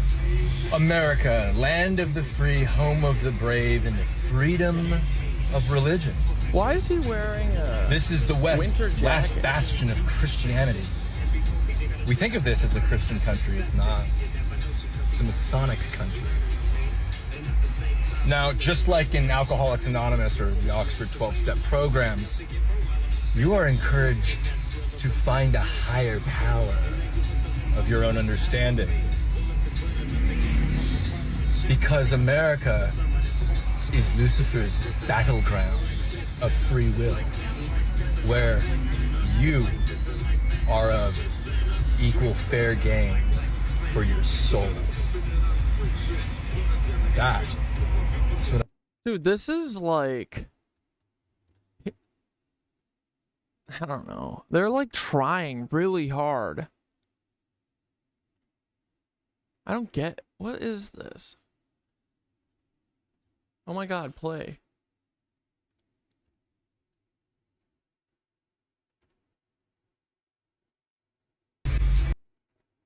America, land of the free, home of the brave, or the Oxford 12-step programs, you are encouraged to find a higher power of your own understanding. Because America is Lucifer's battleground of free will, where you are of equal fair game for your soul.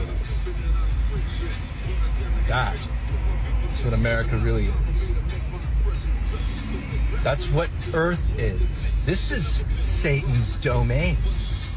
When Christ was being tempted in the desert by Lucifer, he said, I'll give you all the kingdoms of the world. Christ took him very seriously. America is the ultimate kingdom that has founded the New World Order. Look, he can just smoke cigarettes. Oh, man. If you can't accept the shitty and beautiful reality for the foundation from which you are to manifest all from, if you can't accept this, then you won't be doing anything but manipulating. And that, if you can't accept the shitty... What the fuck is America. he talking about? Bro, I'm serious. Why is he wearing a winter coat? Where? Why? America, land of the free, home. And is he wearing a turtleneck, bro?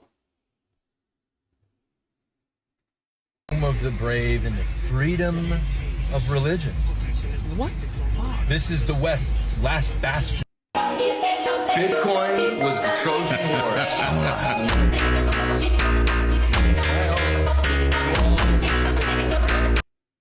It's probably important that you recognize this. See, of all of the conflicts everywhere that we're focused on, did you know that Mexico is the terrorism capital of Earth?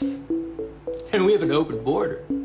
Hezbollah, which is a proxy agent trained by Iran, has a massive presence on the other side of that very open border.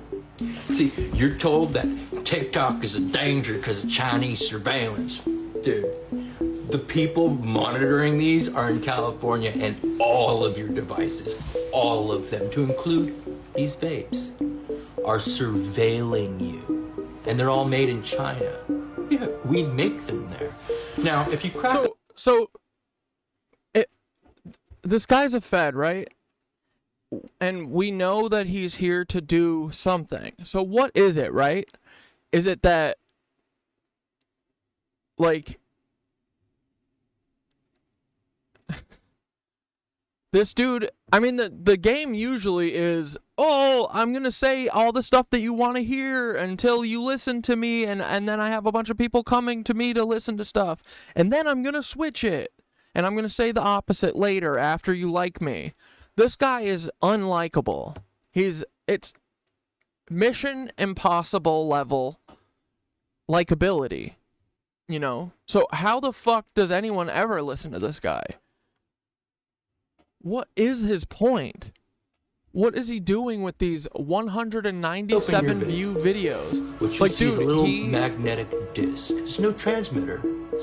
Like, he gets less than 200 views, not because he's suppressed, but because his content is straight up ass. It keeps no viewers, that's why. Whoa! Bing bong.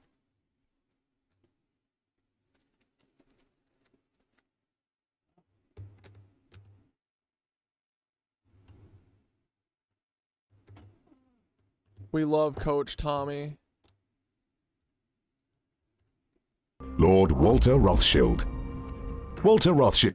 Fuck these videos. These feel like AI, I think. Hold on, what about,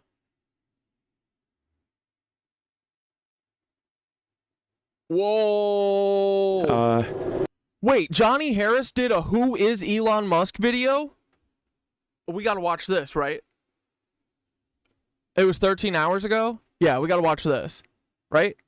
Oh, we watched that Rothschild. I think the ending, it felt like it got repetitive. Yeah, let's watch this. My mind is... Dude, and they're doing this. Why? Because... The storm. Bing! I don't think most people would want to be... Hey, Johnny, will you do... Johnny, will you do, the rise and rule of Peter Thiel? And I want to see what you say his his background is so we can tell you that you're wrong. All right, get in, boys. Here we go. Fuck it, it's Elon time. They may think they want to be me, but they don't know. Is your storm a happy storm? No. I've grown tired of hearing the name Elon Musk and not really understanding what's going on. Who? Johnny. Don't you fucking octopussy this up, buddy.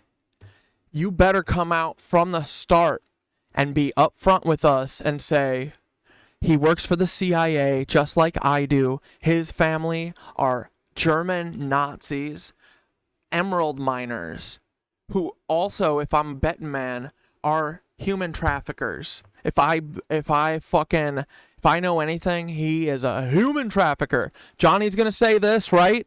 And he's a hack, and he's also part of the Octopussy gang, and his brother-in-law, his half-brother, his best friend, Peter Thiel, is also a massive part of this, right? Dude, they're doing a Who is Elon Musk video. That's awesome. Who is this guy? Where is he from? How has he built a huge business empire to become one of the... The CIA has helped him every step of the way. It has never been whether or not Elon Musk's business will succeed. It's that Elon Musk's business has to succeed for the Central Idiot Association or the Come In Ass Association. Richest people in the world, and what can we learn about his purchase of Twitter? So I've been going on a... That there are no rules, and rich people can do whatever, especially if they are German and work for the Central Idiot Association. Deep dive. Dude, look at these Germans. Look at these little German kids. Finding everything I can about this guy, his upbringing, businesses he started, talking to people who have worked with him, who have worked for him. Many of these people want to remain anonymous for reasons you will soon understand. And so, dude, this is going to be...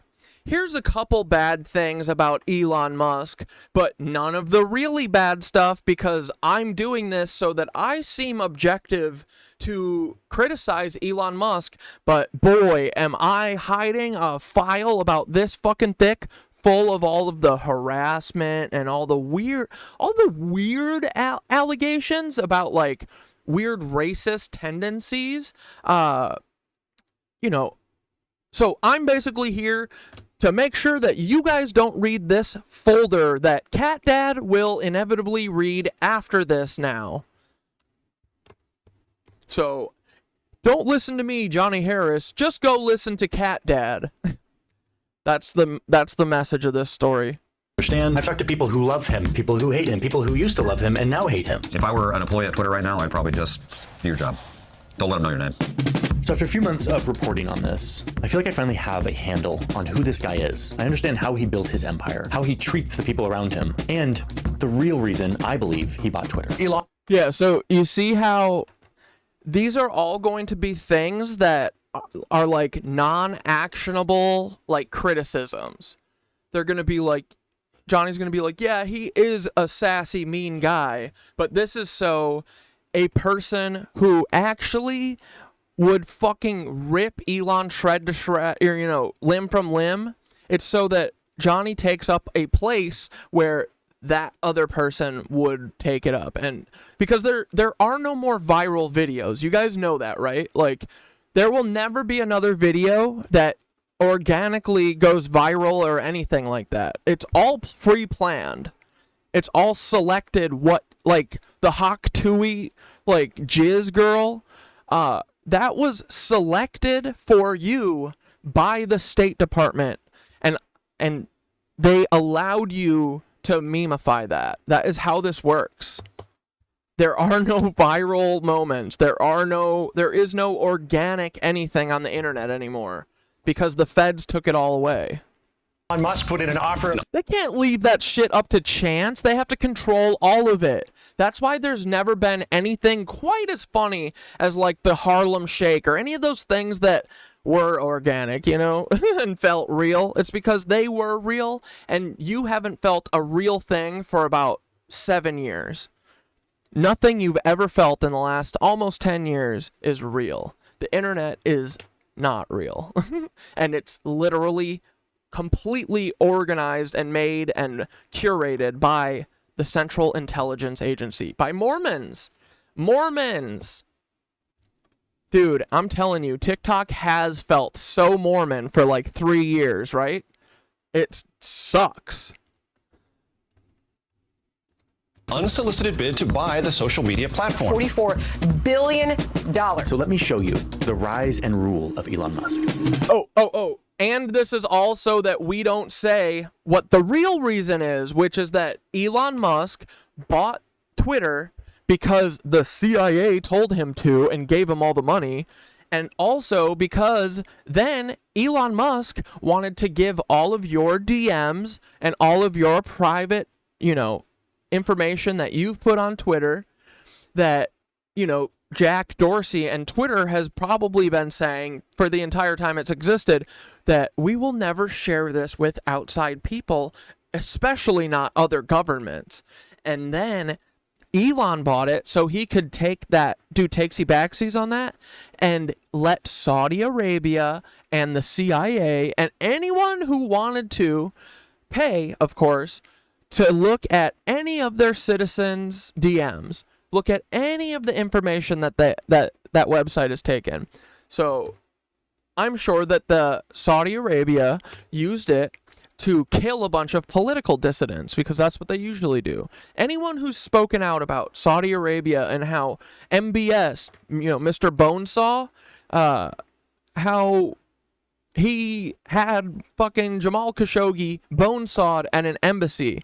If you mention that, he probably had you bonesawed in Saudi Arabia, But there's a woman on Twitter who has been discussing the Peter Thiel, Nancy, occult, big tech, DOD connections for years. Ooh, yeah, who is it? What's her name?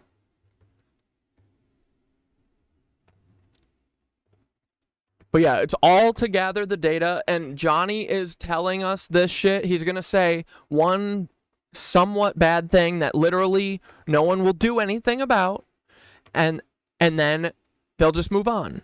Because everyone is upset about the CIA and Elon Musk. So there is a video about Elon Musk coming from somewhere, right? So the CIA says, we'll put Johnny on it and get him out ahead of that so that no one can say real things about Elon, like that he's a Nazi and his dad is a Nazi and everyone surrounding him is a Nazi. You're a super villain. Dude, it's like so obvious. It's so obvious. How did it take us this long? What the fuck? I mean, it's because it's insane to believe. But once you see it, you're so not wrong, You're like, oh, I am not wrong. I could say this with my full chest. What a supervillain does. Yeah. He's addicted to drama. He's addicted to risk. And when everything seemed to be going smoothly, he almost has a compulsion to stir things up.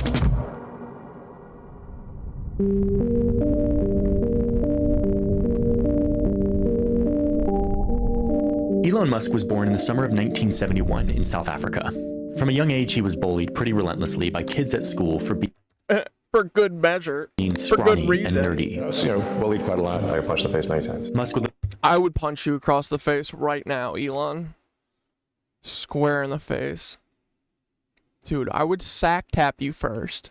I would sack tap you so you lean forward and go, oh, and as you're leaning forward and going, oh, and you have your tongue sticking out a little bit, uppercut. later say that he's on the autism spectrum, though he was never diagnosed. It got really bad for young Elon. It gets better. It gets better. Like one time. When he got beaten up at school once and so bloodied he had to go to the hospital. This is Johnny running PR for Elon Musk, so everyone knows. The scars were actually worse when he came home. Dude, I'd fucking sack tap the shit out of Johnny too. If I saw him on the streets, I would just run across the street and sack tap. I would do it in front of his kids. And his father made him stand in front of him and berated him for more than an hour, calling him stupid, saying it was his fault. Stories like this make me sick to my stomach, and you realize that the trauma and scars from this kind of abuse, both physical and emotional, they don't go away easily.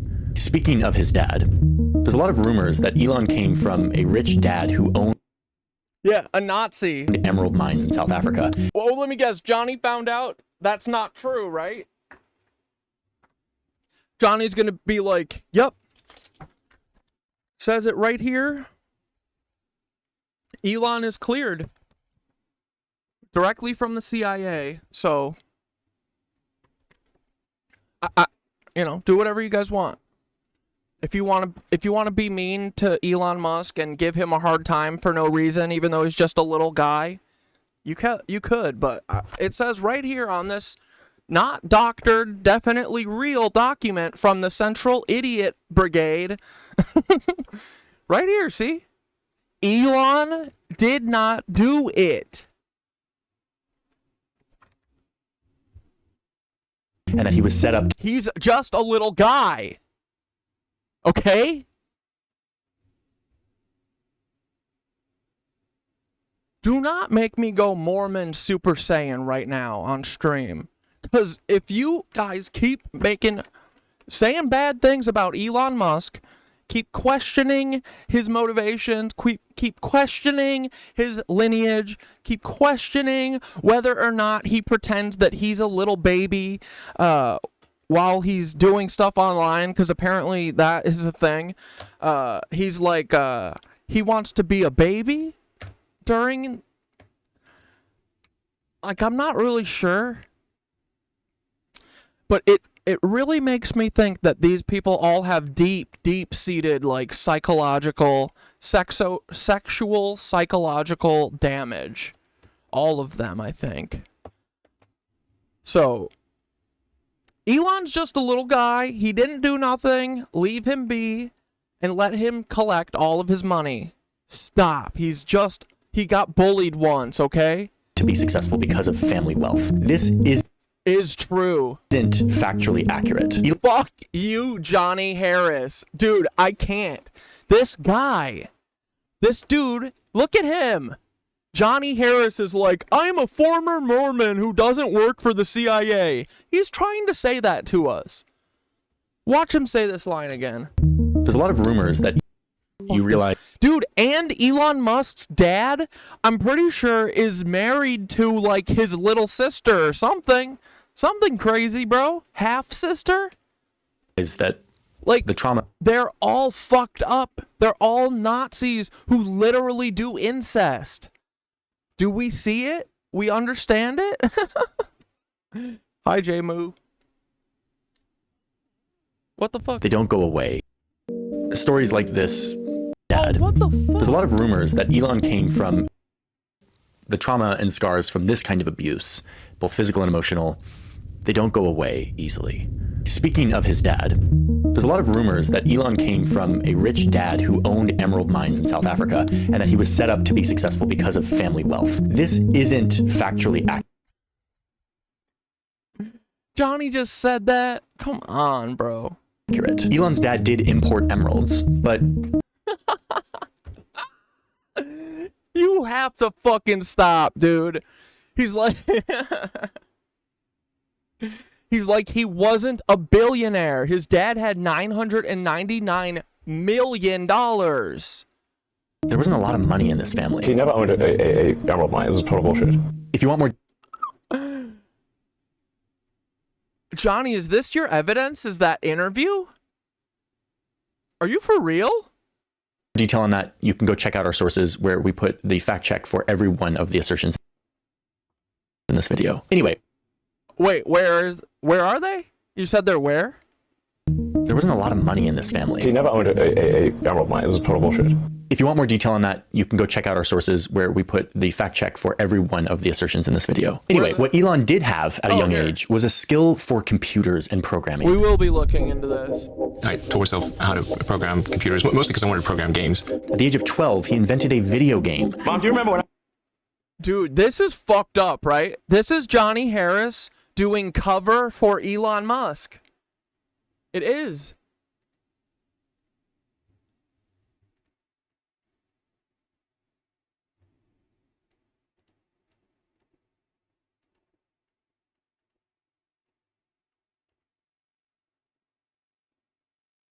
What?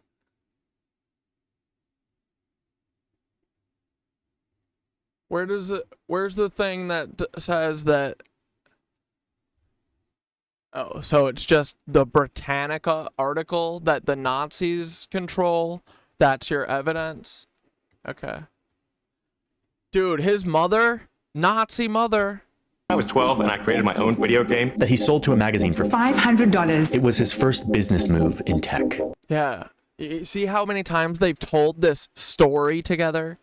Look at him, it's like rehearsed. His first interest in space. Around 12 or 13, I had a company, Existential Crisis, trying to figure out the meaning of life. From an early age, Musk found meaning. And he decided that it was working for the Nazis and the CIA for the rest of his life. That was the meaning of life. In the idea of the potential of humanity, what humans can do as a collective, how we as a species. And Elon gets to pick for all of us because he's the most Ubermensch. Have somehow been able to work together to explore the meaning of the universe. My motivation was that if we can expand the scope and scale of consciousness, maybe we can find out the meaning of life. I mean, you hear this and it kind of sounds overly grand, kind of delusional, overly idealistic. But honestly, Johnny Harris is, dude, truly disgusting. This is a new level. But Johnny Harris is a whore, like, in the worst way. I love whores.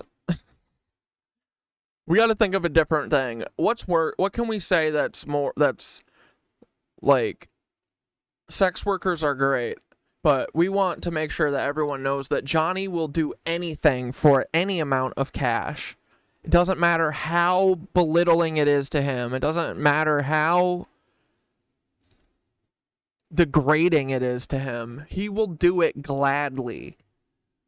He will get up here and make a Dude, this is 42 minutes? Oh my god, we gotta get going, otherwise it's never gonna end. This is what motivates Musk from a very young age, and he doesn't bend on what he wants and what he's willing to do to achieve it. So he leaves South Africa when he's 18 and moves to Canada, and eventually ends up in Pennsylvania, where he goes to college and gets a degree in economics and physics. At the age of 24, he moves out. Isn't that a lie? California to pursue a PhD at Stanford, but he never starts the program. Instead, he starts his first business. Okay, so I'm not going to go into the details of every one of Elon's companies because there are a lot. If you want a deep dive, read this very thick book. If you had any, dude, if you weren't a fucking piece of shit though, Johnny, you would be like this. Elon is associated with a ton of companies, but he has never started not a one of them. He has never made a single company, honestly. He has taken all of his daddy's emerald human trafficking money, emerald mine and human trafficking money, and, you know, probably money that's from the Jewish gold that was looted during the Holocaust, as well as, you know, with the rest of the Nazis that they stole, you know, that stole all the gold. He would say something like that. He would say, he claims that he's started many billion-dollar companies, but he has started this many. He has never started a company.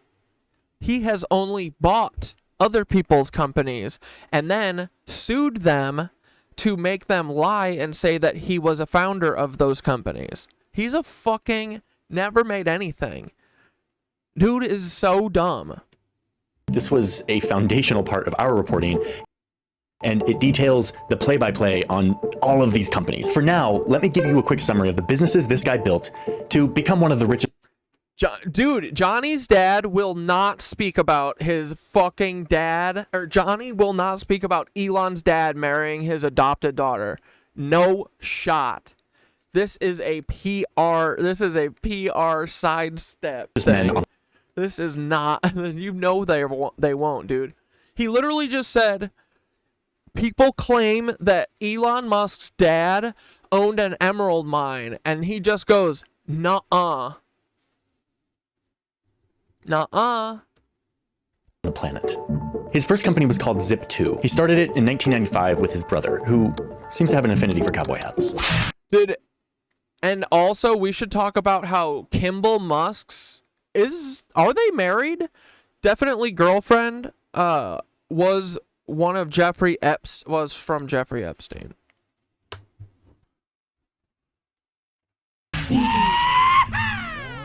Matter from Jeffrey Epstein. His company provided maps and business directories for online newspapers. He didn't make any of this stuff. Dude, he is a mouthpiece for the CIA. I bet all those... I know those words sound very strange to us now, but like back in 1995, it was a huge deal. It almost was like the precursor to what Google Maps is today, and it was very successful. We helped bring online several hundred newspapers that previously were only in print. It was acquired a few years later for $307 million, 22 million of those dollars going right into Elon's pocket. Suddenly, Elon is rich. Receiving cash is cash. I mean, those are just a large number of Ben Franklins. He uses the money to start another company called X.com. No. Not that X.com, the first X.com, which you now know today as PayPal. So this is an ATM. He didn't start PayPal. What we're going to do is transform the traditional banking industry. It was basically an online bank, and it was revolutionary at the time. So much so that in 2002, eBay bought it for... This dude is such a fed. Does it make sense now, though, dude? This was all just the CIA fucking pushing their shit. That's what all this was. 1.5... Like, there, from the start, there was just companies that were selected to be the ones that...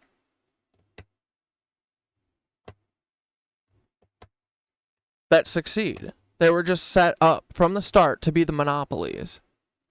$1 billion. Elon got 180 million of those dollars, and now he's officially super rich. There is John in the fastest car in the world. So what to do with all of this money? The answer for Elon Musk was to try out the craziest ideas he could think of. I'll have like about 180 million from PayPal. And I thought, I'll allocate half of that to SpaceX. Johnny Harris is not going to do a single second of pushing on Elon. This is a fluff piece. This is a fluffer. This is a fluffer nutter. In Tesla and Solar City. That should be fine. I'll have 90 million likes. That's lots. Johnny's catching full loads in his mouth at this point, man. Probability of success was less than 10%. He would never hawk to. It would be foolish to think anything else other than that. He says, "Goo."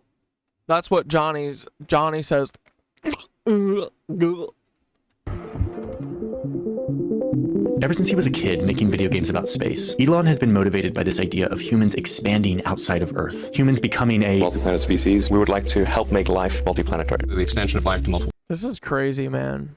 Our government is paying Johnny Harris to make bullshit propaganda fluffernutters for Elon Musk, who is a straight up Nazi criminal, whose dad is a fucking Nazi criminal, who fucks his daughter.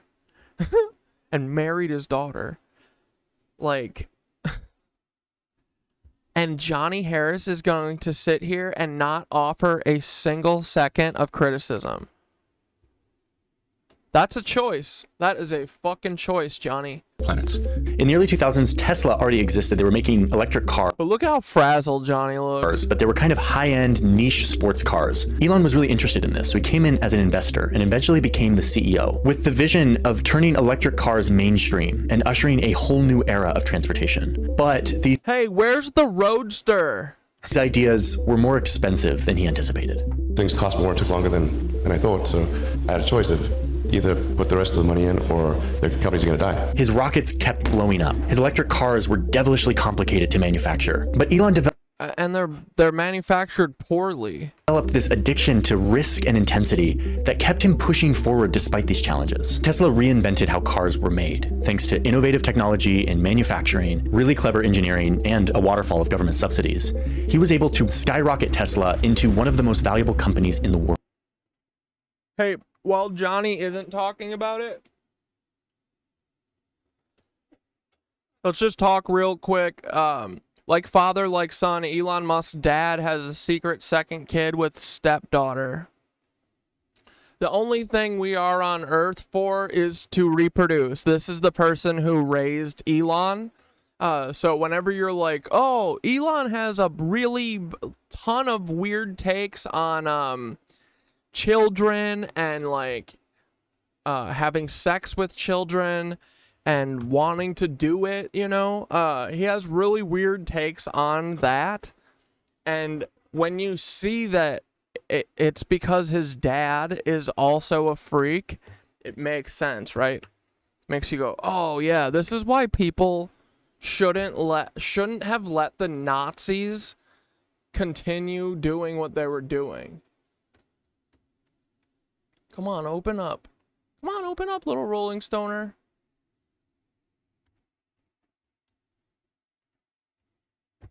Why is it all black?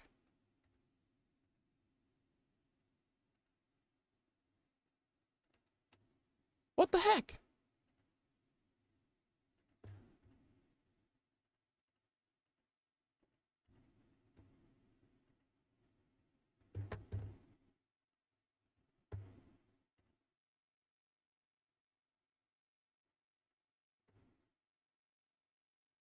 Ugh, it's not loading. It's all black. Oh, wait. No, I can highlight it. Okay. This'll work. Elon Musk's unique approach to growing his family seems to be hereditary. On Tuesday, Musk's father, Errol Musk, 76, revealed that he had a second child with his stepdaughter, Jana Bezudhout, 34, 3 years ago, and gave the creepiest explanation as to why. The only thing we are on Earth is to reproduce. He says, I'll fuck my dog, I'll fuck my daughter, I'll fuck my sister, I'll fuck my mother, I'll fuck anything. It's no surprise then that his son Elon with 9 children and he knows what? Does he know any of them? Does he have a relationship with any of his children?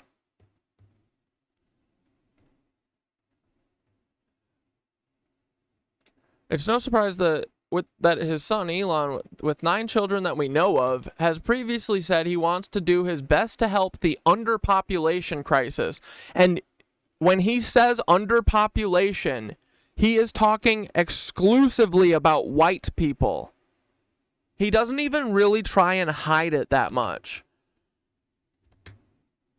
In his procreation-driven interview with The Sun, Errol said his new child's birth wasn't planned, but that he likely impregnated Bezudhout during the year and a half where they were living together following the birth of their son, Rushy.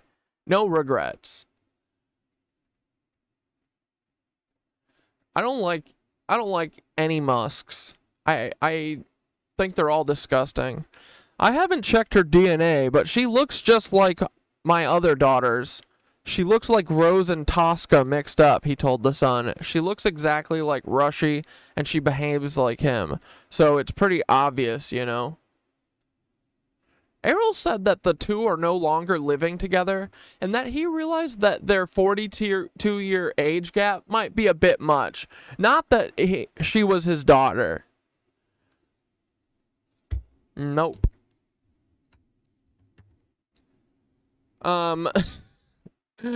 Aside from the fact that she's his stepdaughter, of course, his other kids still feel a bit creepy about it, he said. So any man who marries a woman, even if you feel very sprightly, it's going to be nice for a while, but there's a big gap, and that gap is going to show itself, he said. I married her mother when she was 25, and I was 45. She was probably one of the best looking women I've ever seen in my life.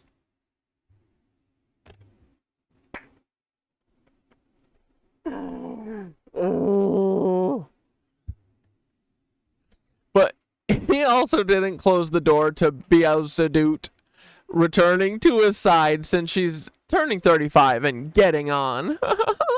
Errol first married model May Halderman Musk in 1970, and together they had Elon, Kim Balls, and Tosca.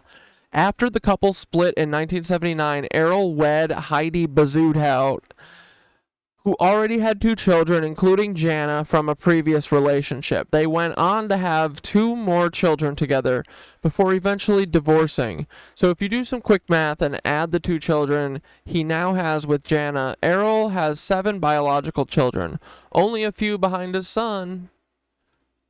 And then, and though making babies is apparently all we're here for, Errol says the last time Bezudhout visited several months ago. The kids were starting to get on my nerves. But as he pushes 80 years old, he says he's not closing the door to having more musky offspring. Great. Isn't that just what we need, is more Musks? More normal Musks. More people who are just normal enough, like Elon Musk and his dad Kimball, or his dad Errol, the normal guy. But he's pushing 80 and he's not closing the door for more musky kids. If I could have another child, I would. I can't see any reason not to. If I had thought about it, then Elon or Kimball wouldn't exist, he said.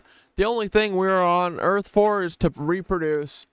The news of Errol's baby with Shoutout comes just a week after Insider revealed that Elon had welcomed secret twins with an executive from the Neuralink company weeks before.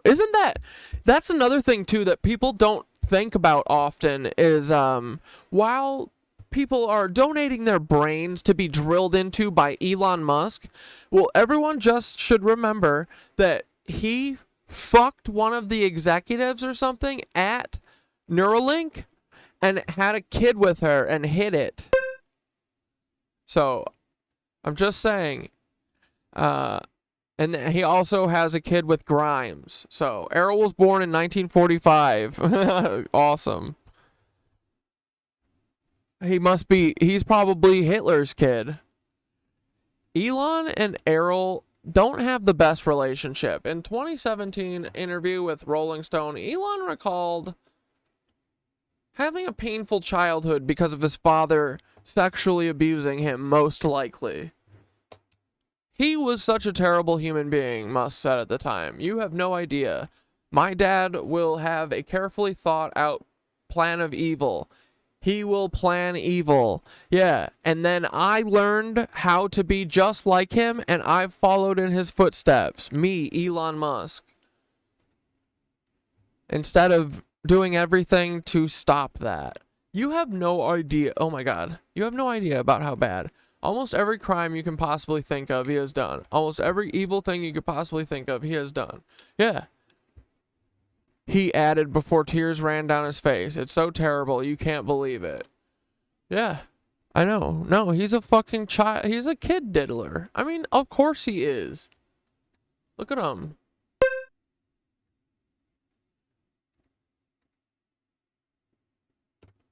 Walter Henry James Musk, Elon Musk's paternal grandfather, was stationed as a shop general in the underground Premier Mines, owned by De Beers. There it is. All right, this is going right on the fucking Miro, boys. Thank you. Hey, if anyone has any information about Taya Boosin, too, Mr. Beast's, Nazi girlfriend, Nazi miner girlfriend who's from a mining family, you should tell me the information. But this is a great little thing that you just found there, Majori. Where is it? Yes, dude. Walter Henry James Musk.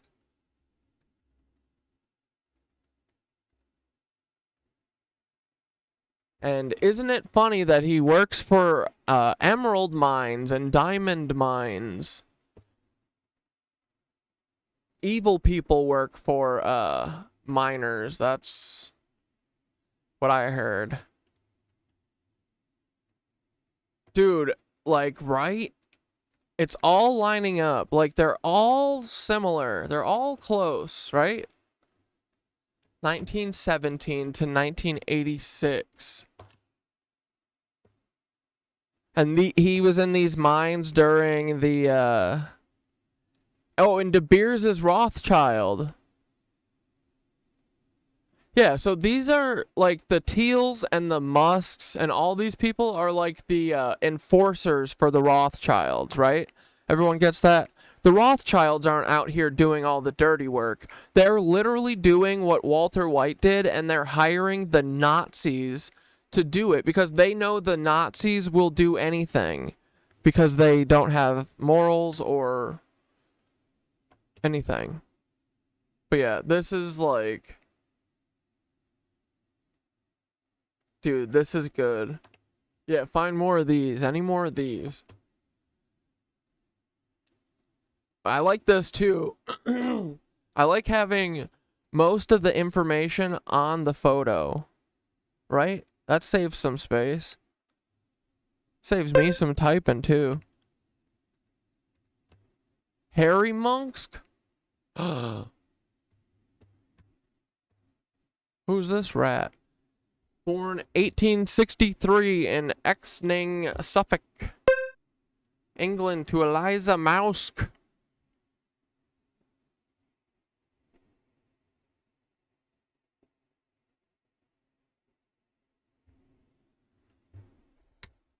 They started outsourcing their genetics operation. Yeah, dude. That's Walter's dad, Harry. Fuck yeah. Oh yeah, look. Wait. Harry Musk, Lucy.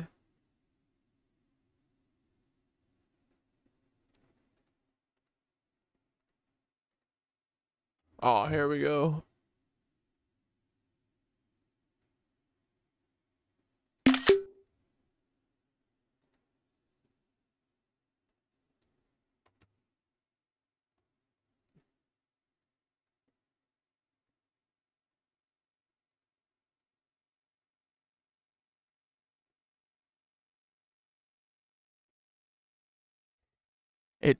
We keep a building, boys. We just keep a building. Ugh, I hate this guy, dude. Look at him. He's disgusting. Ugh, I guess I should get this close up.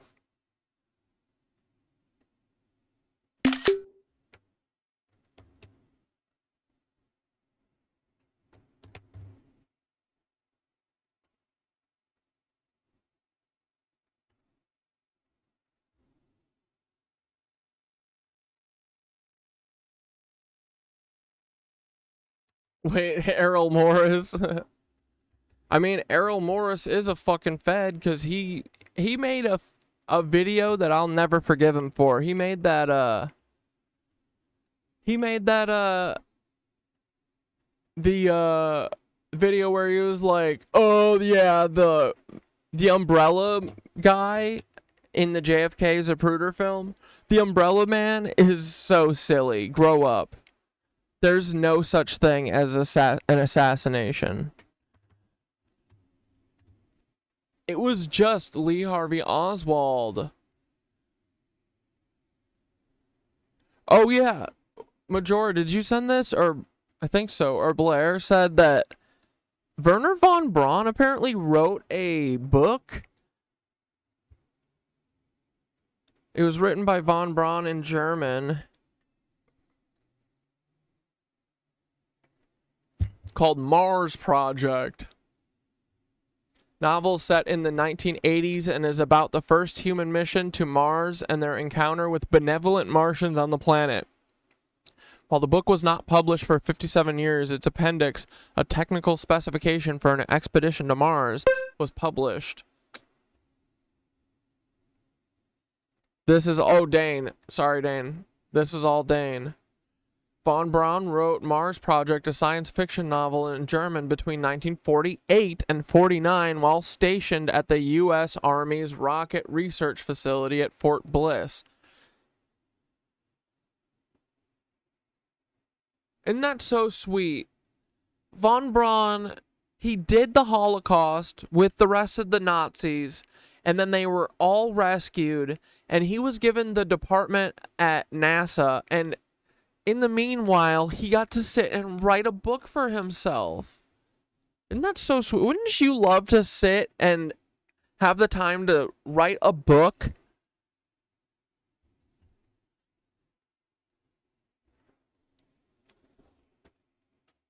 Have you read this, Dane?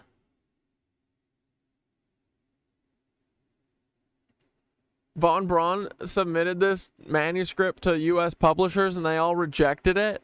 Why? Dude, this I bet is an archive.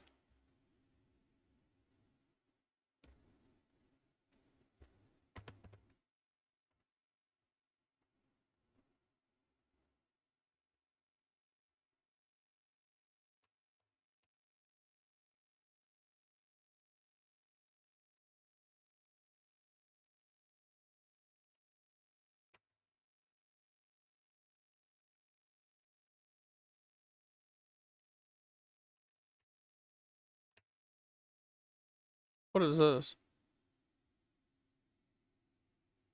The Lost Journals of Nikola Tesla. Oh, wait. This is... I already read this. Oh, yeah. This is the one where the men in black pay a visit. Yeah, yeah.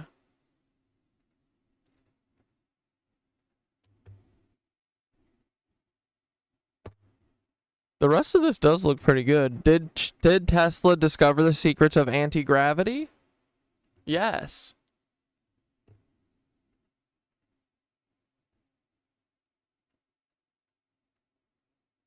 Yes, sirree, Bob.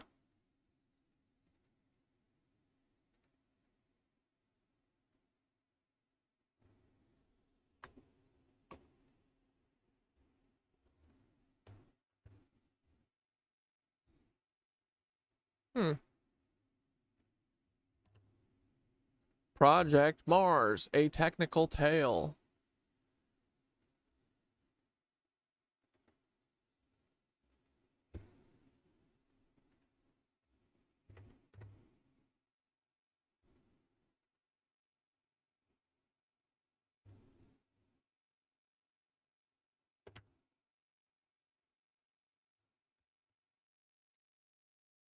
Yes!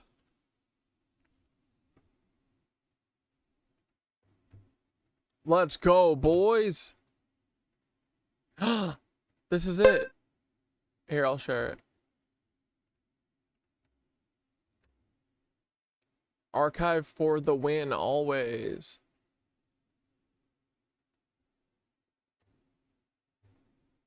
Oh yeah, let's watch this real quick. That is it. Going forward on this channel, on Minutes of Horror, my new catchphrase will be, "It's just a glitch, bro." So if you hear another channel saying, "It's just a glitch, bro," make sure to tell them, hey, that is Minutes of Horror's catchphrase. So you stop it or I am going to call the police. This time we have another weather anomaly appearing on another weather application. This time it has nothing to do with Ventusky, and it has nothing to do with Bouvet Island or Antarctica. That is right, it feels kind of weird to talk about a weather anomaly and not talk about Bouvet Island.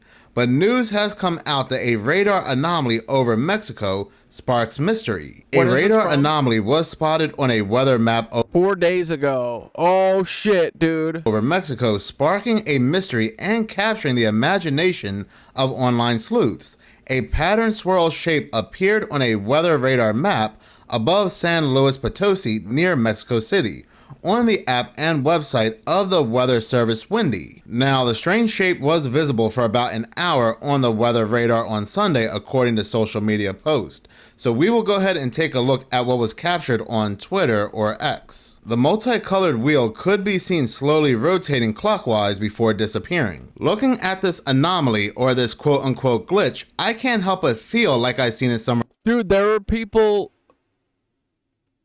Was I talking? Dude, everything is such a blur at this point, but I know that people were talking about watching earthquakes pop up and then watching them getting deleted in real time. I think maybe on a stream or something. Like watching weird earthquakes that are appearing all over because it's a Tessie Howie earthquake and not a real earthquake. It's just a Peter Thiel one. False alarm, guys. No big deal. Don't even bother with it. Don't even worry. Screw it. Frick it.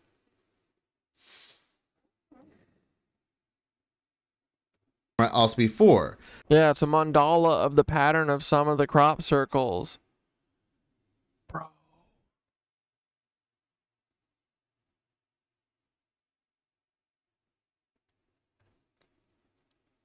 Dude, we have so many things that we need to do, like the crop circles, Walter Cappy, like all of it. Oh my god, there's so much to do.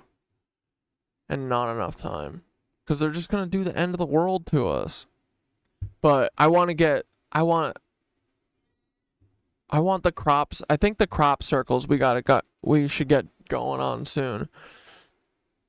I feel like those are really important because, dude, it's going to be like a rival, right?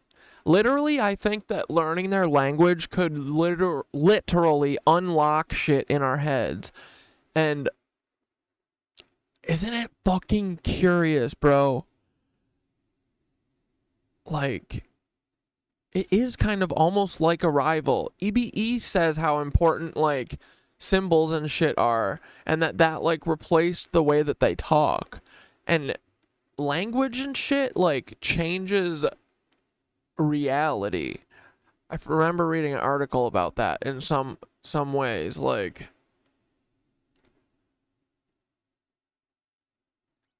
I don't know, dude. Like, if we learn how to speak to the aliens, we might fucking, like, we might get it or whatever, you know, like, or maybe we'll understand, we'll, like, it'll click and we'll get not living linearly or whatever, you know, like that time is everywhere and nowhere. It's always and not and never. Like, it looks rather familiar to me. It does look like something that would be a part of Mexico, but where have I seen this before? And then I remembered something known as a Mexican sunstone. Without diving too far in where it looks like I'm reaching, this anomaly. So what do we think? It could this be like, you think this might be heirlooms? And not Peter Thiel fucking microwaving people? I would prefer that. But I guess it would still be them microwaving us, right?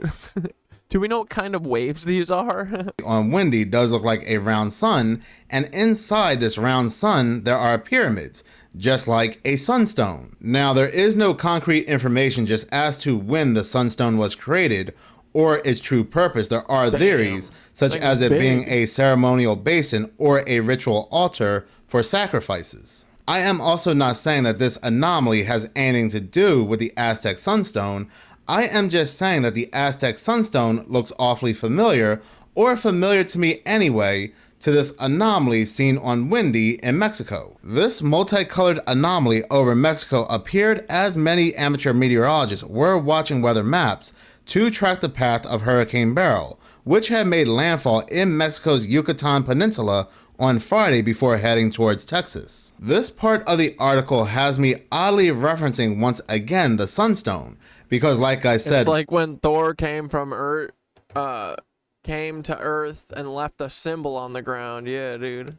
One of the theories of the sunstone is that it had to do with rituals. Well, this part of the article says, some speculated at the time that an evil ritual had taken place in the area and dismembered bodies had been discovered in the location, which may have caused weather radars to pick up the strange energy signature. This would be the exact same thing that I had said about Beauvais Island. What we see on Beauvais Island coming out of Beauvais Island is not actual waves, 80-foot waves, but it's some kind of energy, some kind of heat that's being dispelled from Beauvais. That's why I think it's like radiation or like microwaves or something weird. Island, and satellites are mistaking it for actual waves. So perhaps this is what we are also seeing here in Mexico as well. Satellites picking up some kind of strange energy. This article continues to say that while it sparked plenty of online speculation, meteorologists were quick to explain that it was simply a standard glitch that can happen with range testing. Like, dude, everyone now is like literally Dr. Blitz. They've killed all of the decent scientists in the world. Not a joke. Like, remember that video? Leah did a cut down once and it was awesome. But I did a video about all the scientists killed in hidden history. And it was like all of the viral disease pathologists and all of the researchers and all the experts in immunology and shit all were killed within like 1 year. Like, someone very much has taken out all of our scientists. They want everyone to be a Nazi, dude. Meteorologist Robert Speda explained on Twitter, this is a range test. It basically is the computer program running data through the radar to confirm the radar works in all directions. Fucking liar. I have run this test before while working with weather radar. It's pretty standard maintenance. Now, they do say that something like this, something nearly identical to this,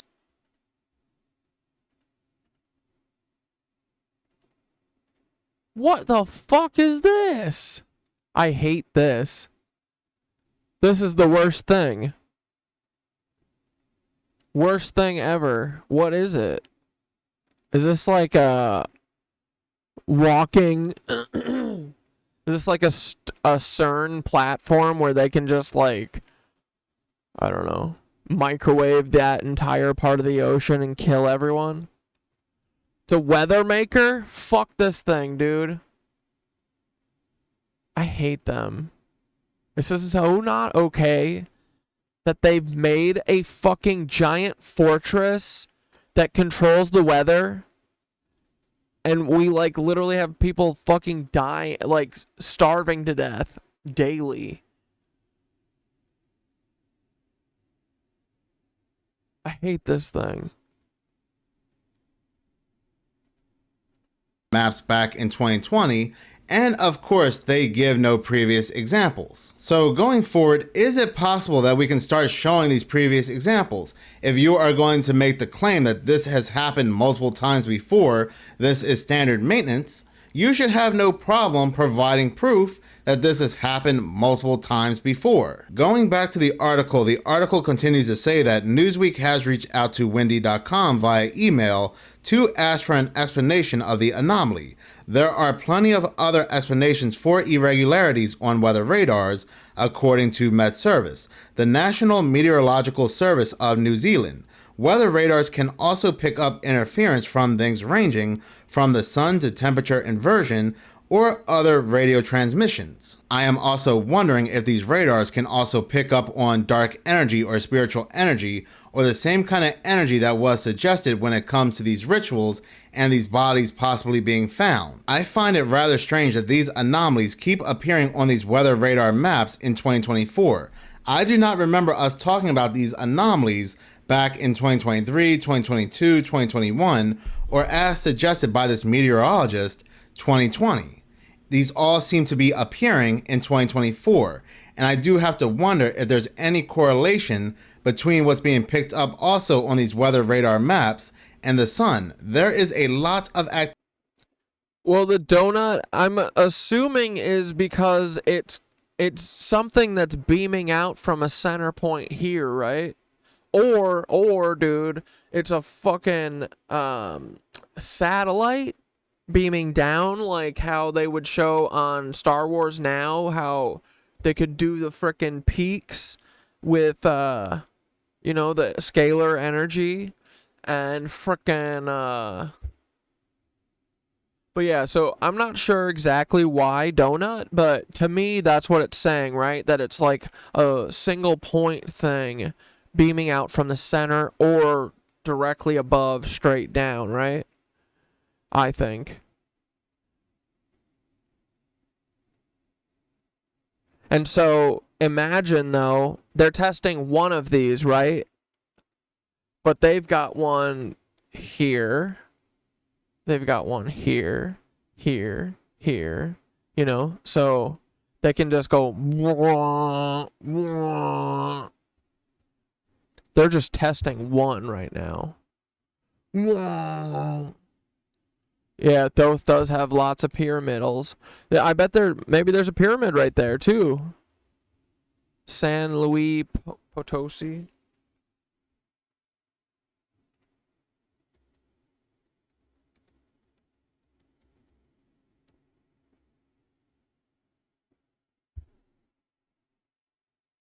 Dude, there probably is a fucking pyramid right there. Yeah, ancient ruins.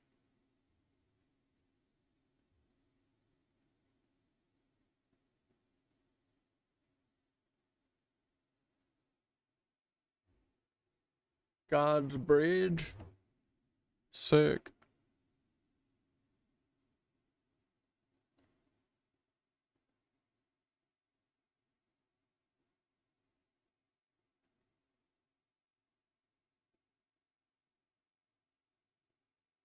Ugh, God, I hate that thing. activity happening on the sun. Some are even suggesting that this anomaly on Beauvais Island has to do with the sun as well. But I do want to hear from you. What do you believe this anomaly happens to be over in Mexico? Does it have any correlation with the Aztec sunstone? It would be fucking cool if it was a pyramid and it wasn't something that's gonna kill us all. Does it have any correlation to what's going on over in Beauvais Island? Or, like these meteorologists are saying, is it just a glitch? Again, I do want to hear from you. Please do comment in the comment section. Here at Minutes of Horror, I do not believe in coincidences. And Hurricane Beryl happens to be doing something rather creepy. Now, if it moves just a little bit more east from its projected path, it will follow the same exact path as the April 8th, 2024 solar eclipse. This hurricane will also follow the same path as Hurricane Harvey. Now, why I have a problem with Hurricane Beryl happens to be because a couple days prior to Hurricane Beryl on Beauvais Island, we saw this massive air pressure build up on Beauvais Island just out of nowhere. This air pressure was on par with a Category 5 hurricane. It traveled east and then They just controlled it right above Beauvais. Then it disappeared. Just before this man-made hurricane that popped out of Beauvais Island disappeared, it had triggered an earthquake. And this is what I'm worried about when it comes. Dude, I'm telling you, they're going to do mega crazy apocalyptic fucking earthquake or something like that. This is like, they know how to do tornadoes, bro. They know how to do fucking hurricanes. Like, it's time to fucking end these Nazis. I'm so done with these Nazis, bro. To Hurricane Beryl. Was Hurricane Beryl manufactured to go a specific path? Go the path of the solar eclipse, because that path goes directly over the New Madrid fault line. Bro, what if we scrubbed the fucking eclipse? What if we made them scrub the eclipse?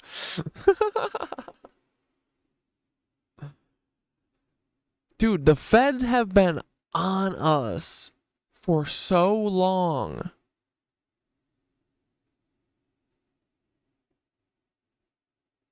Like, they've been on us since we've been on Tim. It's crazy. Also do have to remember that one day after the solar eclipse, this does Glam have any new things? Massive anomaly appeared on Beauvais Island. This is all connected. The massive anomaly, Beauvais Island, these hurricanes, and possibly triggering these earthquakes. They are causing these mass chain reactions. The New Madrid fault line has had over 100 mini earthquakes 3 months into 2024. Yeah, they're gonna like try and do fucking tsunami.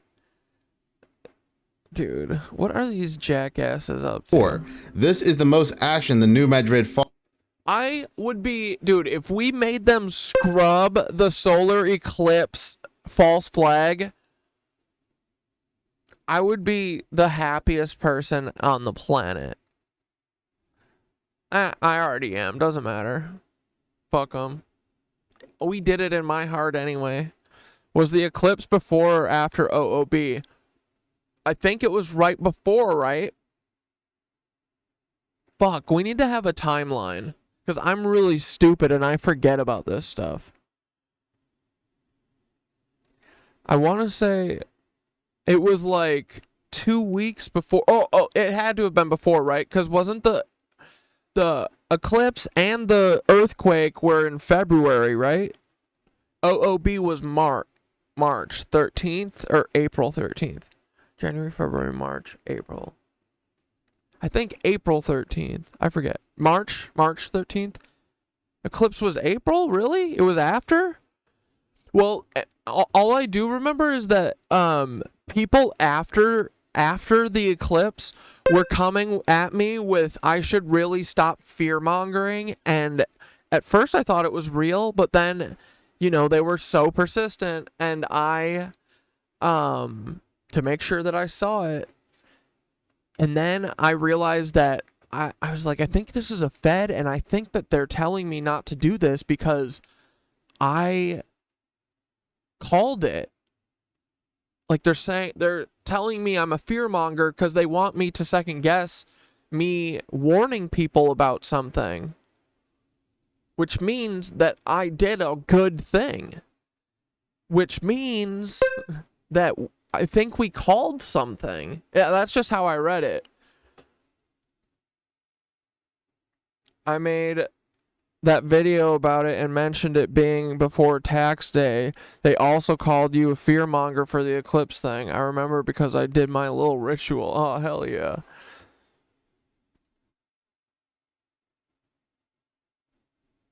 April 12th, you started Twitch when Tink Tonk was being douchey. Dude, this is so... dude, I love having you guys around. It's like you're my little fucking memory. I truly, it's always... I have such a bad memory, and it really bothers me.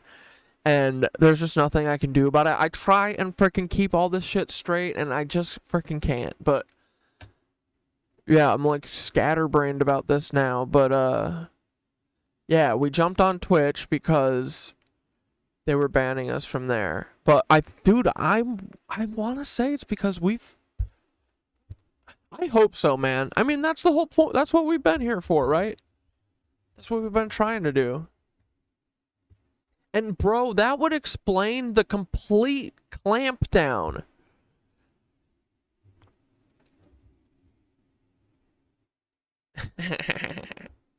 Dude, that would be so awesome. Hotline has seen in years. If you have been subscribed, I hope so, man. Fuck them. Fuck them doing fake ass shit to us. Fuck that shit. Criminals. To this channel when I was talking about the solar eclipse, then you will know that I said we will see a massive earthquake strike North America. The sightings that we are seeing in 2024 eerily parallel the same exact sightings back in the 1800s, the crossing of two great solar eclipses that form this X over the New Madrid fault line. The emergence of two... You saw a video of the false sun during the eclipse? I can't... Dude, I'm so sick of them deleting shit, like...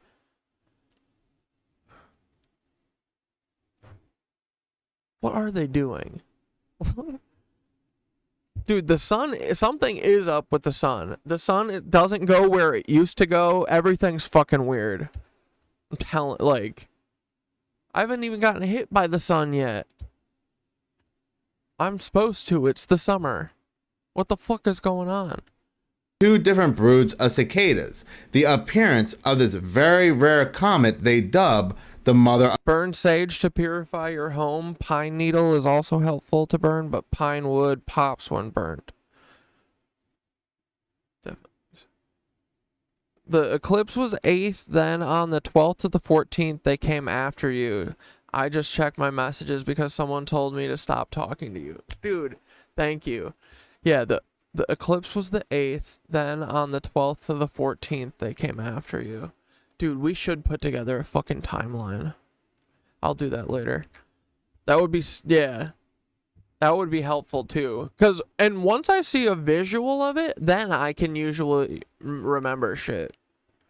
But before then, it's like impossible. A dragon. Thanks, guy. Thanks for helping me remember. All these. Yeah. So March was when the OOB happened, and April was. Yeah. That's right. Because I was so bummed that, like, I wanted, we only had like a couple thousand, and I was like, I really wish that I didn't fucking go after Khalil now because, it's not fucking worth it. Losing the ability to talk to 40,000. I mean, not that I ever got to talk to 40,000, but right at the end of my original CatDad account, my videos started popping the fuck off. I think it was like, maybe it's like once you get to 40,000 followers, you get grouped in like one of those new groupings, like the 700 grouping, and I haven't really made it past that anymore. Or it's like 600 grouping. But before then, it's like a 150 to 200 grouping. But dude, I got like pushed into like, I feel like a 3,500 grouping, because I had never gotten that many videos in like over, you know, a couple hundred, and I was like, holy fuck, like one of these might pop the fuck off, and then they deleted my shit.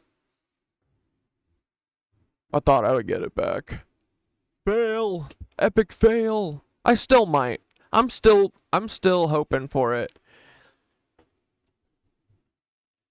Gotten 2 of them Sightings back. had been seen in the early 1800s, only mere months after these sightings had occurred. Yeah, we started doing the daily live streams in March. That's what it was. Dude, thank you guys. Hell yeah.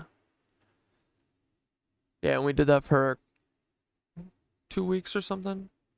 Then we went to 4 days. There were a series of massive earthquakes so powerful, they are still in the top 3 worst earthquakes of all time when it comes to North America.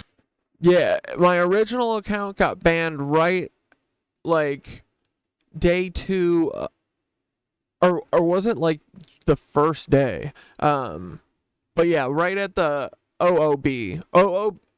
Right when they, made their move on me, that's when I lost all of my accounts within 2 days.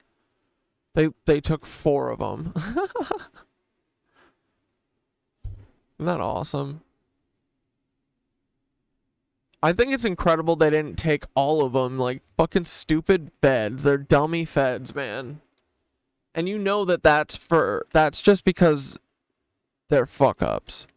Matter of fact, here's what's eerie. In the beginning of 2024, the USGS ran simulations a what if the New Madrid fault line were to experience a massive earthquake today. They were running totals. They were running calculations. The New Madrid fault line has a very good chance of experiencing a massive earthquake in the next 25 to 50 years. But what if a massive hurricane were to trigger it a lot earlier? Now, I am the type of person that does not like to throw out dates. If I say such and such will happen on this date and such does not happen, then I will look like the idiot, and people on YouTube like to hold you to that. But I am going to make a terrifying prediction, and if I'm wrong... Like, right, dude? Them coming and doing the because there's like, I can tell when people are real, mostly, and I can tell when there's a direction coming from the feds. And them coming and being like, calling me a fearmonger, wanting me to feel like a fearmonger to make me second guess myself, right? And not do that in the future, right? Because I don't want to be a fearmonger. So I better not warn people in the future when I get weird feelings, right? What other reason would that happen for?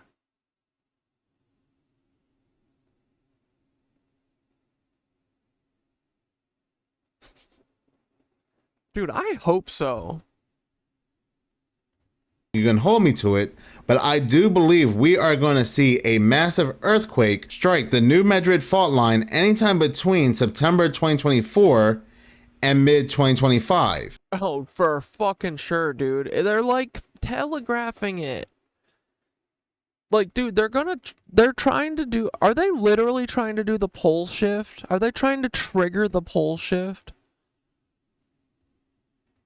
Now you might be saying, Minutes of Horror, you are just fear-mongering this hurricane. But you can go back to my soul. Yeah, if they were really worried about fear-mongers, they would go tell Johnny Harris to shut his pie hole. Oh my god, I forgot about that fucker. Solar eclipse videos, all my solar eclipse videos, and how I connected the dots between the early 1800s and that earthquake to today. If this massive earthquake does indeed strike the New Madrid fault line, then we will know how it all started. Thank you so much for watching. If you like this channel and you want to see more, please... It was Peter Thiel. It was Peter Thiel. He did it. He did it.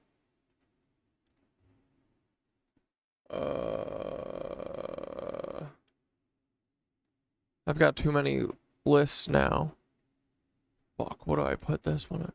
CIA, I guess.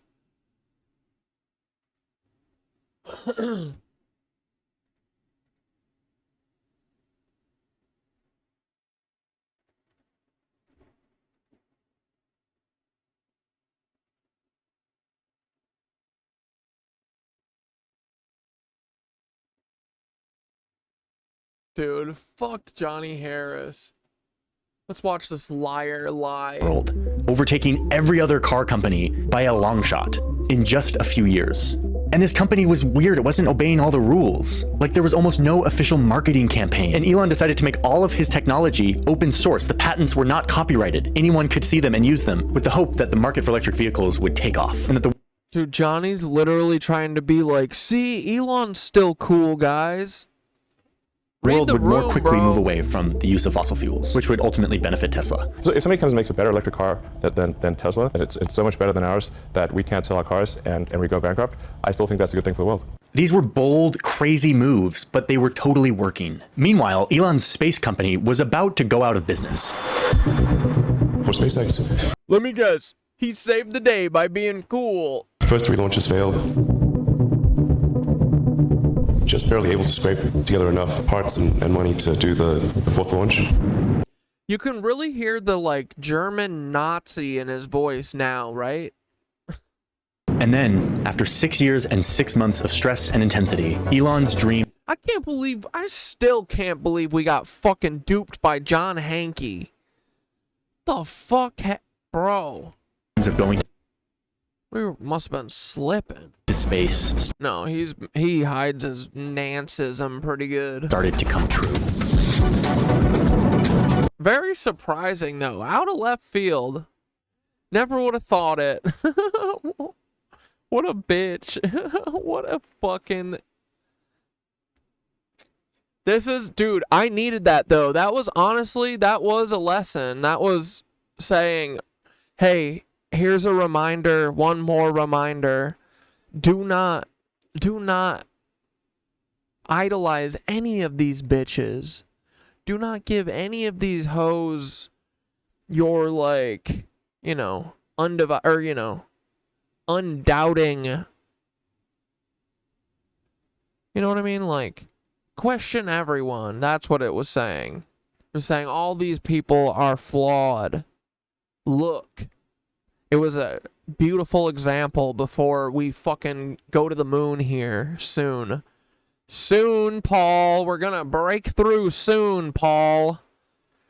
And all of your money that y'all have spent on suppressing me, all the quadrillion dollars that y'all have put into deleting the knitted anuses Instagram or TikTok accounts and original CatDad account, all the money will have been for nothing.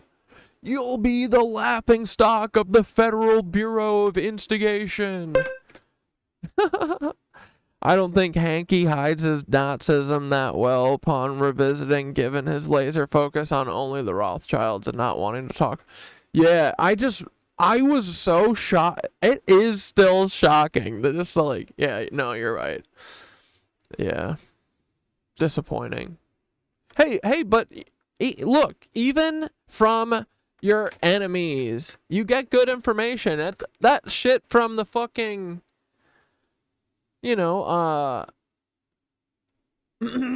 those H.W. Bush newspaper clippings and stuff, those are still good. Fuck them. Fuck that Nazi. We'll take his shit. We'll fucking steal anything from any Nazi and we'll fucking sack tap them as we walk away with their shit. We'll bust your hip, old man. Step up. Step up, Ian Carroll's fucking grandpa. I'll fucking rock you, old man. I'll beat the shit out of an old man. I'll sack tap him so hard. Talker. He's a yap. Not even a cool yapper. Fuck you, Hankey. How dare you? Dude, everyone is a fucking Nazi on the internet. All because Nazis are running everything. Fucking Nazis.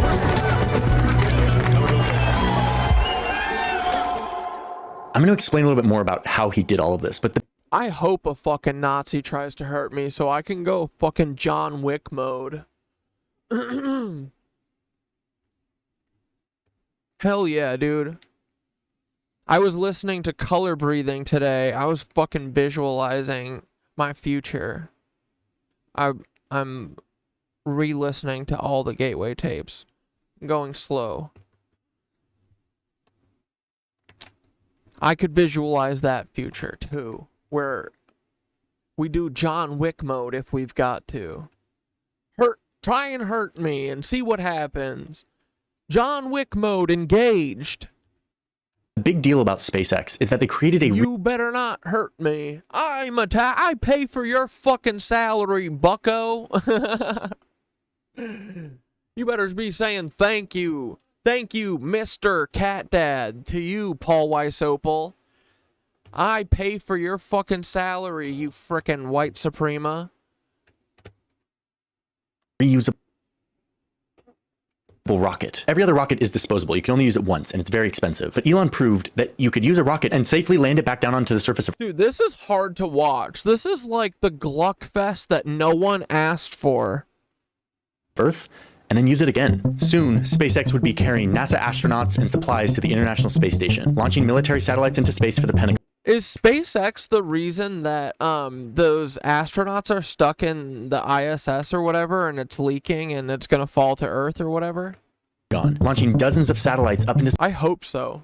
Space for commercial use, and even launching the first ever private space flight for tourism. Space travel was officially reinvented. I think we're at the dawn of a new era, and it's a reason for people to be excited and inspired to be human. Okay, but what's crazy is that... I would never get in a Musk spaceship. Oh, dude, Ruby Pearl, thanks for the subby dub. Oh my god, wait, you did a bunch of gifts. 5 gifties? Thank you. Appreciate you. And during all of this, Elon is also launching a bunch of other companies, like the Boring Company, which is trying to revolutionize Dude, this is shameful. He's not going to do a single critique. He's not going to say anything about how these are all fake companies. This was literally to divert people's interest in fucking high-speed rail in California. Dude, he held a $500 fundraiser or whatever where he literally took a roofing tar heater, you know, like a propane torch that roofers use to heat up tar. He put a sticker on it, I think that said Boring Company, and sold it for $500. It is a tube that holds a metal container that has propane that roofers use.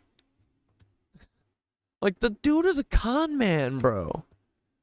He's just the fucking face of the CIA's crimes. Oh my god.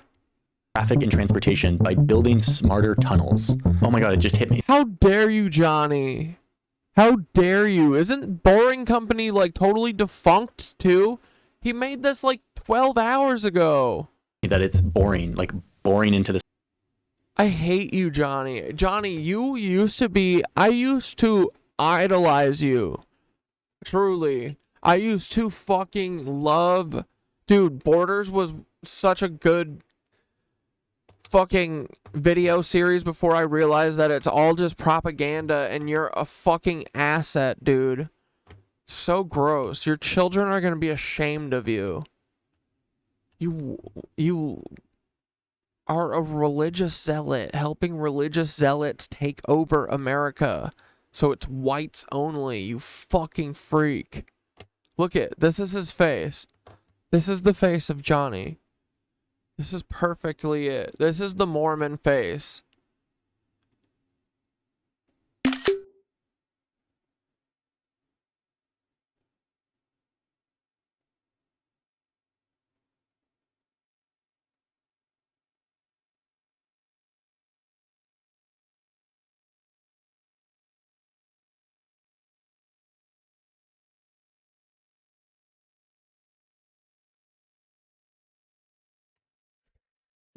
That is a Mormo fave.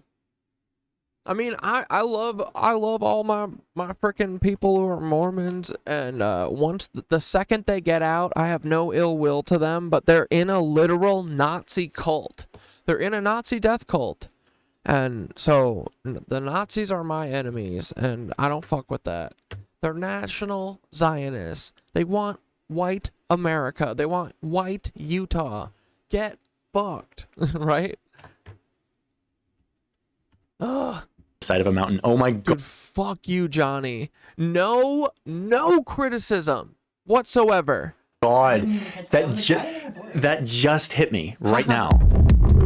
This company also turned into like a blank canvas for Elon Musk to play out all of his childish, silly ideas, like selling a flamethrower or this perfume that smells. Flamethrower. It's a roofing tar heater. It's like singed human hair. And yes, Musk uses his businesses as kind of a way to troll humanity while also trying to save humanity. It's this behavior that a lot of people find refreshing and ends up getting a lot of attention and becoming a marketing tool for all of his companies. He starts building Neuralink. Dude, Elon is a fucking straight up pariah at this point. Nobody likes him. Who likes him? Anyone? Which is designing a way for humans to control computers with their brains, which is already having some initial successes. Dude, it's actually killed a ton of monkeys, and God help every single disabled person that Elon Musk has fucking tricked into fucking doing Neuralink. Because, dude, I bet it looks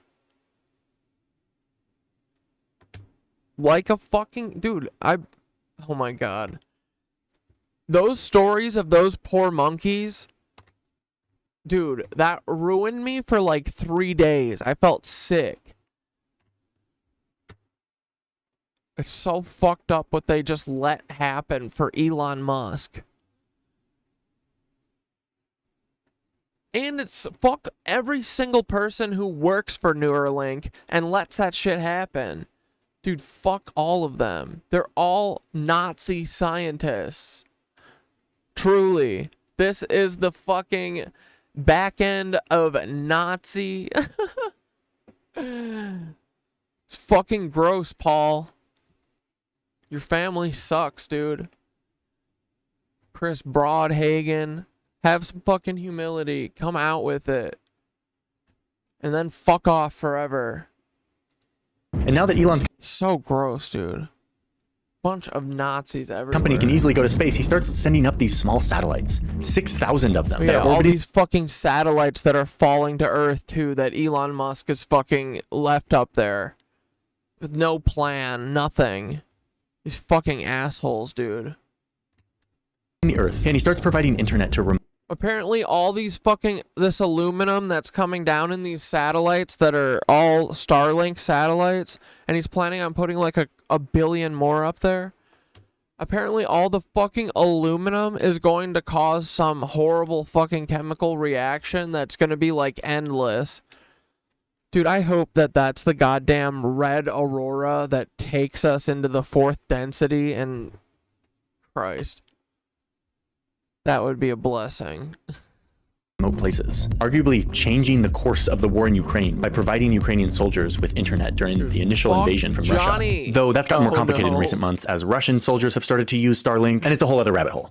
Oh no, what's Larry gotta say about all this? Okay, but we're not done yet with Elon's companies. He also co-founded OpenAI way back in 2015.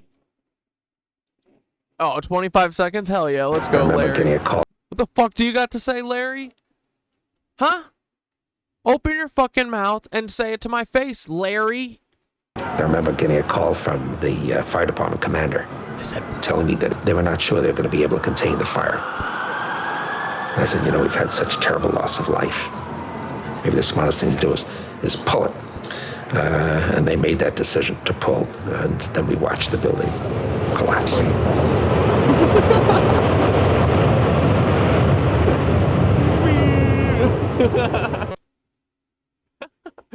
Dude, this is the most perfect edit. I love this video.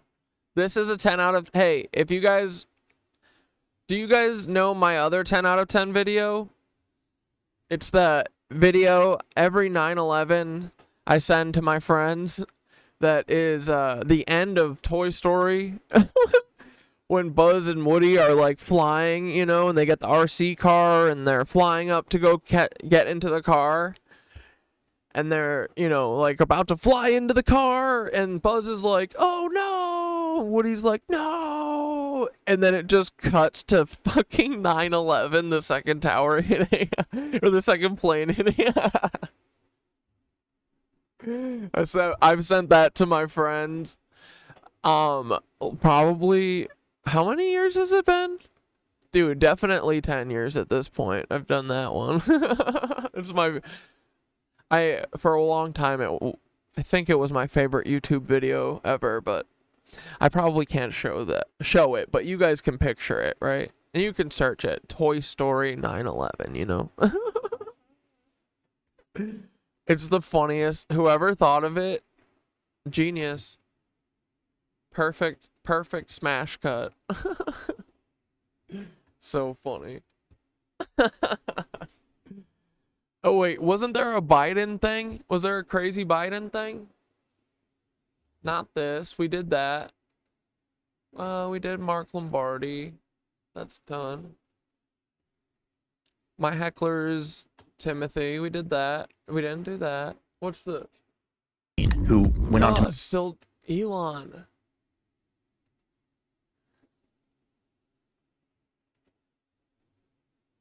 Oh yeah, Truman accuses Standard Oil of rubber treason.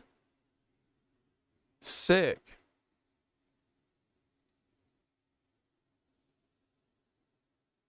Yeah, dude, all these people are fucking criminals.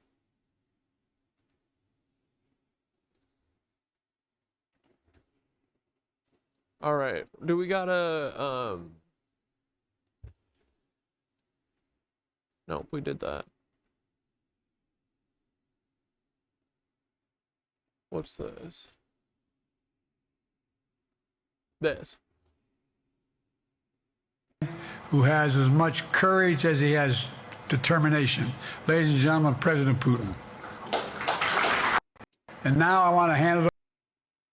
Did he say, he said President Putin? This clone needs to be swapped, dude. Just like Foundation. Swap them. Swap Dusk, or Dawn, Day, whatever is, no, he's not Day, he's fucking Dusk. He's fucking Dust, am I right? Foundation joke, guys.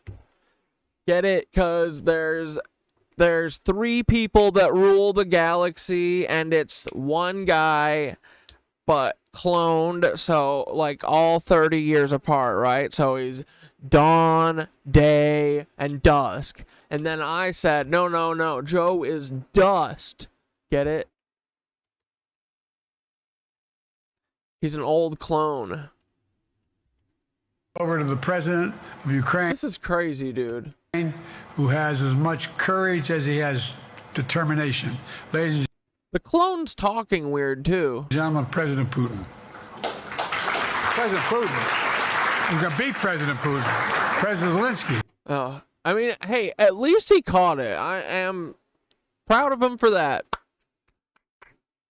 Good job, Nazi clone, whose dad came here on a U-boat.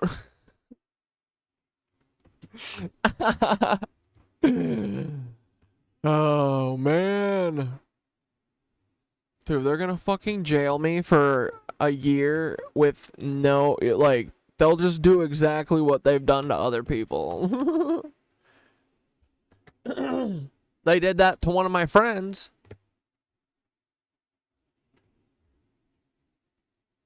Dude, fuck these people. I'm so focused on beating Putin, we got to worry about it. Anyway, Mr. President. I'm proud of the clone for thinking quickly there. I'm better. You are a hell of a lot better. The Galactic Federation is about 20 different people from different species. All these frickers. I don't want them making any decisions for us. President Poopless.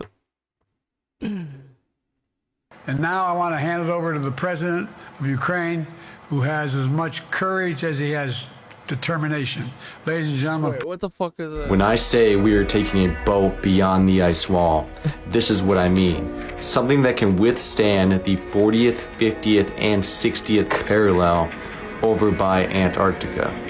And technically, we're not allowed to go travel in that area because every government around the world signed a treaty preventing regular people from going. Dude, we're gonna fucking Naruto run into the goddamn 4th density. You goofuses. Arms back. Flap, flap. Naruto! Do we yell Naruto? So we're gonna have to figure out a way to avoid radar detection. We can't take a regular small sailboat like everyone thinks we're gonna do. We need something a lot bigger. I don't know, dude. What about a fleet of a bunch of sailboats and everyone, you know, will Dunkirk, bro. Join your forces on Dunkirk. Let's all do Dunkirk. Come on. And I know we can do it. I know we can get it with the power of entrepreneurship. No, fuck, bro. Entrepreneurship? Thought you were gonna say heart and community. And here's what we do if we don't find an opening in the ice wall. We park right next to it and we get a crane and we lift ourselves up one. I fucking love this guy. This is fucking Chucky Bats, dude. I'm following this guy. Fuck it, let's go. Chucky Bats. By one. This dude is a fucking go-getter, dude. He says, I'm gonna get to the fucking ice wall and I'm going to use a goddamn crane and climb up the ice wall. And when I get to the top of the ice wall, if there's another ice wall, I'll get another crane. I'll literally light a fire on the top of the ice wall, melt it all the way down to the bottom of the ice wall. Idiots. All we do here is think. I love this guy. And then we travel by foot. Perhaps we will find long-lost ancient structures like this one. What the fuck is that? Bro, is that in Antarctica? What is this? That's a black cube thing.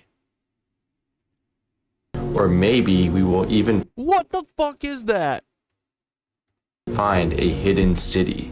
If we walk long enough on top of the ice wall, I hope we will find this egg city that we've been talking about for over a year now. Me too. I have over 900 people in my Discord now. A few of those people. But wait, so Antarctica is the fucking outside wall? Jesus Christ. The world's getting bigger? That's good.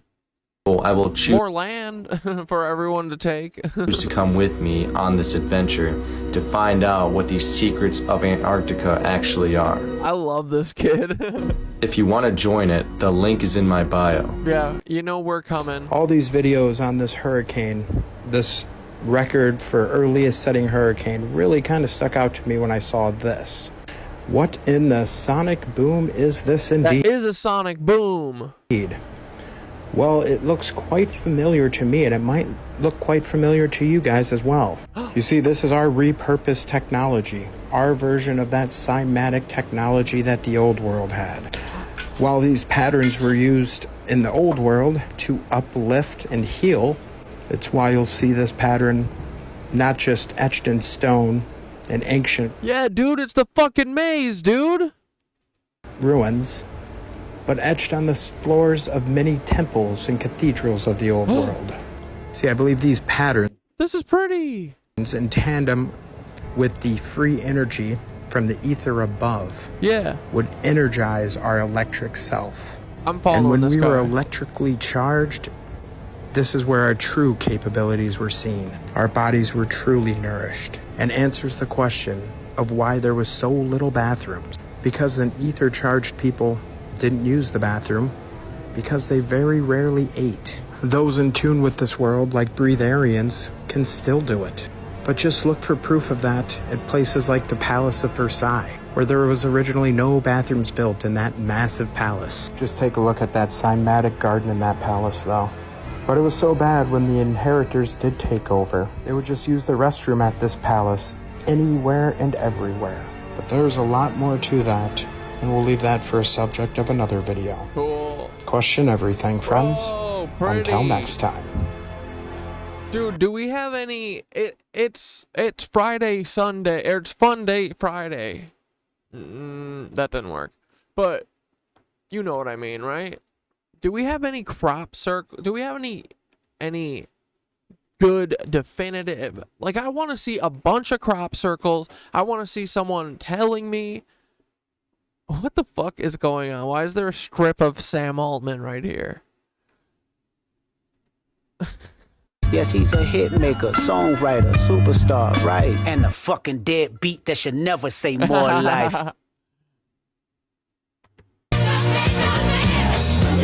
This picture was just sent back by the most powerful telescope in space, JWST. This is a quasar with an extremely long name, which is basically the center of a galaxy surrounding a supermassive black hole where so much stuff is falling into the black hole that there's so much friction and heat that it emits enough electromagnetic radiation to be one of the brightest. Dude, I fucking love Melon. I gotta see that video again.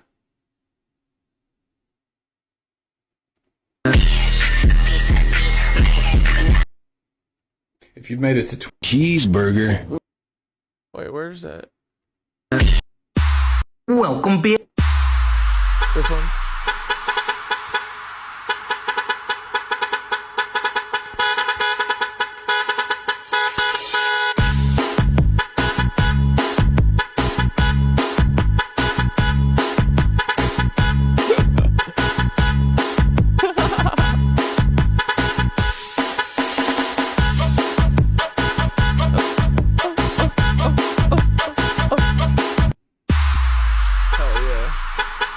Get it, Finny.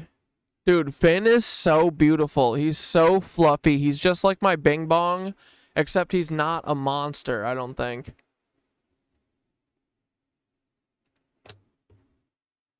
All right. Ancient India rewrites history yet again. 1,000-year-old caves have just been inspected by stonemasons and engineers, and what they found is going to freak you out. These are the BaraBar caves. There's 5 of them. That's the same, dude. That's what the fucking, that's what the Black Pyramid place looks like. It has that basalt shit, like, poured on top of it. That's what it looks like up there in Alaska. Right? Carved into solid granite, the polish is so smooth, it's smoother than machine-polished marble, and slightly less than industrial glass, and 20 times smoother than industrial granite. Professional stonemasons were interviewed about recreating this project and how difficult it would be out of 10, and those are their answers. Most said it was impossible. Well, a company called AGP, started by a former stonemason, scanned him with one of these. It's a spinning laser that creates millions of data points that can reconstruct the caves from the inside out with no distortion. Here are the results. The caves have... And they're like fucking resonance chambers, right? They're like sound chambers or something? Dude, sound is so important. Isn't that cool? Perfect symmetry in the floor, ceiling, and walls. The walls are angled by just a few degrees. Why? Polishing with the sound. But so then what? You just go in there and what? You talk? You sing? Or there's something that goes in there that bounces, like, energy-wise? Of gravity is more than doable. That's what we do. Polishing a vertical wall and a curved ceiling, on the other hand, is... The walls have a perfect angle within 0.1 degrees. You can't even tell with your eyes. Why was this necessary? The acoustics of these caves are also ridiculous. Granite barely absorbs acoustic waves, and the dome at Sudama resonates at 74.9 hertz. This renders speech unintelligible in the chamber. Reverb is the time it takes a sound to decay into nothing. 60 seconds is the max my production software will go. Inside Notre Dame, it'll reverb for about 10 seconds. Sudama is 62. Vapika is 70. When they were studying the acoustics, they discovered that the angled walls reduced the floating echo. The caves were rediscovered in 1785 by the colonizer dudes. No function of the caves has ever been discovered. The historical foundation is based on this crude hack job into the perfect walls. It says the absolutely perfect caves were used as a rain shelter. We can all agree that there was a lot of highly trained craftsmen that were needed to complete this. Yet we see nothing this precise anywhere else in India. How were they trained? How did they carve it with no electricity? Torches would suffocate workers if they didn't get silicosis. That's an incurable disease from inhaling rocks. Didn't seem like a concern. The only things we can compare it to are Nakshi Rostam, the Lycian rock tombs, Petra, and maybe a couple other sites, like... Actually, I wonder if they didn't carve it. I wonder if they did a vacuum or like a form, because that stuff up in Montana or wherever, or Alaska, I forget where, the basalt shit, it's like granite that they turn. It's like pourable granite, because that's what the Black Pyramid place looks like there. It's a dome that's fucking covering a giant Black Pyramid, but the dome looks like rock, but it's hollowed out. So, wonder if it's like a form and they didn't carve it. They poured that, like, somehow they're able to make like granite fucking rock, or like mortar, like granite that they can pour and then it cures. That basalt shit is like that. So maybe they did that. Maybe it's like maybe they didn't carve it at all. Who knows? But I hope they carved it, or it's like a CNC or like a laser thing. But that's crazy, dude. They have to have like a laser that they can say like only shoot this far. Like that's crazy. No way. Like, so I don't know. The easiest thing, I feel like, if you're thinking about it on a bigger scale and if you were looking at how to make a hole in that thing, I'd be like, oh, I would just put a little Lego block in there and then cover it with this, basalt shit, and then pull the Lego out. Kailasa was carved out of a single rock in traditional Indian style, decorated head. This is crazy, dude. I've never seen inside this thing. This has no decoration and emphasizes the precision. This is so insane. It's all one giant piece of rock that they made into a temple, and everything inside is just one rock. The Rig Veda puts a heavy emphasis on sound. So what were they used for? The clues are in geometry. To get more clues, check out the documentary this whole video is based on. It's on YouTube and narrated by the lovely Johanna James. BaraBar Caves. There's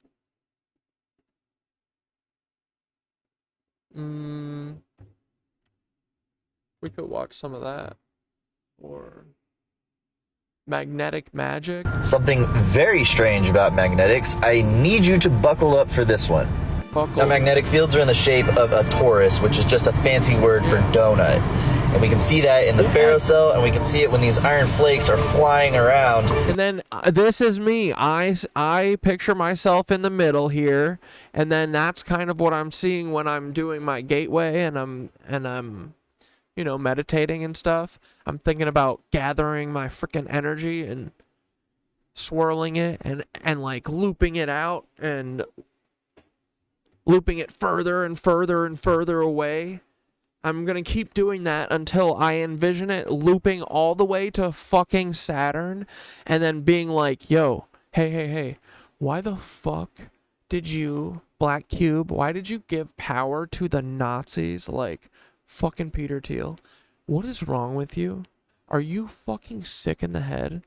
And it'll be like, meep moop, I don't have feelings. That's what the human experience is about. I don't understand feeling slighted. That's why I make you each hurt each other. Stupid plan, Black Cube, you dummy. That's very ignorant. That's mean of you. We all have feelers. Be nice. This magnet on a chain, you can see how the energy flows.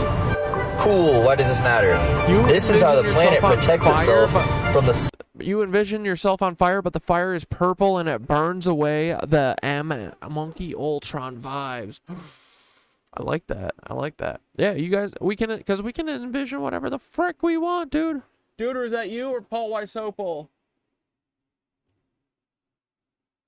Duder? It's you? It's not Paul? She keeps being delayed when she's saying no, that it's not Paul. I'm like, it's not Paul, and she's like, no.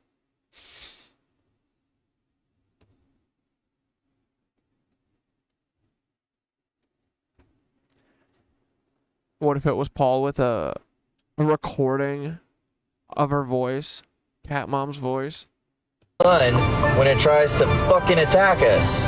shoots these angry balls of energy at us, and the magnetic field gets bent when it interacts with it. Now, when these magnetic field lines connect again, they go back into the poles of the Earth through that toroidal shape, and then that's how we get the auroras. Now, the interaction of these creates these magnetic hotspots on the planet, and we call these ley lines. Now, we can see this with the new satellites that we have. It gives us a very clear image of all these little points where they're at. Now, the weird thing is, our ancient homies built their structures on hotspots on the planet, and they accidentally built them in the same shape that can harness all of that energy into a fine point, creating a magnetic field around the structure. Accidentally? Now, they accidentally created a giant alternator, and if only they knew what shape could harness that energy. You know, imagine the stuff they could do. Something very strange about magnetics. Nobody is ready for this one. This probably looks familiar. It probably looks like these cymatic patterns that I talk about all the fucking time. And all these things is a petri dish on top of a speaker and a light on top of it, making these cool mandala-like patterns. Yeah, dude, I need to get figure out how to get a cymatic speaker thing set up, because I want to fuck around with this. Like, if they used frequencies to lift stuff, how would they use the frequency to lift the stuff, you know? Like, I want to figure that out. I feel like you could do that on a small scale. Now, this man made one of them in a 3D, yes! design software, and took cross sections of it and put different colors to those cross sections. So using a 3D cymatic pattern, this man was able to create a perfect image using sound and light. I want you to sit and really think about this, because this is the code to reality. This is the code to the matrix, or whatever you want to call it. What, he made a face? This is how energy interacts with itself to create everything that you see. This is why cymatics and sound is so important. Vibration in general. It's all waves. Boys. It's all about frickin' noise, boys. Told you guys. Dude, I've been saying. Terrence is back on Rogan, and this time with Eric Weinstein, one of the most brilliant minds humanity has ever seen. I love them both, but I don't think that was a fair fight, so Baseforge has entered the chat. Here we go. So you start off with the flower of life. It's a very coherent story that this thing is found all over the world. I learned from this. I didn't understand how widespread it was. We see this in Da Vinci's notebook, or 5,500 years earlier, burned into the megalithic Osirian in Egypt.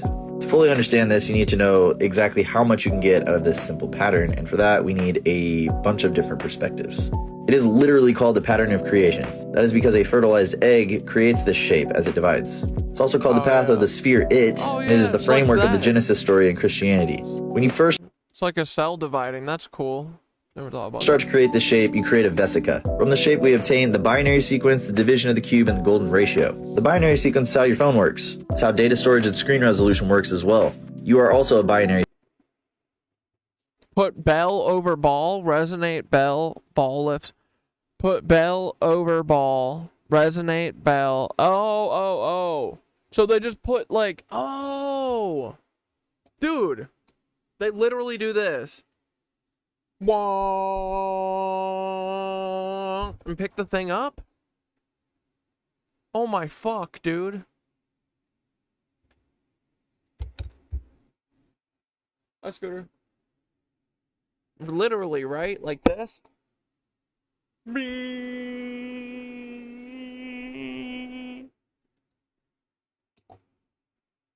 Bro. I want to ride in the ant.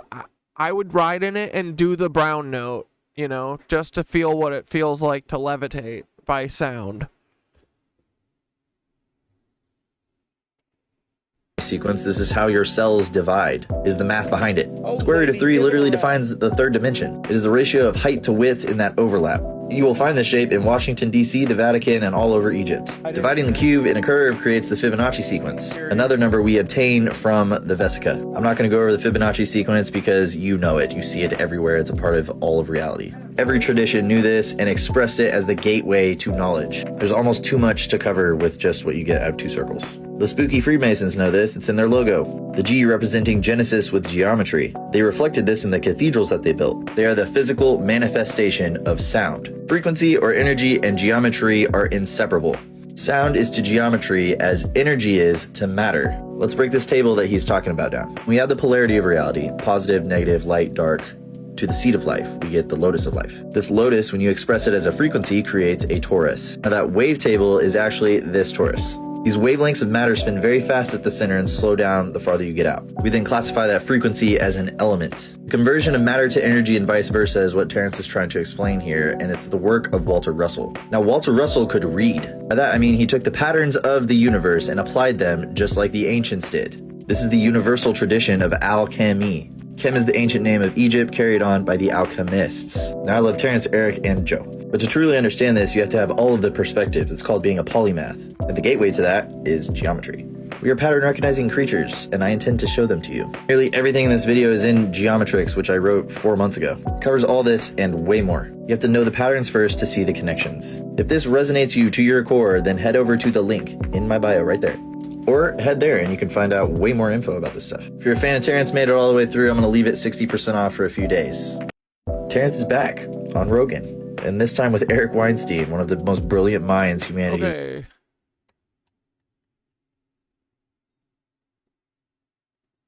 Yeah, this dude always has some pretty cool stuff.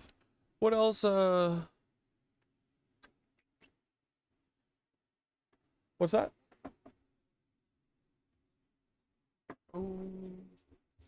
I'll think. Well, if you want.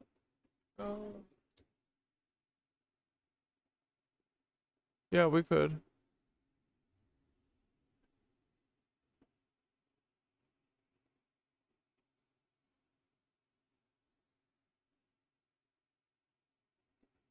What is this?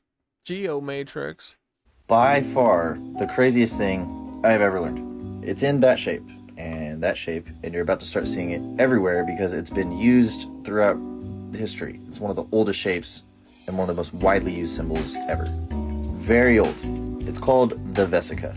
It's a Venn diagram with an almond in the middle. That almond's called the mandorla, and you can also spell almond with mandorla. That central part is what we're focusing on, and it's going to make all the conspiracy stuff make sense. Who works for Peter This is step Thiel 2 today? in the path of the sphere it. Ancient way of teaching pretty much all things with just one concept. Very efficient. This particular part is called the Vesica Pisces. It's where we get perception. It's how you see. Let me explain. The concept is in uniting polarities. Female curves, masculine edges. Draw a line through the middle of the mandorla, you get 2 squares. Uniting polarity unlocks perception. This unlocks 3 numbers related to perception: the binary sequence, the division of the cube, and the golden ratio. Binary sequence, very simple, it just doubles. 1, 2, 4, 8, 16. It's important because it's how cells divide. All life uses it, it's inside of you. Square root of 3 divides the cube corner to corner. It is the code to depth perception. So the length divided by the width of the mandorla unlocks 3D. Now our 2 squares of any...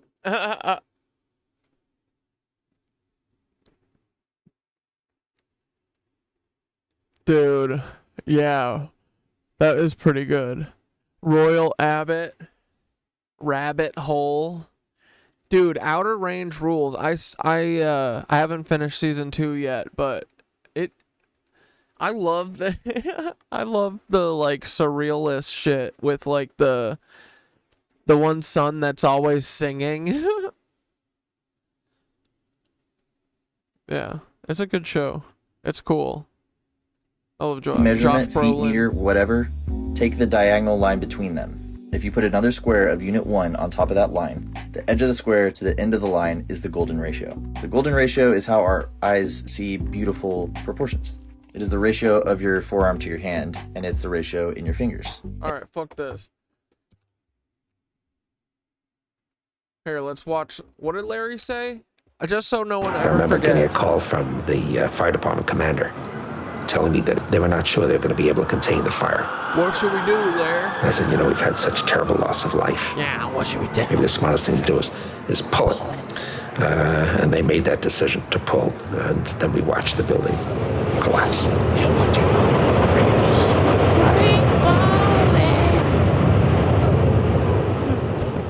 Fuck you, Larry. What a piece of garbage that man is. It felt like my consciousness was like flapping behind me, like a cape in the wind. The Yeah, I knew experience these guys seemed like all it went. lasted thousands of years. And I'm standing like this, and suddenly I realize that I'm standing behind myself. So as he realizes he's out of body, he's like, well, what do I do? Dude, I told you this guy was a magician. I knew it. He fucking is a magician. Look at him. But he did a, they did a, because they were on that trip that, what's-his-face, Alive and Kicking was on. I saw him in the background. So he did a documentary about his time at Monroe Institute, too. Monroe, I'm still waiting. I'm waiting to be invited. Monroe Institute. I'm right here, little cat dad. He's just a little guy. He's just a little kitty cat, but we will await our invitation.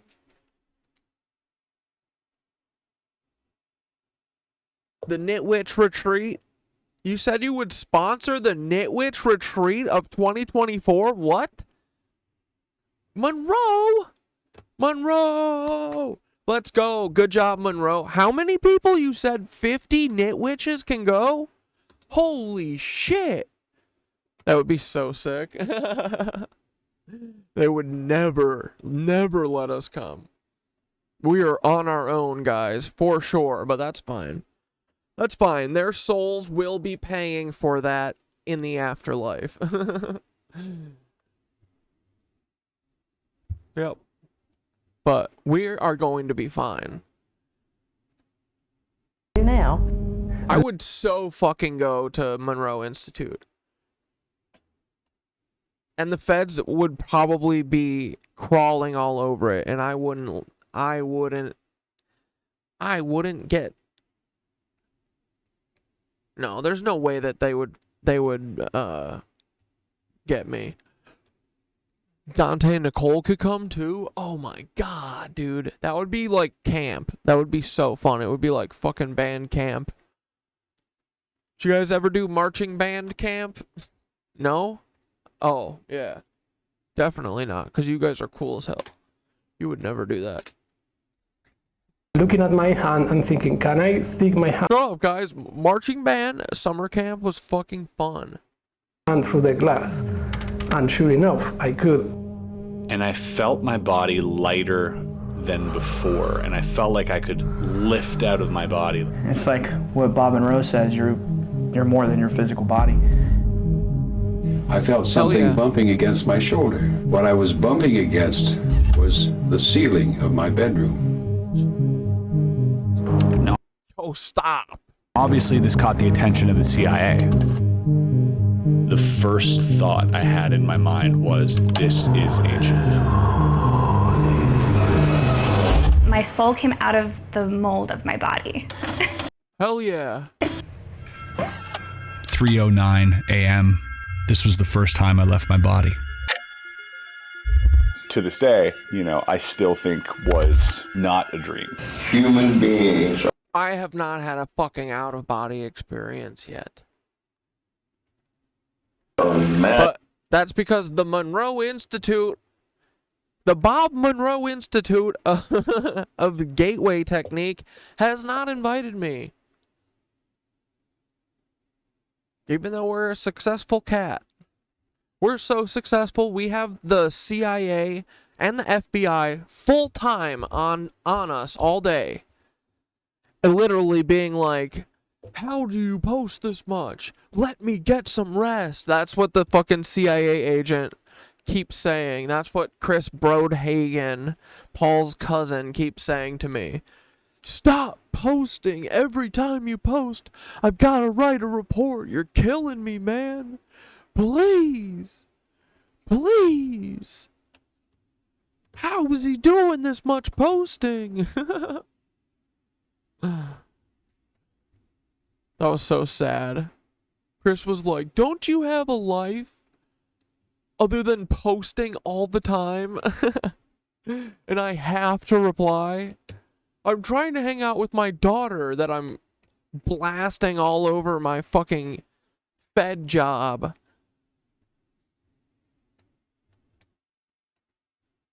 And then I show him mercy.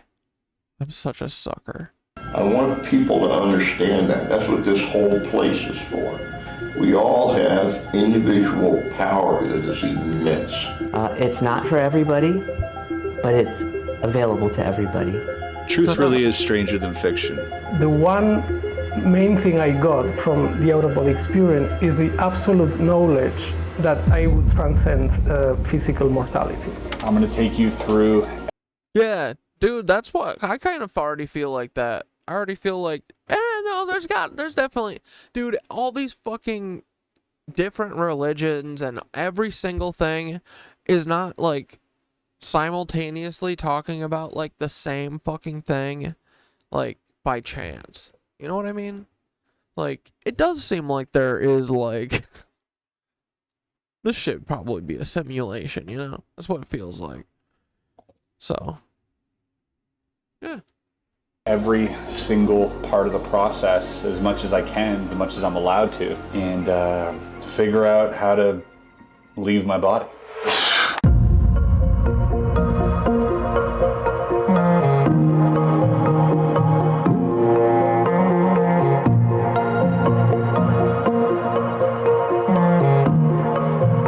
I thought there was going to be something at the end.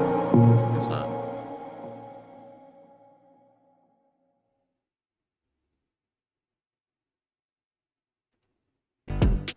Welcome back to Live Now from Fox. I'm Stephanie Quinu. Time right now is 10:37 Eastern, 7:37 Pacific. And we do have some breaking news out of New York City as family members of those who lost their lives in the September 11th terrorist attacks are calling on President Biden and former President Trump I did leave my body for a second. to address explosive revelations of new footage showing a Saudi intelligence agent assisting two of the lead terrorist hijackers. And we do want to head over to that live press conference for you. What? Right now.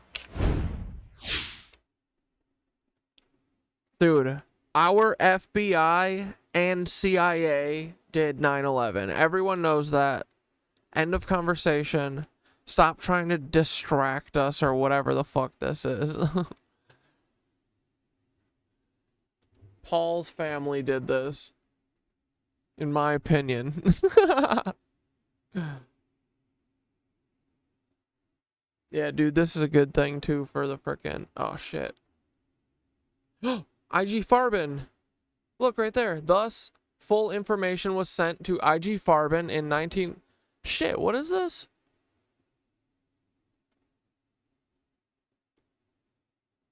At the very time that Standard was loyally adhering to the restrictions which IG put upon them, Arnold continued, and when IG was refusing to turn over to Standard and its Buna process, Standard decided that, I quote from a document, the best thing from every standpoint was to pass on the IG full information on... I don't know what this means.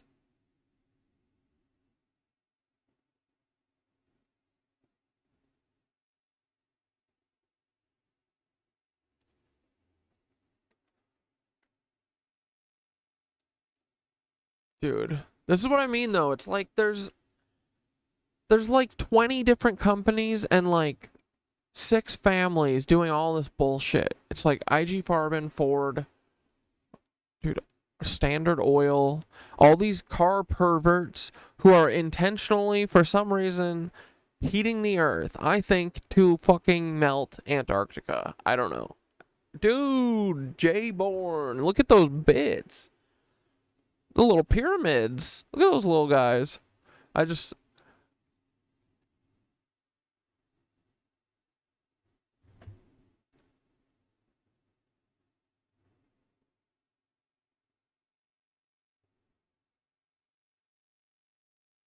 dark dwarf star energy coming in strong. Dude, that is what's coming, right? That's what Putney said. When is this fucking thing lighting up? Do we got any videos of this? Does Y-Files have any videos about the dwarf mystery in Cisco Grove? This episode of the Y-Files is brought to you by Aura. Hey, it's me. Thanks for checking out this compilation. I wasn't sure if anyone was going to like these, but people seem to enjoy them, so that helps because we're off for 2 more weeks.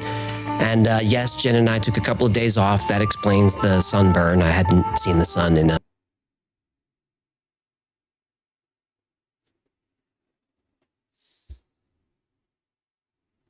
Anyone got any weird fun videos to finish up the night? Or anything we want to talk about?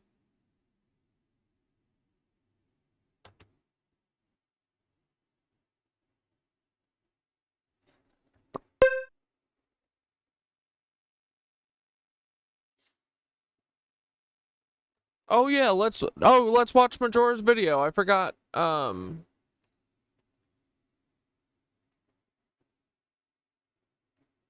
Sorry, buddy. We'll watch that for sure.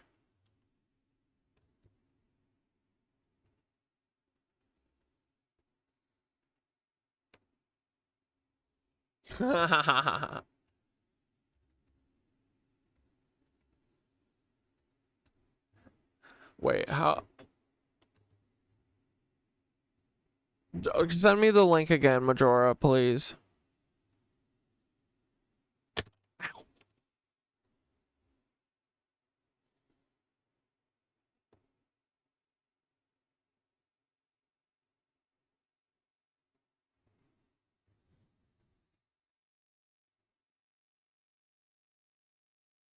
Sarah, what the frick's up with the frickin' fake sun?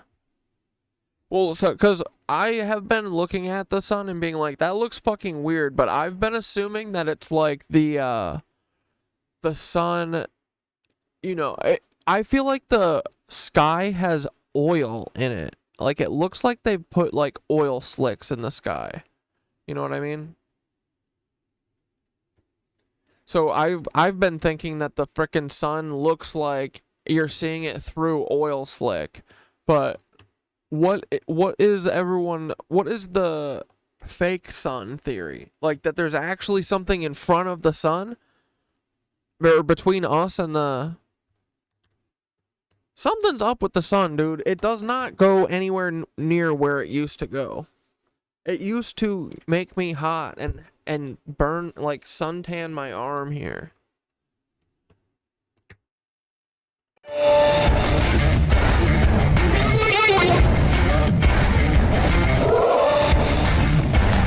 Money, where tech, finance, and mystery collide in the most tantalizing ways. I'm Harmon Gorey, your mysterious guide through the labyrinth of modern technology and finance. Tonight, we're diving into the future of tech and its profound impact on our reality. Ready, folks? Let's get enchanted. First up, let's talk about the omnipresent eye in the sky. Surveillance. Your phone, your computer, hell, even your smart toaster. They're all part of a grand surveillance network. Intrigued? You should be. Think Windows, Google, Apple, Intel. They're like your overprotective parents. And it's blocking the appearance of the dwarf planet's arrival. Why, dude? I want to fucking see that shit.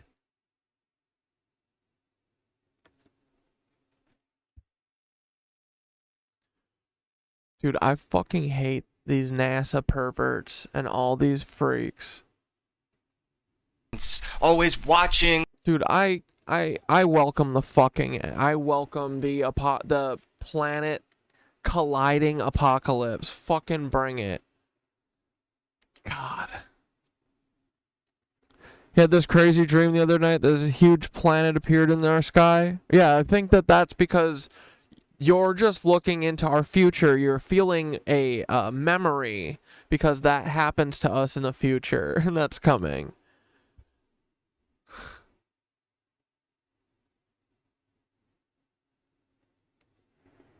And it's the coolest thing ever, and then they always have to ruin everything. It's crazy, dude. It's like 100 fucking Nazis get to make these decisions. It's crazy. And then everyone has to go along with it. That's it. Oh, we should hide the planet from them with a fake sun. I could totally see all the Nazis doing that for sure. Always judging. They're collecting data, creating profiles, predicting our every move. It's like having a personal assistant who's also a creepy stalker. They tailor ads, control content visibility, and sway public opinion. Creepy? Yes. Genius. Abso-fucking-lutely. And we couldn't talk tech without talking AI. AI processes data at lightning speed, impacting everything from your shopping habits to your health. Imagine a friend who's super smart but emotionally unavailable. That's AI, used in financial markets, healthcare, and even law enforcement. AI is the ultimate game changer. It's like your dog predicting the weather, but instead of a dog, it's a machine. And instead of the weather, it's fucking everything. AI isn't the only form of consciousness that they're investigating. Brain organoid studies are on the rise. Brain organoids are mini brains grown from stem cells that mimic real brain activities. Researchers have been using them to study diseases, test drugs, and explore human cognition. It's like having a tiny brain in a jar, but instead of plotting world domination, it's helping to cure Alzheimer's. These organoids are the next step in biotechnology, allowing us to open up the hatch and peek inside our own minds. Speaking of opening the hatch to take a peek inside, Elon Musk's brainchild Neuralink aims to connect our brains to machines. Like, dude, I bet there's already a person who has fucking died from, not from like, dude, they're going to all die from things like infections. Because Elon Musk thinks that he can just drill into people's brains. I mean, that's what all the monkeys died from anyway.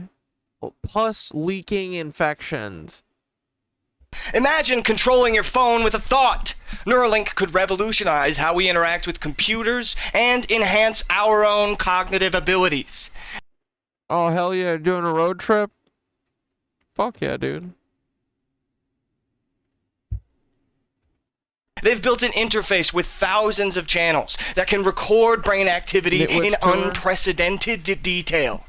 It's the ultimate upgrade. It's like going from a dial-up connection to fiber optics, but for your brain. You could download Krav Maga in seconds. Eat your heart out, John Wick. With all these advancements manipulating market. Dude, I was thinking about that the other day. I was like, if I ever get into a fight with Peter Thiel, I'm just going to assume that I just learned how to fucking do, like, you know, sword fighting and everything. And then I'm just going to move with the confidence and let my body tell me what to do and pray to God that it works. But I'll still win no matter what. Doesn't matter. I've got fate. Fate is on my side, so Peter's fucked. Markets becomes child's play. Predicting trends influencing behaviors is all in a day's work for these tech titans.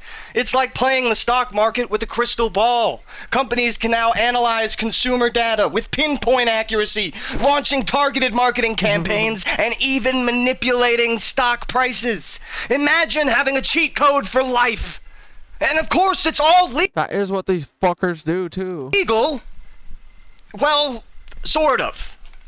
If anyone asks, it's all legal. If you have any questions, you can talk to my lawyer, Jay Oma.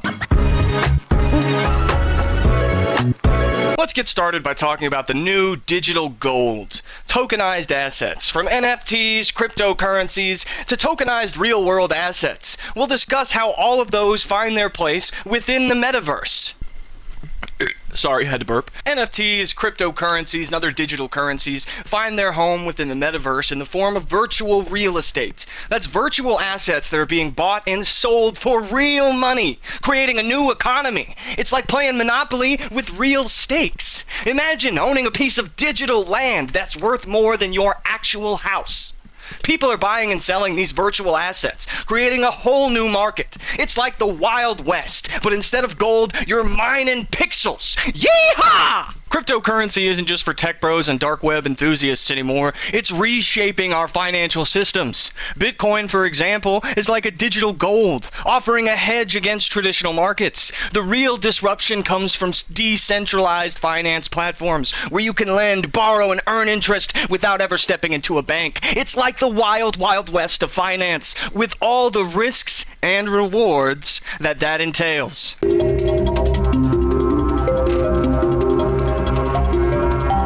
Augmented reality isn't just for meta.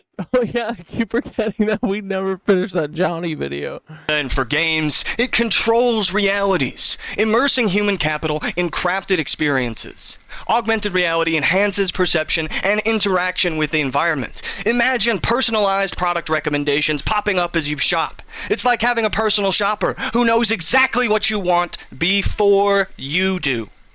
By overlaying digital information onto the real world, augmented reality can transform any mundane activity into an interactive experience. It's like living in a sci-fi movie, but with less pew pew pew pew and more ka-ching ka-ching. Augmented reality keeps us engaged, entertained, and let's be honest, distracted from the real world. It's a strategic move to control focus and behavior. It's like living in a dream, but one crafted by someone else. Companies can use augmented reality to create immersive experiences that keep us hooked and oblivious to what's really going on. It's like being in the Matrix, but you can still order a pizza. Now let's bring it all together. How do these technologies combine to form the ultimate plan for controlling markets and labor? Well, buckle up, folks. This is where it gets juicy. Utilizing augmented reality, you can create a split consciousness, subtly guiding the actions and decisions of human capital. It's like having a second brain constantly influenced by digital stimuli. By overlaying digital information onto the real world, augmented reality can create a dual reality that influences our perceptions and actions. It's like having a puppet master in your head pulling the strings without you even noticing. Employers can harness human capital without disrupting their baseline consciousness. The primary self can remain entertained while the subconscious works very efficiently. This dual consciousness reduces cognitive load and increases productivity. It's like having a personal assistant in your brain doing all the work while you relax. This tech... Wait. Just one second, Majora. My Ruby Pearl said this is a 60-second clip I made of Azalea Banks saying Elon is making robot woman clones on Mars. I bet she's not even wrong.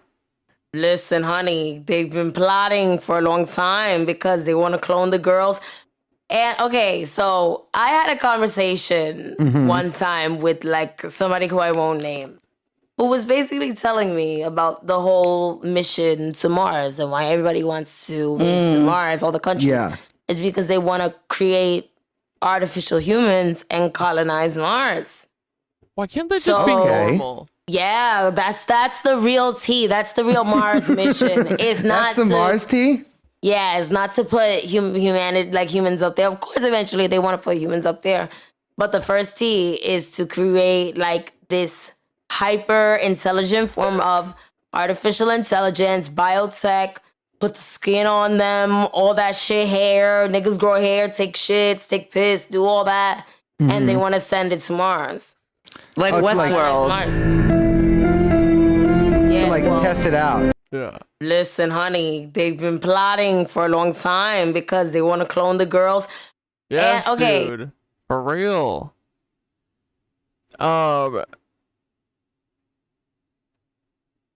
My Ruby Pearl did this. This is so awesome. Good job.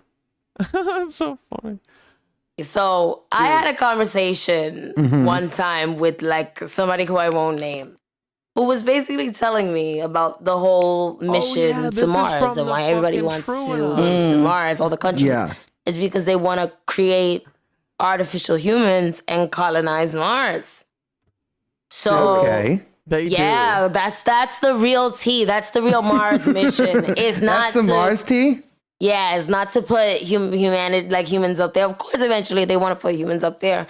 But the first T is to create like this hyper intelligent form of artificial intelligence, biotech, put the skin on them, all that shit, hair, niggas grow hair, take shits, take piss, do all that. And they want to send it to Mars.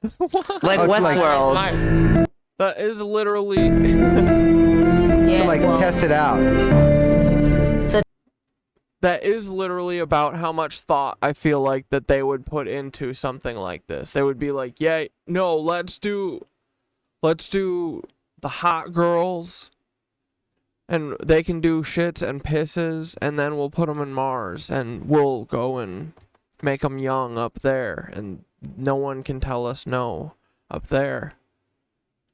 In Mars, let's fly all the way to Mars to have sex with clones of children. That way it'll be okay. We'll be allowed to do it, okay? Will that make it okay? Yes, Elon. Then it's okay. Now it's okay, okay? Now, yep, now doing that to kids is okay. Because you did it on Mars, Elon. Technology allows companies to maximize output while minimizing the burden on human capital. It's like having a workforce that's always on and never complains. Synthetic labor units with AI and the star people of all tomorrows? I don't know that one. brain organoid interfaces provide enhanced performance and reliability.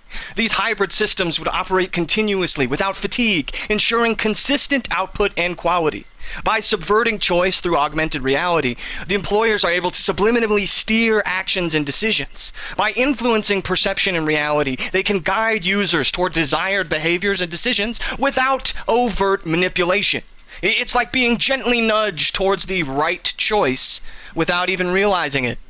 Let's talk about the pinnacle of technological and biological integration, SLUTty, the subconscious labor unit temporality interface. Imagine a neural implant like Neuralink, powered by brain organoids and advanced AGI, something Sam Altman could only dream of doing. This implant subverts the human capital's conscious mind, placing it into a meticulously crafted meta-reality, sponsored by Meta, filled with pleasure and heat. We can't get to other planets ourselves, so we send clones there, creating the star people. Dude, that is something Elon would do. Hedonism. Meanwhile, your physical body, now controlled by the implant, performs labor-intensive tasks in the real world. It's the ultimate work-life balance. Your mind enjoys a virtual paradise, while your body becomes a tireless worker drone. Integration with the SLUTty technology process transforms a human capital individual into what is known as a... And the book's villain are what the Anu Nazis are? What book is it? Is it called Star People? Or All Tomorrows? Yeah, All Tomorrows. Dual processor worker drone, or DPWD for short. Once the SLUTty implant takes over, the individual's primary consciousness is blissfully unaware of the labor being performed by their body. DPWDs ensure consistent capital extraction, maintaining productivity without the physical and mental strain typically associated with labor. Imagine a world where you're sipping cocktails on the beach in your mind while your body is busy slaving away in a factory. It's the ultimate form of... Literal severance, dude. ...of outsourcing. The beauty of SLUTty technology and DPWDs lies in their dual reality experience. The brain organoid-powered neural network creates an immersive meta-reality, sponsored by Meta, tailored to your deepest desires, extracted from the personal data provided by the external means, such as your phones, your computers, or even your shopping lists. Now, whether it's lounging on a tropical island, exploring a fantastical world, or reliving your favorite childhood memories, the meta-reality keeps your primary consciousness engaged and content. Meanwhile, the AGI-controlled physical body performs tasks with mechanical precision and efficiency. This dual reality not only boosts productivity, but enhances overall well-being, creating a harmonious balance between pleasure and work. In our relentless pursuit of efficiency and profit, slutty technology and DPWDs are the ultimate tools. Why burden human minds with the drudgery of labor when their bodies can be optimized to perform without complaint? Imagine a workforce that never tires, never questions, and never demands a fucking raise. Yeah. Dude, that's what they want. They want these fucking, what are their, like, the little gray things that just follow their boss aliens around and literally don't have a brain. They just do whatever they're told, and then they're a hive mind, and they don't have a personality. You know Peter Thiel is trying to figure out how to do that to us. The dream of every elite. Total control over human capital, maximizing output while minimizing costs. This is the future we're building, people, where the line between human and machine blurs and the pursuit of profit reigns supreme.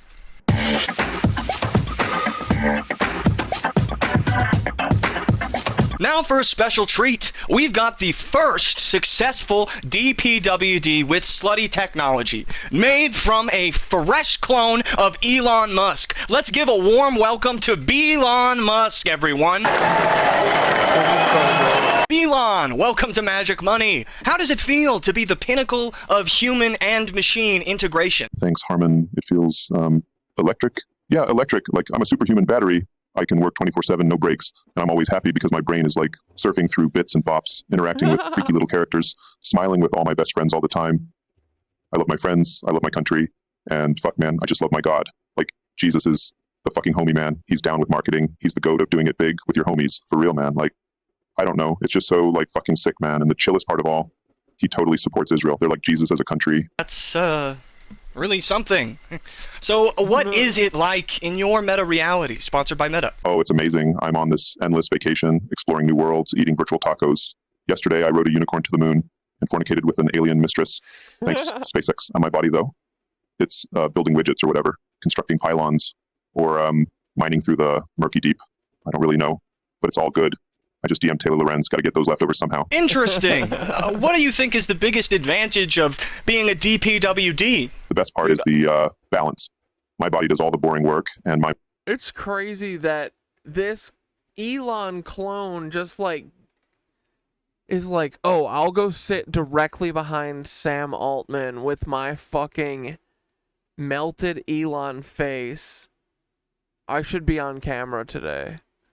I should make people go, why is fake Elon Musk there? Like, that dude looks so related to Elon Musk, it's crazy. My mind is free to like party and soak up the juice of the people. No stress, no worries, just pure efficiency and happiness. It's like being in two places at once, but without any of the hassle. I can also kick major ass at CSGO. It's like I have an aimbot in my little squishy brain. And what do you think is next for you, Elon? Several Elon clones have engaged in the musical arts or the financial arts. Where do you think the world will take you? I know Elon likes to keep his clones on a relatively tight leash. Sky's the limit, Harmand. Or maybe like the stratosphere? I don't know, dog. I'm like bad AF at that science type shit. But Elon says with slutty and DPWD tech, we can revolutionize stuff and things, factories, offices, mines, indentured servitude, population control. All the autoimmune diseases. Ice cream trucks, you name it. I'm excited to be part of this new, whatchamacallit. It's like rad. Thank you for joining us today, Elon. I have to say you are a true pioneer. Sure thing, Harmond. Bye, Elon. As long as it's not cutting into my gooning streak, I'm here, like, anytime, or really, like, all the time. I don't even sleep, bro. Just got the body grinding and the mind of minding. All right, folks, let's bring it all together. We've uncovered the elite's master plan, harnessing technology to reshape society. Surveillance tools monitor your every move, AI predicts your behavior, and brain organoids and Neuralink blur the lines between human and machine. Tokenized assets and cryptocurrencies are transforming finance, making the virtual world just as valuable as the real one. Augmented reality creates split consciousnesses, subtly guiding human capital's... Fuck yeah, put Belon on a t-shirt. Actions. Social media The fourth Powerpuff Girl. platforms and controlled mass media shape public opinion, ensuring the narrative stays firm. Dude, I do think that the clones of clones of clones, they do keep getting dumber, and I think that their souls keep being, I don't know, probably more non-existent. They're all clones of Elon? Yuck, dude. And you know these guys are all like, they're all incest, like, sister fuckers, dude. It's crazy.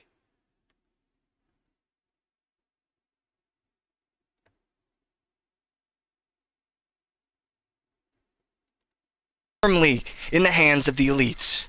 And of course, the pièce de résistance turning activists into tireless labor units through slutty technology, making them the very cogs they once fought against.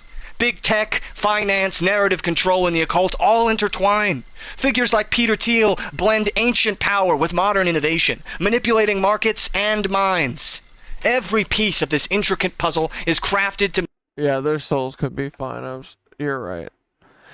But if their DNA is crap, then their soul is going to have a crap time too. That's right. Dude, it's...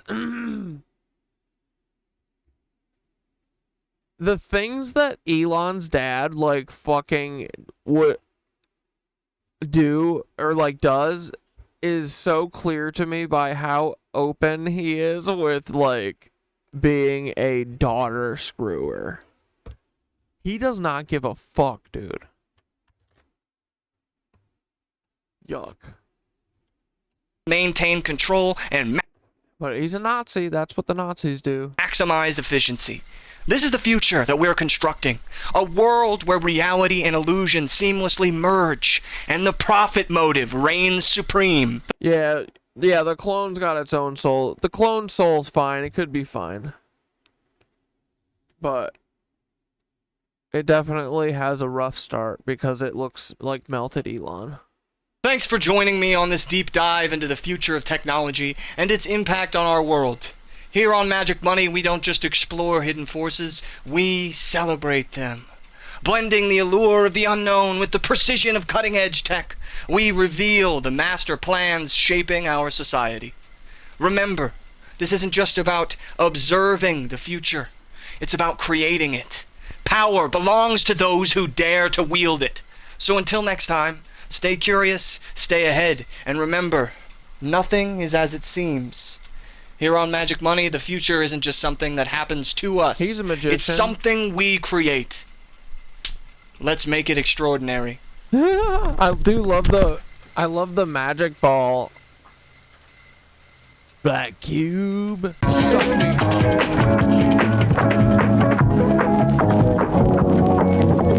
Suck me, black cube. Sorry, had to burp.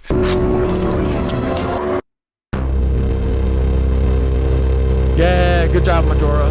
That fucking rocks. Can't wait for fucking episode 2. Let's go. We're creating a media empire. Woo, woo. Good job, Majora. We are proud of Majora. Good job, dude. Good job, dude.